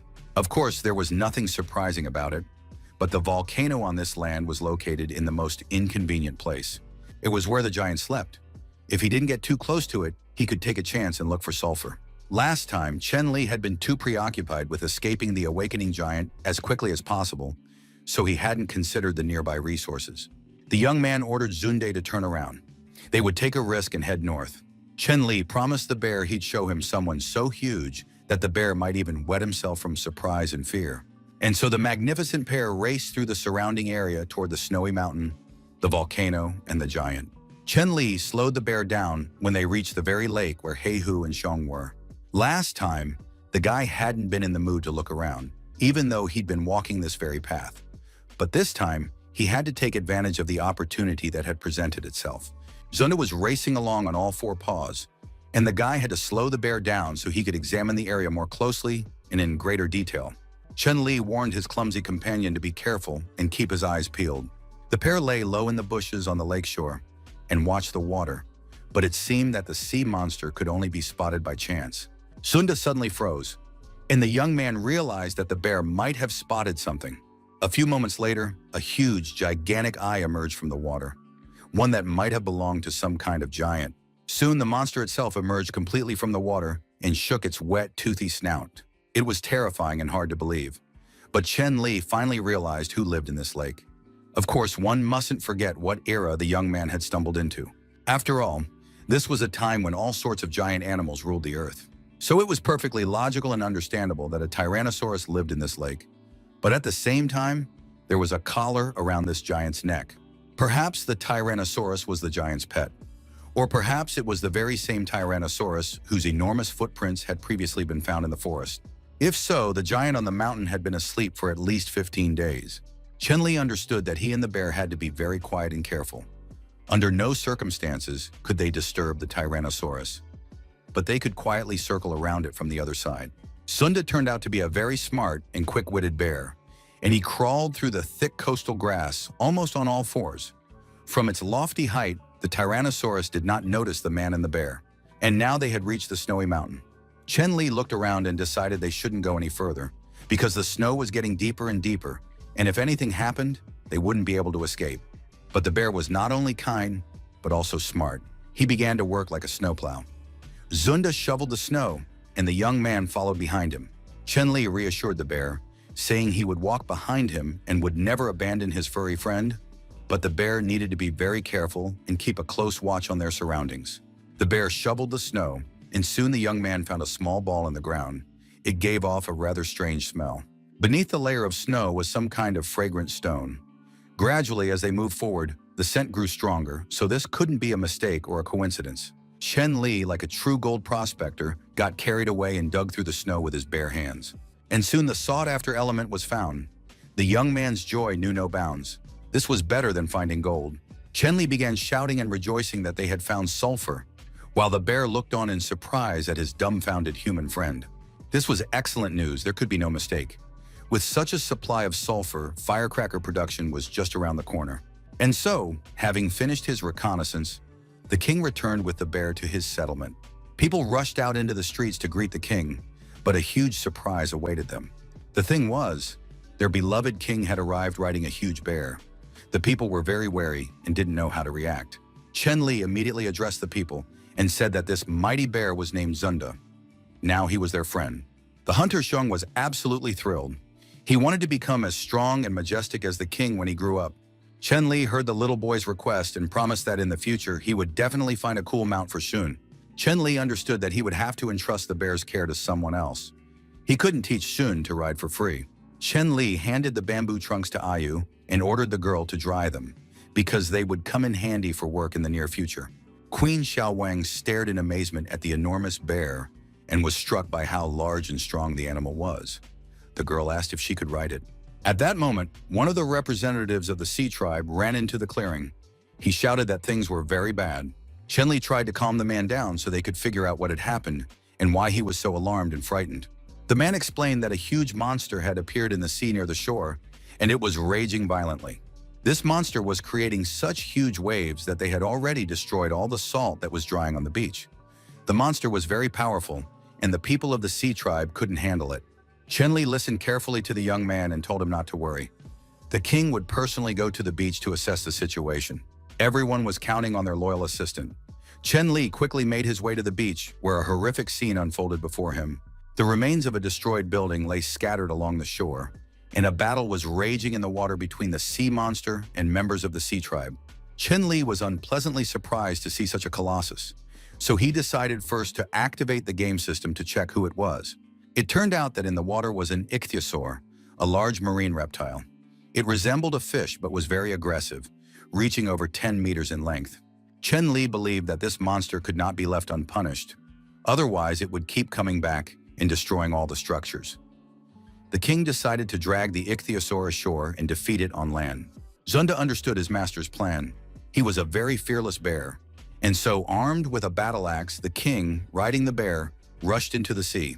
Zunda gathered speed and leaped into the water, while the king swung his axe, preparing to deliver a fatal blow.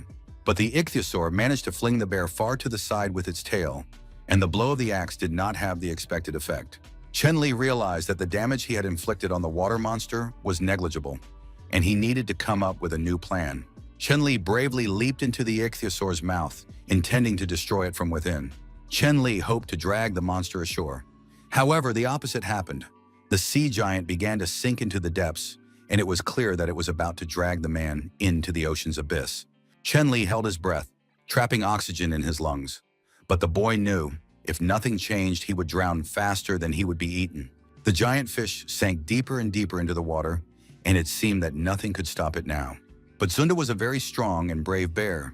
He grabbed the fish by the tail and held on tight, not letting it go any deeper. Chen-Li realized that the bear was still sticking to his plan, so the young man now understood that he couldn't give up. However, he didn't know how to do that, because he couldn't hold out any longer without oxygen. But just then, someone appeared behind him. This creature resembled a beautiful mermaid, swimming with absolute ease and no trouble breathing. In her hands were sharp daggers. The girl struck several blows, and blood gushed from the body of the giant ancient fish. Chen-Li released the wounded creature, which thrashed in its death throes while the young man himself began to sink. He realized he was sinking to the bottom.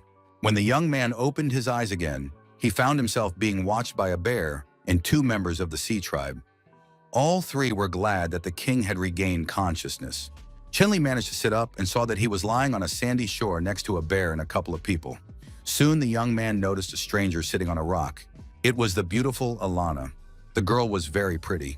She had fair skin and long white hair.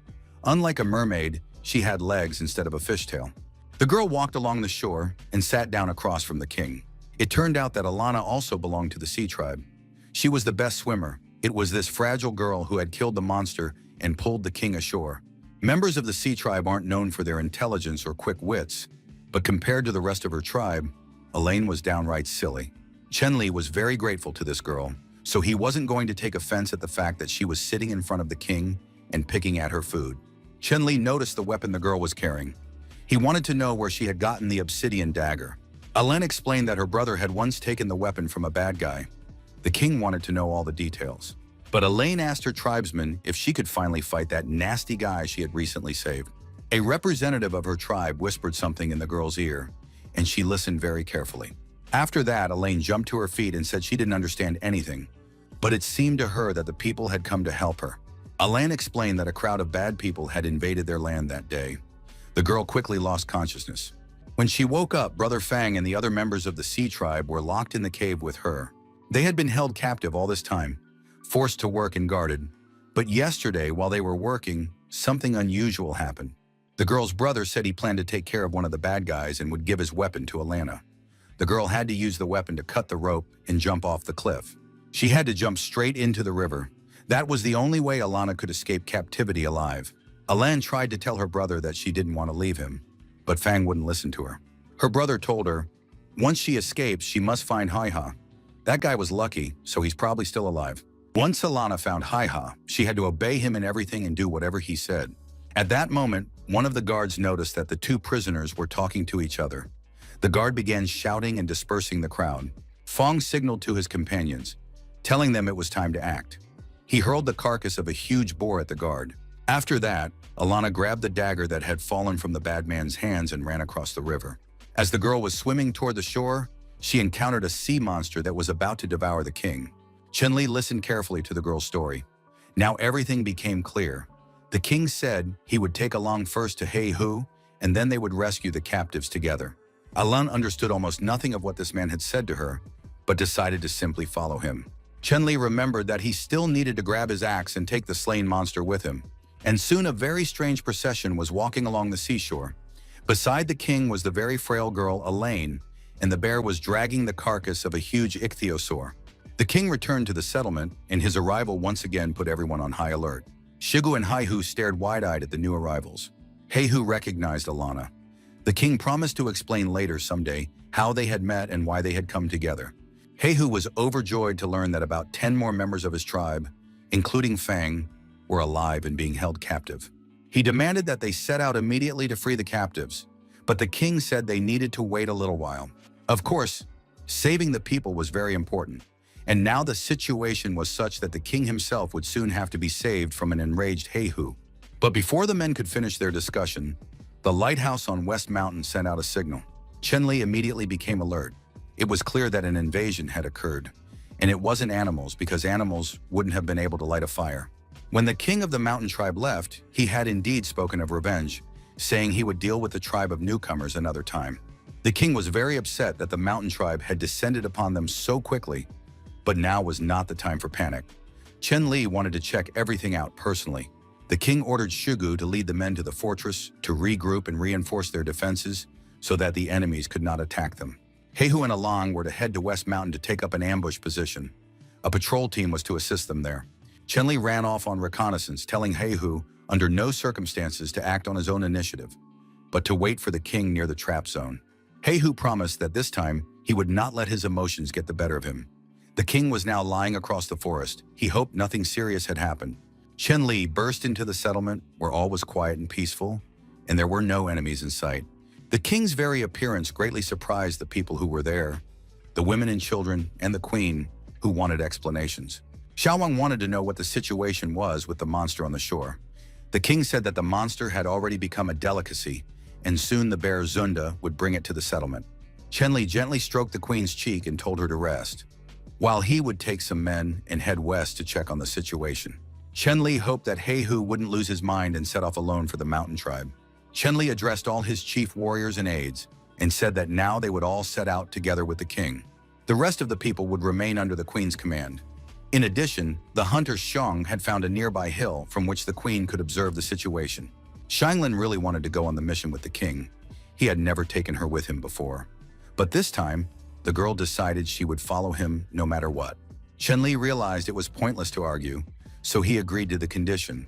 But Xianglin had to promise that she would unconditionally obey the king's orders.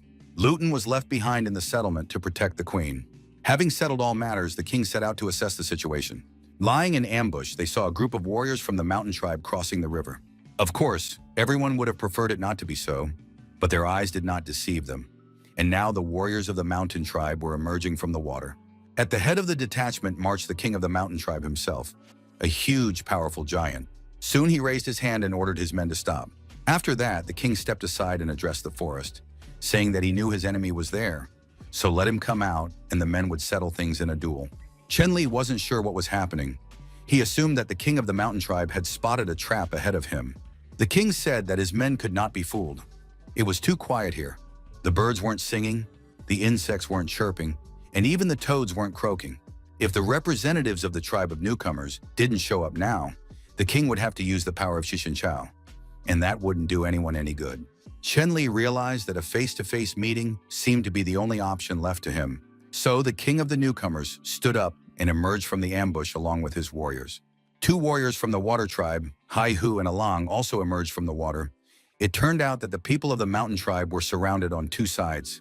Of course, it couldn't be said that they were completely surrounded, but in any case, their enemies were in front and behind them.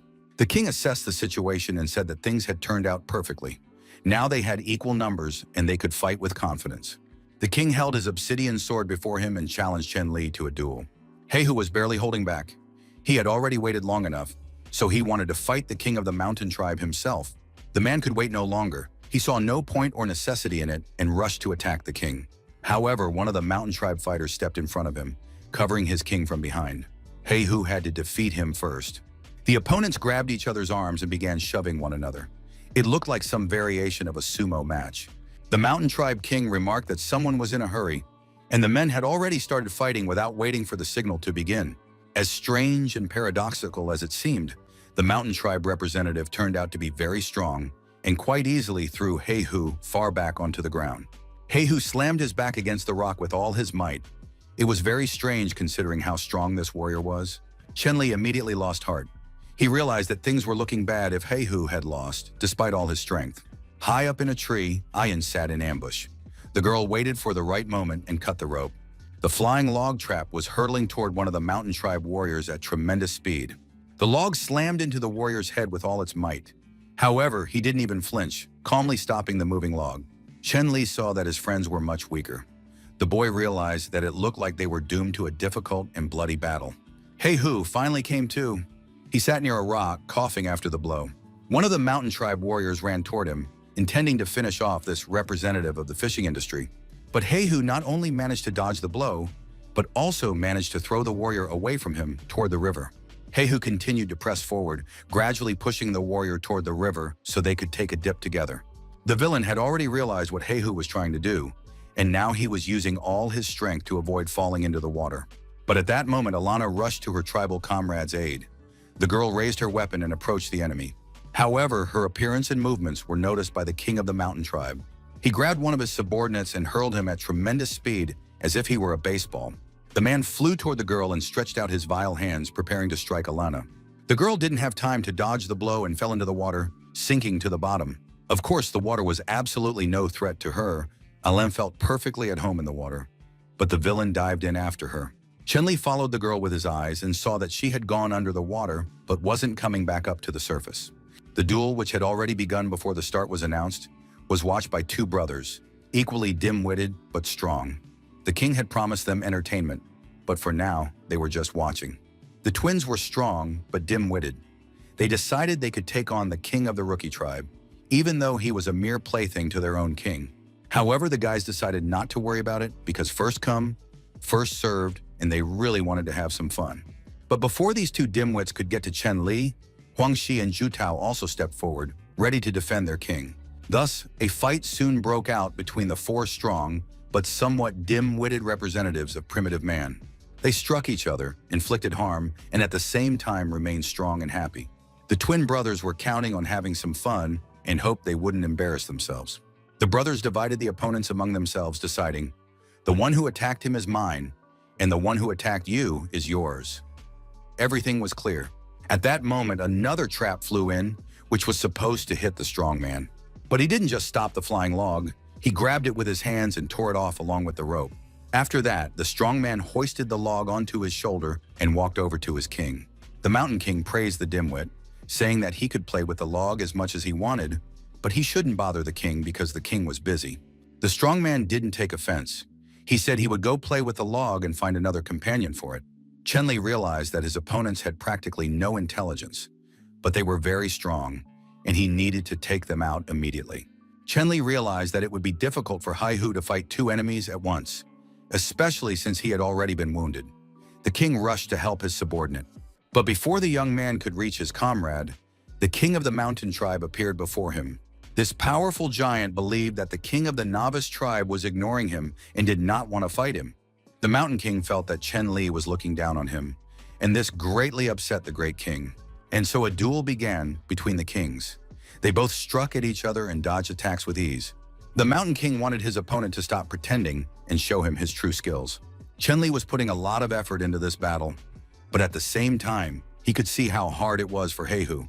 He urgently needed to find someone to help Hu, because the strongest fighter, wielding a massive log, was already closing in on him. But soon he felt that the log had become strangely heavy. The dim-witted brute turned around and saw that the log was being held on the other side by the beautiful blonde, Shanglin. When it came to strength, the girl was second to none, and now the log was in her delicate, feminine hands. The huge oaf was absolutely thrilled because such a pretty girl wanted to play with him. The giant wanted to stroke Shanglin, but at that moment an arrow flew into his huge, thick hand. After that, several more arrows flew into the giant's body. He was very pleased. It turned out someone else had decided to play with him. The fool turned to his king, saying that the king really hadn't deceived him, and now the strong man had people to play with. Two of them at that.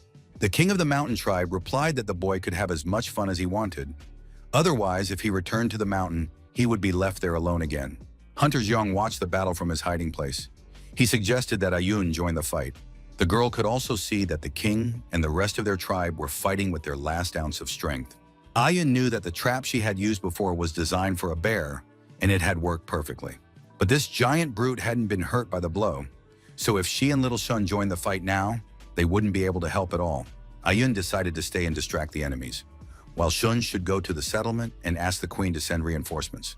The hunter Zun understood what was required of him and told the girl to be careful. Hu was still fighting his opponent, gradually pushing him toward the water, even though he was already nearly exhausted. However, the opponent was also struggling and couldn't break free from Heihu's strong grip. At one point, the opponent managed to strike Heihu with all his might between the shoulder blades, causing blood to spurt from the sea giant's throat. Heihu knew he had only one option left. He had to push his opponent into the river. There was very little left. Heihu grabbed his opponent, pressed him tightly against his body, and ran toward the river. He announced that they were going to take a swim, and of course, this was no battlefield for a member of the mountain tribe. At that moment, Alana leaped out of the water. The girl shouted that they shouldn't come here because the water was dangerous. Heihu was about to throw his opponent into the water when he suddenly saw Alana's hand. The girl was sinking into the water. Heihu realized she wouldn't be able to fight in the water. Heihu continued to hold his opponent, who struggled to break free, hoping to avoid falling into the water. The villain delivered a powerful blow to Heihu's head with both fists. It seemed that no one could save the sea giant, but as he fell, he managed to pin his opponent beneath him and slam his head into the ground. Now 2 opponents lay practically lifeless. Heihu knew that without medical attention, he would be completely unable to help anyone in the near future. Meanwhile, the battle continued between 4 strong but dim-witted opponents, 2 of whom, the mountain tribe twins, were practically brainless. The guys from the novice tribe regularly trained under Shigu's guidance, and now Huanxi told his comrade that they would need to use that move.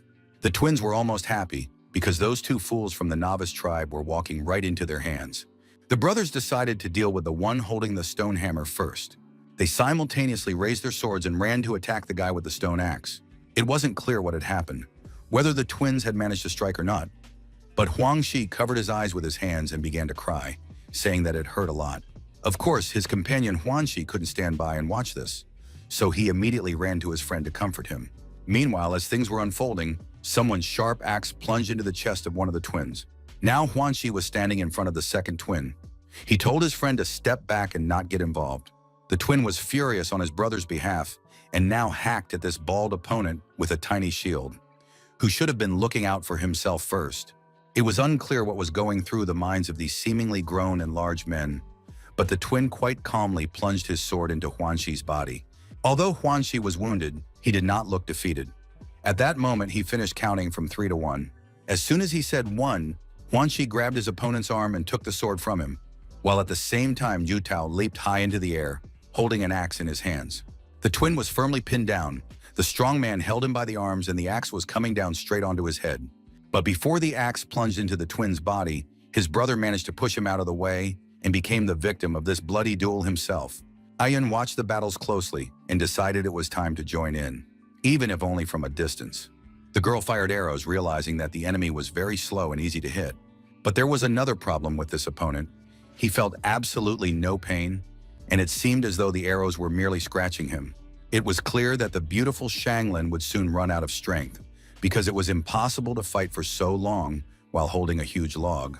Ayun watched as these 2 giant strong men shoved the log back and forth, but then the girl's gaze fell on a rope lying near her feet. Shanlin was indeed very tired by now. The girl probably regretted having volunteered to take part in this battle, and now arrows were starting to fall at her feet. Arrows rained down on the ground again and again. It was very strange. Ayun almost never missed. But suddenly an idea popped into Shanglin's head. Perhaps someone was trying to draw her attention to something. She just had to figure out what. The girl looked closely at the ground and saw a rope. Shanglin immediately guessed what the clever Ayun was trying to hint at. The girl tossed the log aside and leaped to the side at tremendous speed, grabbing the rope as she went. The dim-witted strong man holding onto the log asked, "Doesn't the beautiful blonde want to play with him anymore?" Shanglin confirmed that she would continue playing, but now they would have a new, even more interesting game, and the girl ran toward the strong man. She began running around the guy holding the log, smiling sweetly at him and paying him compliments. The strong man was very pleased. He understood that the girl was playing with him. She appears from time to time, and that makes the game very interesting. Shanglin had just finished circling him. She called out to him and said it was now his turn to play with her. The strong man turned to look for the beauty, but it turned out his legs were tied with a rope, and he fell to the ground with all his might, letting the log slip from his hands. On the riverbank, the opponents were surprised by each other. Heihu hadn't expected his opponent to be able to get up after the fall, and the warrior from the mountain tribe had also underestimated Heihu. He told his opponent that Heihu had actually almost finished him off. He had just been a little unlucky. But the next moment, it became clear that it was the mountain tribe fighter who was unlucky, because a log was approaching him, one that the foolish strong man had accidentally dropped during his fall. Of course, the situation was very tragic, but the log slammed into the fighter's head at full speed. From the blow, he fell as if mowed down, and his head immediately swelled from the bruises that formed. This time, Heihu was luckier than he was. The battle between the kings also continued, and it was still unclear which side had the upper hand. Chenli was very tired, as was his opponent. However, the young man's arms had gone numb, and he feared he wouldn't be able to withstand the next blow. At that moment, a burning torch fell to the ground between the combatants, and the duel had to be briefly interrupted. A small member of the mountain tribe approached the king and said that the time had come to use this. Of course, everyone knew that the king didn't like this, but it was the witch's order. The short man handed the leaves to his king and said he would hide in the water, and when things started to smell like burning, the king would be able to return home unharmed. The short man, smiling maliciously, told the king that he had warned him about this. If he lost the battle, he knew full well what would follow. Chenli watched the proceedings with interest. He recognized the red ginseng leaves and realized that his opponent was willing to sacrifice his sanity to strengthen his body.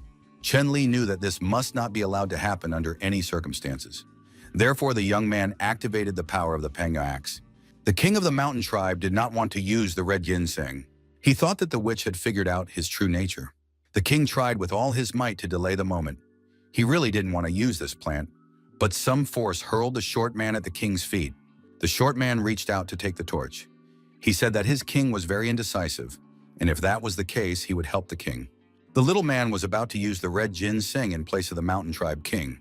But before he could do so, the king stopped the little man, cutting the torch from his hand with his sword and stamping out the fire with his foot. This was an unheard of act of rebellion, because the mountain king had dared to defy the witch's order. The king replied that he did not believe it was the witch's order. The short man must return to her and report on the situation. The short man warned the king not to complain later and immediately ran off, saying that one foot would be here and the other there. The mountain king looked at his opponent and realized that the young man possessed destructive power. Chenli still possessed it and hadn't even begun to use it. Chenli was also thinking about his physical condition.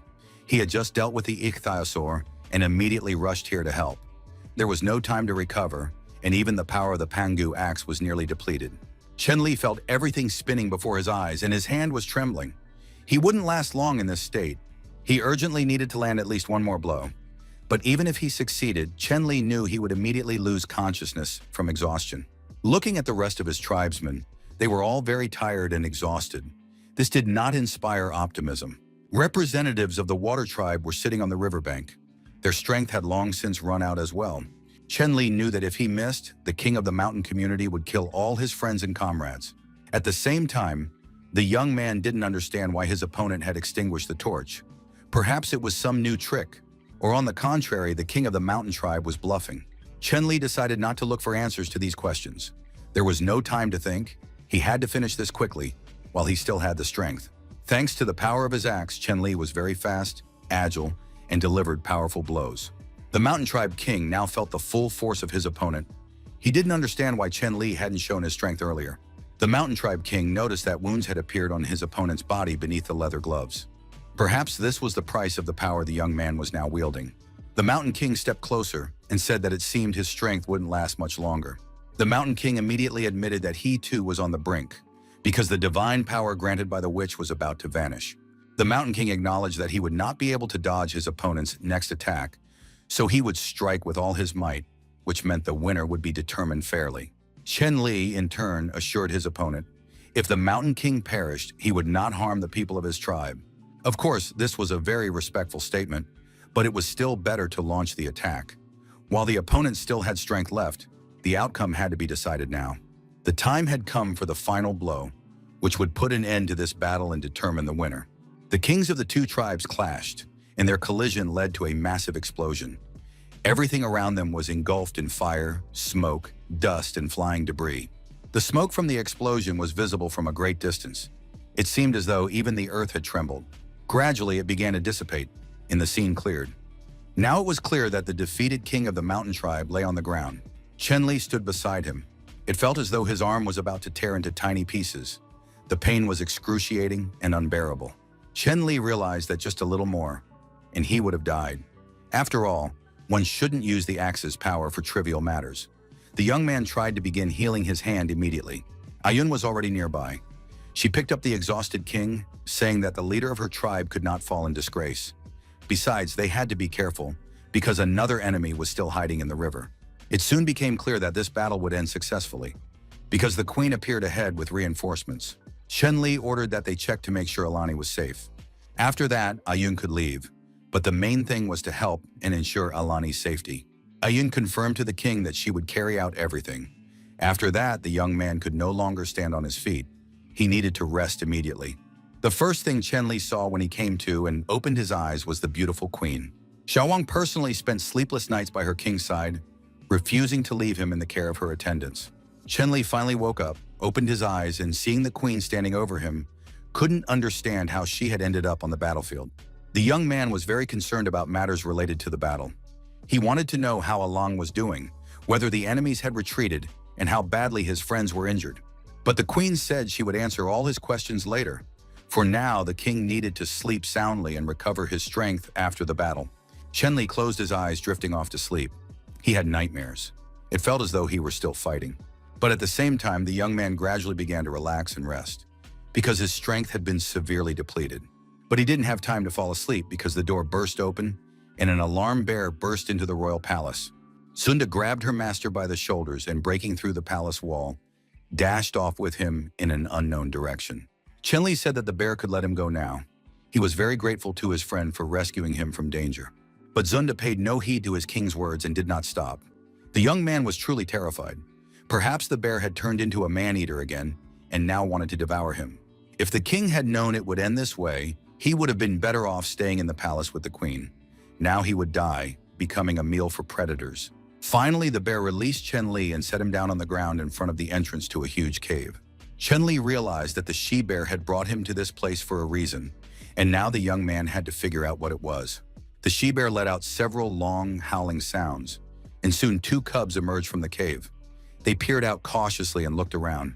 Soon the cubs realized it was safe there, recognized their mother, and rushed to her for a hug. After that, the cubs approached Chen-Li, and the young man began to stroke them and tickle them behind their ears, as if they were little kittens. The system notified him that the 2 cubs, influenced by their mother, were ready to join the community. Chen-Li added the cubs to the community, and it turned out that they counted as 20 people. Great news. Thus, the community now had 98 members, 3 bears and 68 people. The game announced that due to the increase in the number of community members, a new major expansion mission was opening. Of course, the new major quest was very tempting. It offered an interesting list of rewards, but the tasks were too difficult. Chen-Li realized that he would have to speed up preparations for the attack on the mountain tribe because they needed to conquer 3 tribes and recruit 300 members. Chen-Li climbed onto the bear's back, and as they returned to the settlement, he decided to come up with names for the cubs. There was nothing else for him to do. He named one cub Junior and the other Sensei. The cubs listened intently as if they understood what was being said. Chen-Li estimated that, according to his calculations, he would recover in a few days, and then he would have to deal with a huge pile of tasks. The young man lay on his back near the bear and opened the game map to get a clearer picture of the situation. Chen-Li marked the mountain tribe's settlement on the map. Now he knew exactly where it was located, which meant he just had to wait for the right moment. The enemy was trapped. Although Chen-Li and his men hadn't approached the camp, they already knew about the surrounding terrain, the guard posts, and the traps. Over the next couple of days, the young man planned to teach his men the basics of farming, and after that, go on a reconnaissance mission. Chen-Li still didn't know if his men had eaten the Ichthyosaur he'd defeated last time, or if even a single piece remained. Chen-Li knew he was the best cook in the settlement and could prepare the Ichthyosaur in a marvelous way. 3 days had passed and the main tasks had been completed. The king was preparing to set out on an expedition. Chen-Li sat on Bear's back and said goodbye to the people seeing him off. Queen Xiaowang was there, along with Ayun, a smart and tactful assistant. Chen-Li told the hunter Shun about the bear cubs, saying he would return in a few days and asking him to take care of the little ones in the meantime. Shun was now raising not only little jackals but also bear cubs. The hunter was very pleased. Chen-Li asked the girls to ensure the catapult unit didn't get sloppy and to keep a close eye on Alana. Perhaps she might remember something else. Xiao Wang was already tired of hearing the same instructions from her husband and told him it was time to go, without repeating herself. Chen-Li noticed that Ayun looked sad. He assumed there were problems with the farming, but the girl assured him that the farmland was being carefully tended. Ian wanted to know about the people of the mountain tribe. Were they really as irrational and foolish as people said? But Queen Xiaowang said that was complete nonsense. There was no need to pay attention to the mountain tribe. Their king no longer posed a threat, and the bear woman was on the side of the newcomers. Finally, the farewell was over, and the king, happy, dashed off on a reconnaissance mission because he could no longer bear to see people at home. Ayun was genuinely worried about the king. She hoped that everything would be all right with him, which the queen didn't like very much. When the queen was left alone, her spy scouts appeared before her. Queen Xiaowang gave them a special secret mission, and the girls swore they would carry it out. The queen recalled that the last time, when the king had almost reached his goal, the bear had carried him away. So now Xiaowang had to make sure. Had her husband really gone on a reconnaissance mission? Or was he just wandering around some hidden secret huts? Chen Li was riding on the bear, but soon began to sneeze and feel cold. He didn't understand where the cold air was coming from. Perhaps he hadn't fully recovered from his injury yet, and he was feeling chilly. The young man glanced at the steep mountain slope rising before him. It was impossible to climb up silently. The bear knew the bypass trails and carried its master to the top of the mountain. The ascent was relatively smooth. Now it was clear why the mountain dwellers had chosen this place. It was very safe. Even if the king were to send his main forces against the mountain tribe and then try to sneak into their rear, he would hardly succeed. Suddenly, Bear was forced to slam on the brakes, and Chen Li nearly flew forward from the momentum. Chen Li saw several warriors with clubs ahead of him, who were apparently guarding this territory in the further passage through the mountains. He introduced himself and asked the men to calm down, saying that he had come to negotiate with the king of the mountain tribe regarding the upcoming meeting. The fact was that the king of the mountain tribe had come himself with an army last time, and now it was Chen Li's turn to announce the meeting. It was a matter of mutual courtesy. The men whispered among themselves and one ran away, while two said that their king would not speak to anyone. If Chen Li continued on, he would become their prey. Chen Li realized he was pretending to be innocent and kind right now, but he needed to at least scare these people, if not the bear. He simply didn't want to interact with them. Chen Li gripped his battle axe tighter, thinking he could kill everyone present. But then his attention was drawn to several members of the mountain tribe who were carrying huge sacks of unknown contents on their shoulders. The young man tried to figure out who they were. They weren't prisoners. Alani had said that prisoners had their hands and feet bound. Nothing was bound on these people, and Chen Li's attention was drawn to two men carrying sacks on their shoulders. One of them was the tribe's king, and the other was Muchi, who had fought against Haihu. The men with the sacks recognized the king of the tribe of newcomers and asked why he had come to their lands. Instead of answering, Chen Li ordered Bear to attack these men, and Zunda bared her toothy mouth and charged at the warriors. The she-bear scattered the warriors of the mountain tribe, and soon Chen Li made his way to the king. He couldn't understand what had happened to these men. How could they have sunk so low as to become mere slaves? Chen Li had come here to declare that he demanded a rematch. The king of the mountain tribe understood. Their end had come, because their witch does not grant divine power to the defeated, and those who lose it become slaves, just like these people now. With pain in his voice, the king admitted that he was no longer king. Instead, the tribe was now ruled by a new man, far stronger than the previous one. And now a new, even more formidable and terrifying king of the mountain tribe appeared before Chen Li. The young man looked around and noticed that the warriors were holding harpoons. Chen Li hadn't even had time to figure out when these warriors had learned to use harpoons when sharp projectiles flew toward him and Bear. Soon he noticed that the spears were aimed not only at him, but also at the people of the mountain tribe. It seemed as though the savages had completely ignored their former comrades. Chen Li didn't understand why these men were standing idle. Even though weapons lay right at their feet, the men continued to stand motionless, as if they were ready to sacrifice themselves. Chen Li jumped off Bear, drew his battle axe, and prepared for battle, while enemies rushed in from all sides.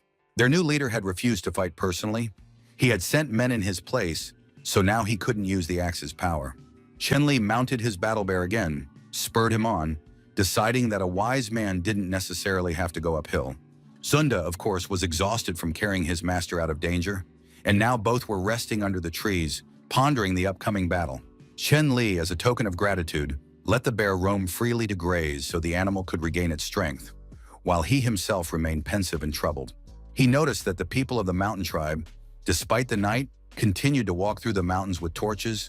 Even at night, they could not be attacked without risk. Their new leader was not an ordinary chieftain like the tribe's representatives. It was some kind of witch hiding behind the scenes. Even if he defeated the current one, a new leader would appear in her place, and this would continue until Chen Li defeated them all. The young man understood that his main weapon now was his intellect. Wherever the witch was, he would defeat her, and that would solve all his problems. Suddenly, he heard the she-bear begin to growl viciously, turning in a certain direction.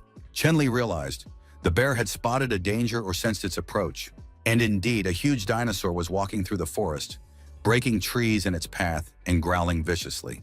This ancient, gigantic creature was disgustingly huge and terrifyingly frightening. The dinosaur emerged from the forest onto the opposite bank of the river. Chen Li ordered the bear to sit absolutely still and not make a sound. Soon, the young man saw that the unfortunate dinosaur was screaming in pain. On its body was a creature resembling a vampire, sucking the giant's blood. The dinosaur tried to shake off the bloodsuckers, but soon collapsed, exhausted, without ever managing to rid itself of the monsters.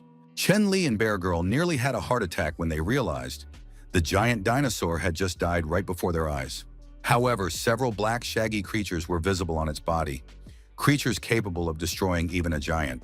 These mysterious black creatures suddenly pricked up their ears, as if they could hear breathing from a great distance. The creatures stood still, looked around, but finding no threat, turned and left the area. Chen Li was finally able to breathe a sigh of relief. He emerged from the bushes alongside Bear, realizing that the unfamiliar creatures hadn't noticed him. Chen Li told the bear to stay on this bank, while he decided to cross to the opposite side to get a closer look at the dinosaur and the creatures and return quickly. The young man safely made his way to the other bank, hoping to remain unnoticed. Then he cautiously made his way deeper into the forest, hiding behind trees, wanting to see the creatures up close and find their lair. In any case, he decided to try talking to them first. Chen Li was so focused that he didn't notice a strange black creature pouncing on him from behind. Out of the corner of his eye, he caught a glimpse of the enemy, but it was too late to react. Soon he was lying on his back, and a cat girl was sitting above him. She extended a paw with long claws, ready to slash Chen Li's face. The young man was stunned. The girl hadn't expected to encounter a human either, and asked if he belonged to the werewolf tribe. Suddenly, she insisted that it couldn't be.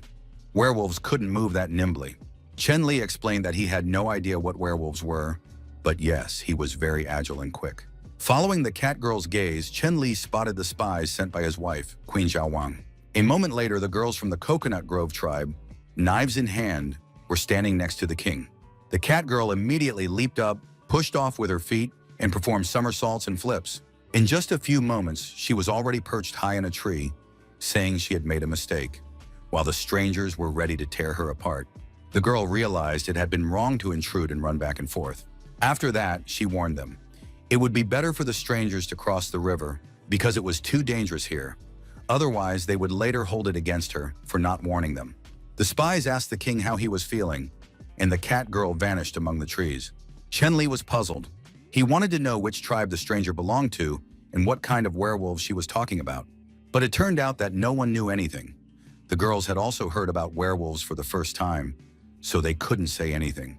Chen Li wanted to find out first how the girls had ended up here before they went out to scout the situation. The poor girls didn't know what to tell the king. They didn't want to lie, and they certainly didn't want to betray their queen. Chen Li wasn't upset with the girls. He regretted that they weren't very resilient underwater. The river was wide, and swimming across it would be extremely difficult. The bear might not be able to manage it. But then the young man remembered that Bear was indeed waiting for him on the opposite bank.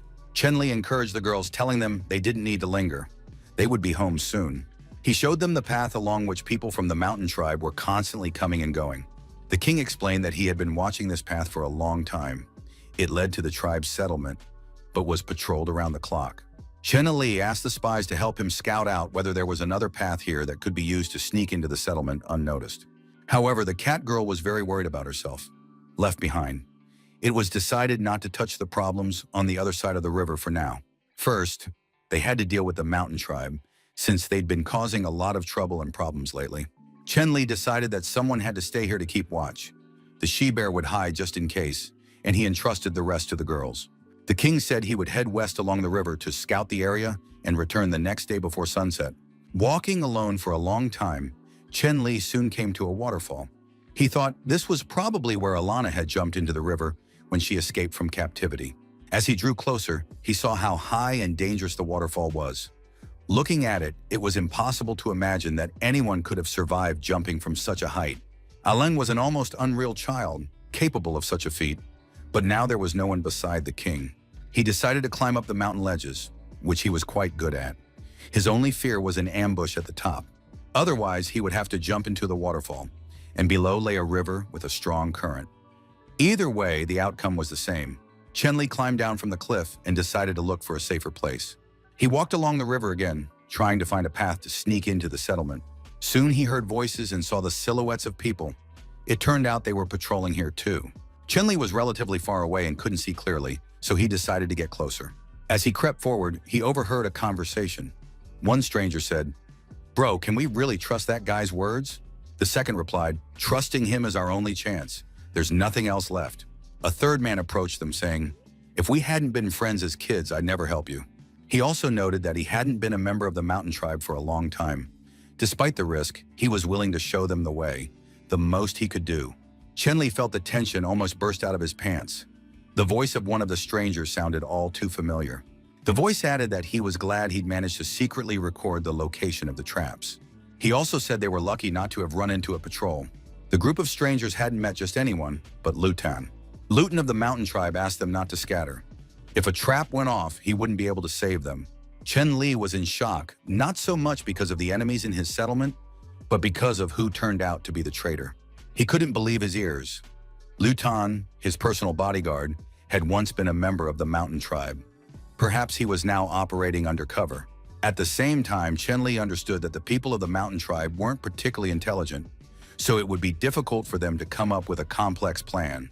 On the other hand, it was unclear how, with such limited intelligence, Lutan could have memorized the location of every trap. Chen Li decided not to jump to conclusions. He had overheard the conversation by chance, and for now it was better to keep an eye on the group before attacking. The sun had already risen. Lutan was still leading the people, avoiding the traps. The men were exhausted from the long march. One sat down on the ground and said he couldn't go any further. Lutan warned them all that remained was to climb the mountain. They just needed to make a little effort, and then they would be able to kill Chief Chen Li without any trouble. Although the journey was supposed to take a day and a night, they covered it in just half a day. They used to move about thanks to divine power, but now that power was gone and the people were weakened, Lutan looked at them, apologized, and said there was no shortcut, so they would have to be patient. He pointed to the tower on top of the hill. There was bound to be a guard inside. Besides, patrols roamed the roads, and sooner or later they would run into them. There was a burly man in the mountain tribe group, visible from a distance. Luan didn't want to waste time.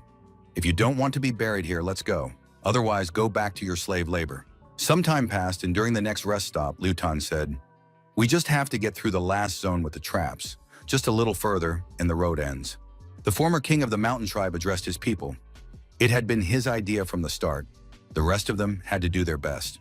He added that anyone who wanted to could turn back, while he would go to the witch and plead for the boys. One of the twins told his brother that they'd be better off turning back. The other believed that the group wouldn't make it without them, so they needed to stay with the former king. The boys set off again, realizing that without each other, they would be helpless and had to stick together, even though they could barely move their legs. Hunter Aegon, who was in the watchtower, noticed that someone had entered the trap zone. He assumed it was some group of hungry travelers, because they were barely walking and staggering from side to side. Aegon saw King Leotan's bodyguard at the head of the group. It was unclear why he was walking there, since the guy should know the safe route. Aegon began waving his arms and shouting at Lutan, trying to warn his comrade. The hunter shouted, "Don't take another step forward. It could be very dangerous." He warned that the area was extremely dangerous, that they couldn't stay there, and that they needed to return the way they came. The people from the mountain tribe realized they'd been spotted and decided that, while it wasn't too late yet, they needed to retreat and go back. Lutan was upset. He didn't understand why he had such bad luck, since the sharpest-eyed hunter was on patrol today. If someone else had been there, Lutan wouldn't even have tried to save these strangers. Aegon was too kind. He didn't call out a patrol to arrest the traitors and enemies. Lutan realized that now he could only count on the traps. He was desperate and knew he had to set off at least one trap by any means necessary. Fortunately, his foot caught on a rope stretched low near the ground. As a result, the floor began to shake and collapse, and the people nearby began to fall through with it. The entire group of men found themselves trapped in the pit of stakes. For some, the fall proved to be extremely tragic. Luton understood it was enough to leave a single witness, and then the king would find a way to appeal to the mountain tribe. A sharp spear protruded from Luton's heart. He hoped a patrol would appear soon. The young man was already dying, and before his eyes closed forever, he managed to see his king, Chen Li. Some time passed before all the wounded were pulled out of the pit, laid out under the trees, and the king set about treating and tending to them. Xiaowang was also by her husband's side, watching his actions with interest. The queen suggested binding the people of the mountain tribe, but Chen Li said there was no need for that because he hadn't healed them completely. Even if these people woke up, they wouldn't have the strength to attack. The queen was upset and said that Chen Li could do whatever he wanted with these people. Perhaps in time, they would even serve him. However, she wanted to deal with the traitor personally. She glared with hatred at Liu Tan, who lay unconscious. Xiaowang was furious and swung her whip, preparing to strike the traitor. But Chen Li held his wife back, saying it wasn't worth doing that yet. He wanted to speak with Liu Tan himself. "Don't jump to conclusions. We need to wait until Liu Tan wakes up and tells us everything himself," said the king. He Hu believed that a couple of people would suffice for the interrogation, and that there was no need to spare everyone's lives. Shigu also believed that medicine shouldn't be wasted on healing enemies. Deep down, Chen Li agreed. It wouldn't be easy to force these arrogant types to betray their tribe. Even if they were treated like slaves, that didn't mean the men were ready to be traitors. On the other hand, there was a strong bond of kinship among all these people. They had supported one another all along the way. Chen Li believed that if he saved the other warriors, the former leader of the mountain tribe would submit out of gratitude. Moreover, during the last battle, the king of the mountain tribe had promised not to kill the people of the newcomers tribe if their king were to die. So now Chen Li had to spend a fortune on medicine to treat these savages. Of course, he'd like to hear their thanks. The king ordered that Liu Tan be carried into the house, treated there, and that Chen Li be summoned immediately when he wakes up. Ayu leaned over the body of the mountain tribe chieftain lying there. It soon became clear that the chief had woken up and could be spoken to. Chen Li understood from what he heard that none of the mountain tribe's inhabitants had actually ever seen the witch. All information was usually relayed through the little girl. The king of the mountain tribe confirmed this. Even the most important sacrifices were performed by this girl. She claimed to be a witch's messenger and that the curse had no effect on her. Chen Li asked for clarification on what curse was being referred to. According to the girl, the witch's body was shrouded in a curse, and anyone who approached her would die instantly. Since the villagers had witnessed divine power in action, no one dared to doubt the girl's words. There wasn't even a guard near the witch's cave. Chen Li realized, judging by what he had heard, he had a real chance to carry out an operation to neutralize the witch. Because the newly appointed chief of the mountain tribe was behaving very aggressively, and he was not easy to deal with. The former king of the mountain tribe listened to Chen Li and surmised that the young man was worried about Collapse. It turned out that Collapse was the name of the current leader of the mountain tribe, and no one could match his power. Especially after receiving divine power, he became so powerful that nothing stood in his way. To this day, this power relies on a daily ritual of sacrifice.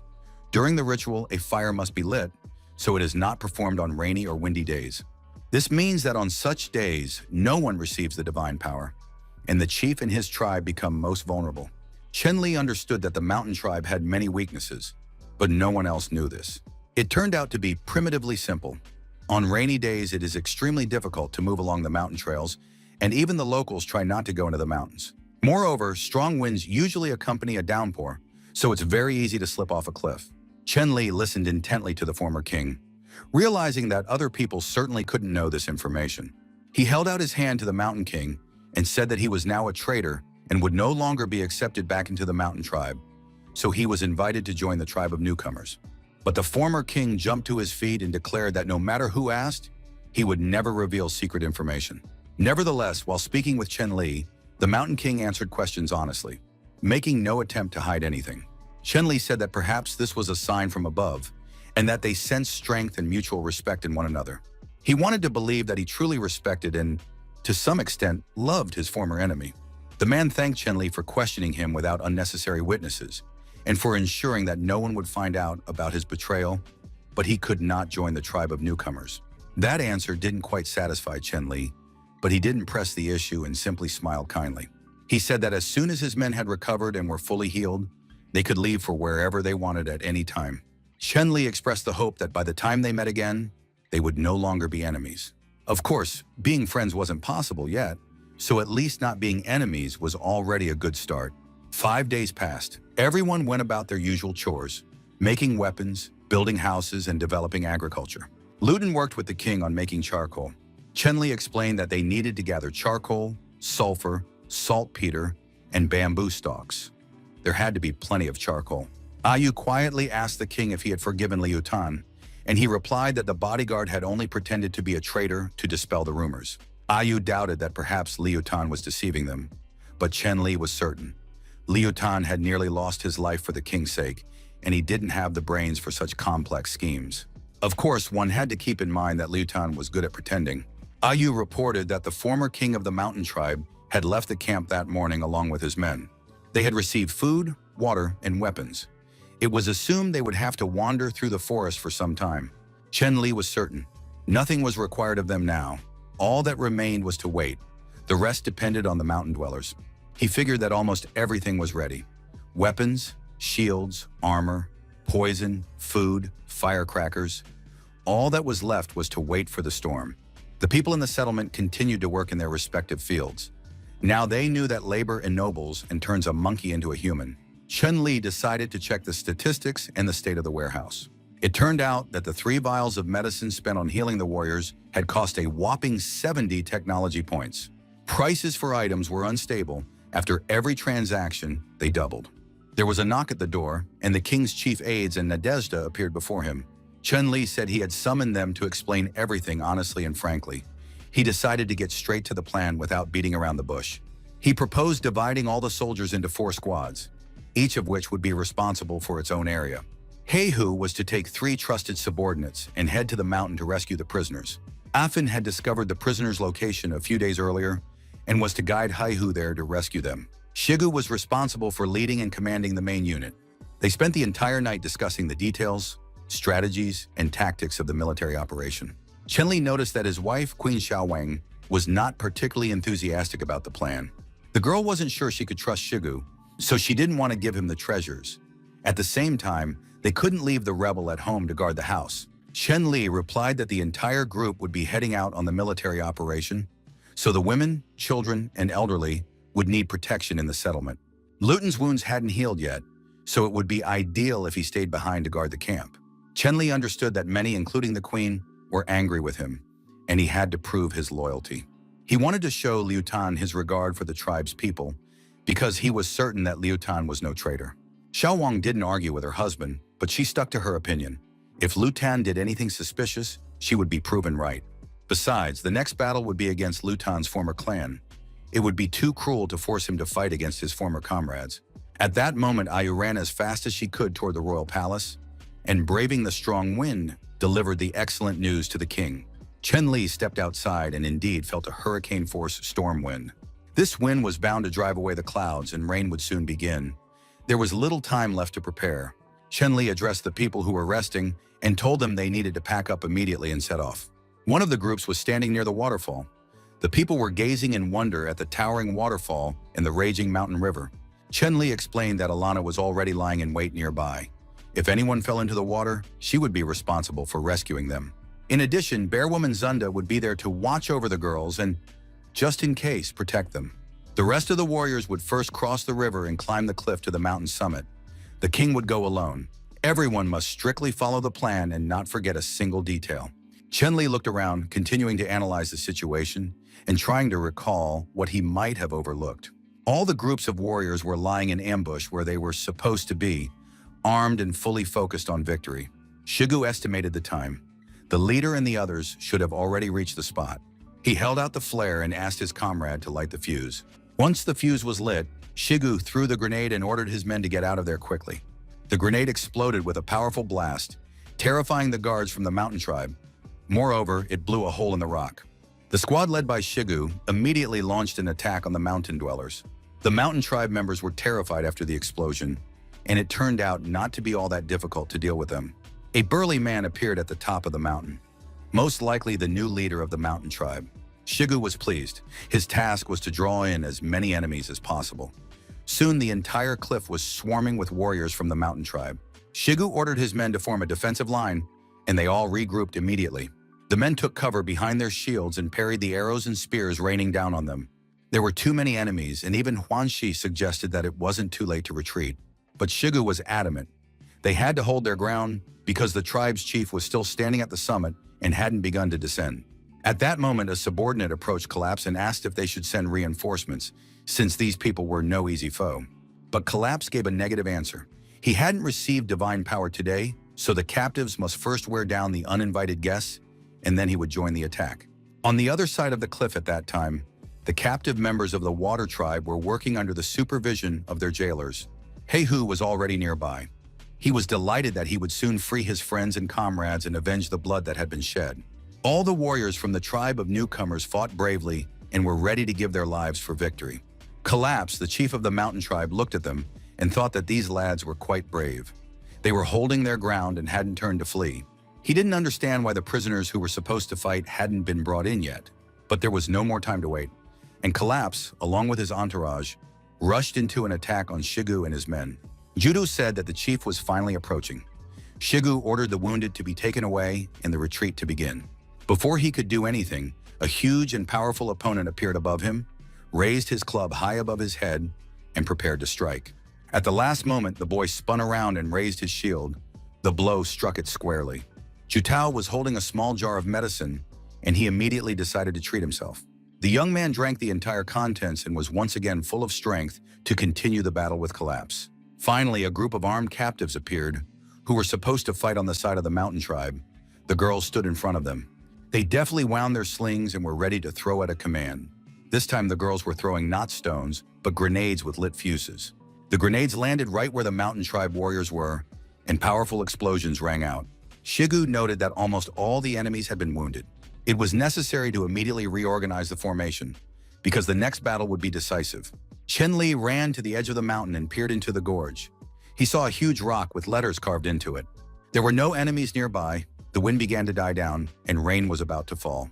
The young man approached the cave where the witch was said to live and smelled a sweet scent wafting from inside. Chen Li boldly entered the cave, and when his eyes adjusted to the darkness, he saw something resembling barrels.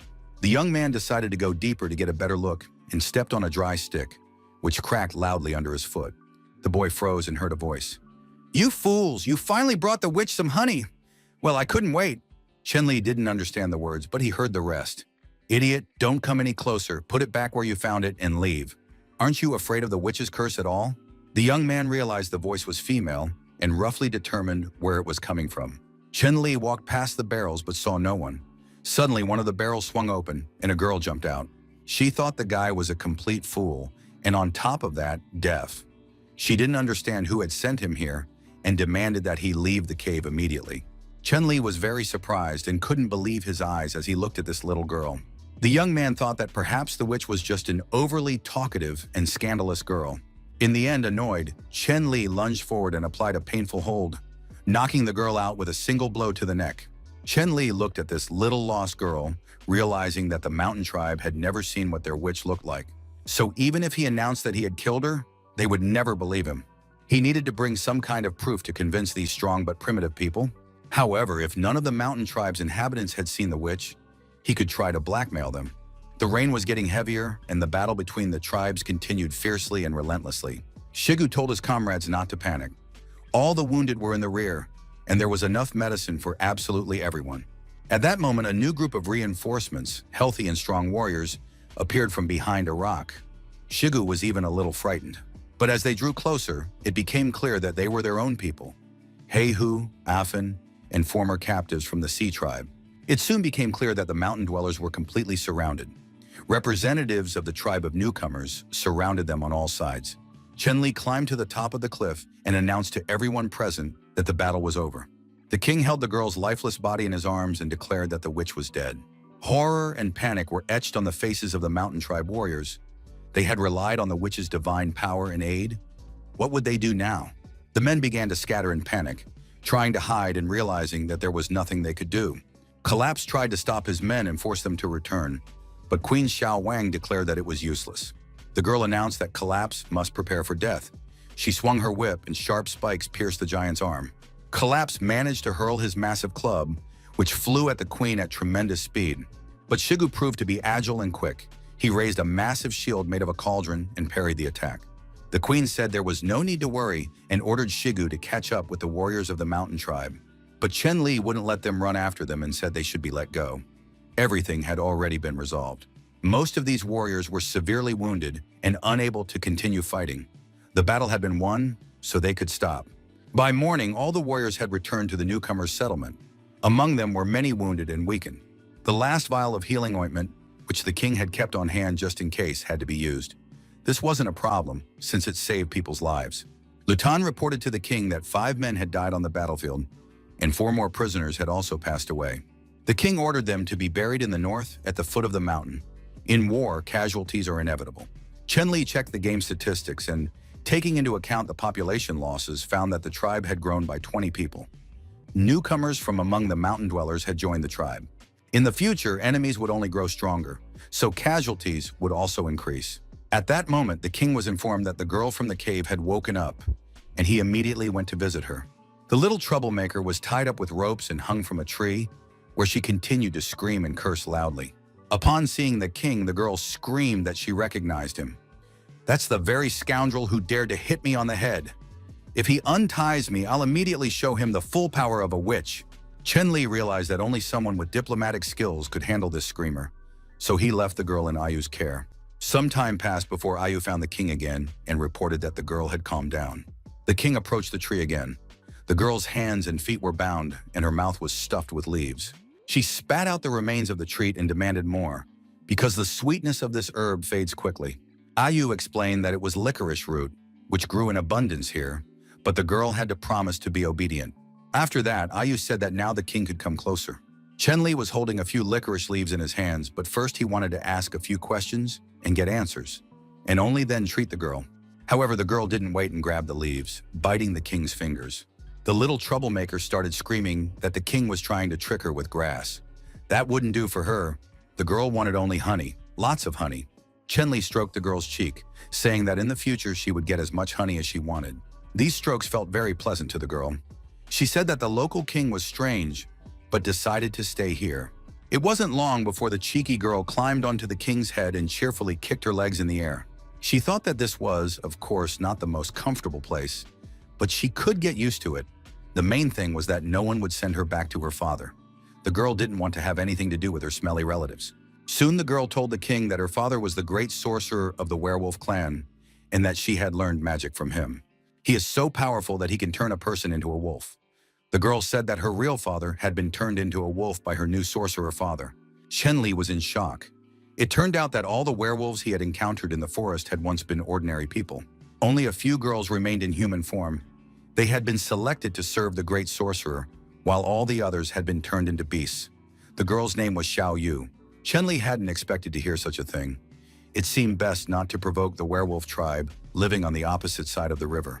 In any case, one had to hope that the werewolves weren't planning to act aggressively.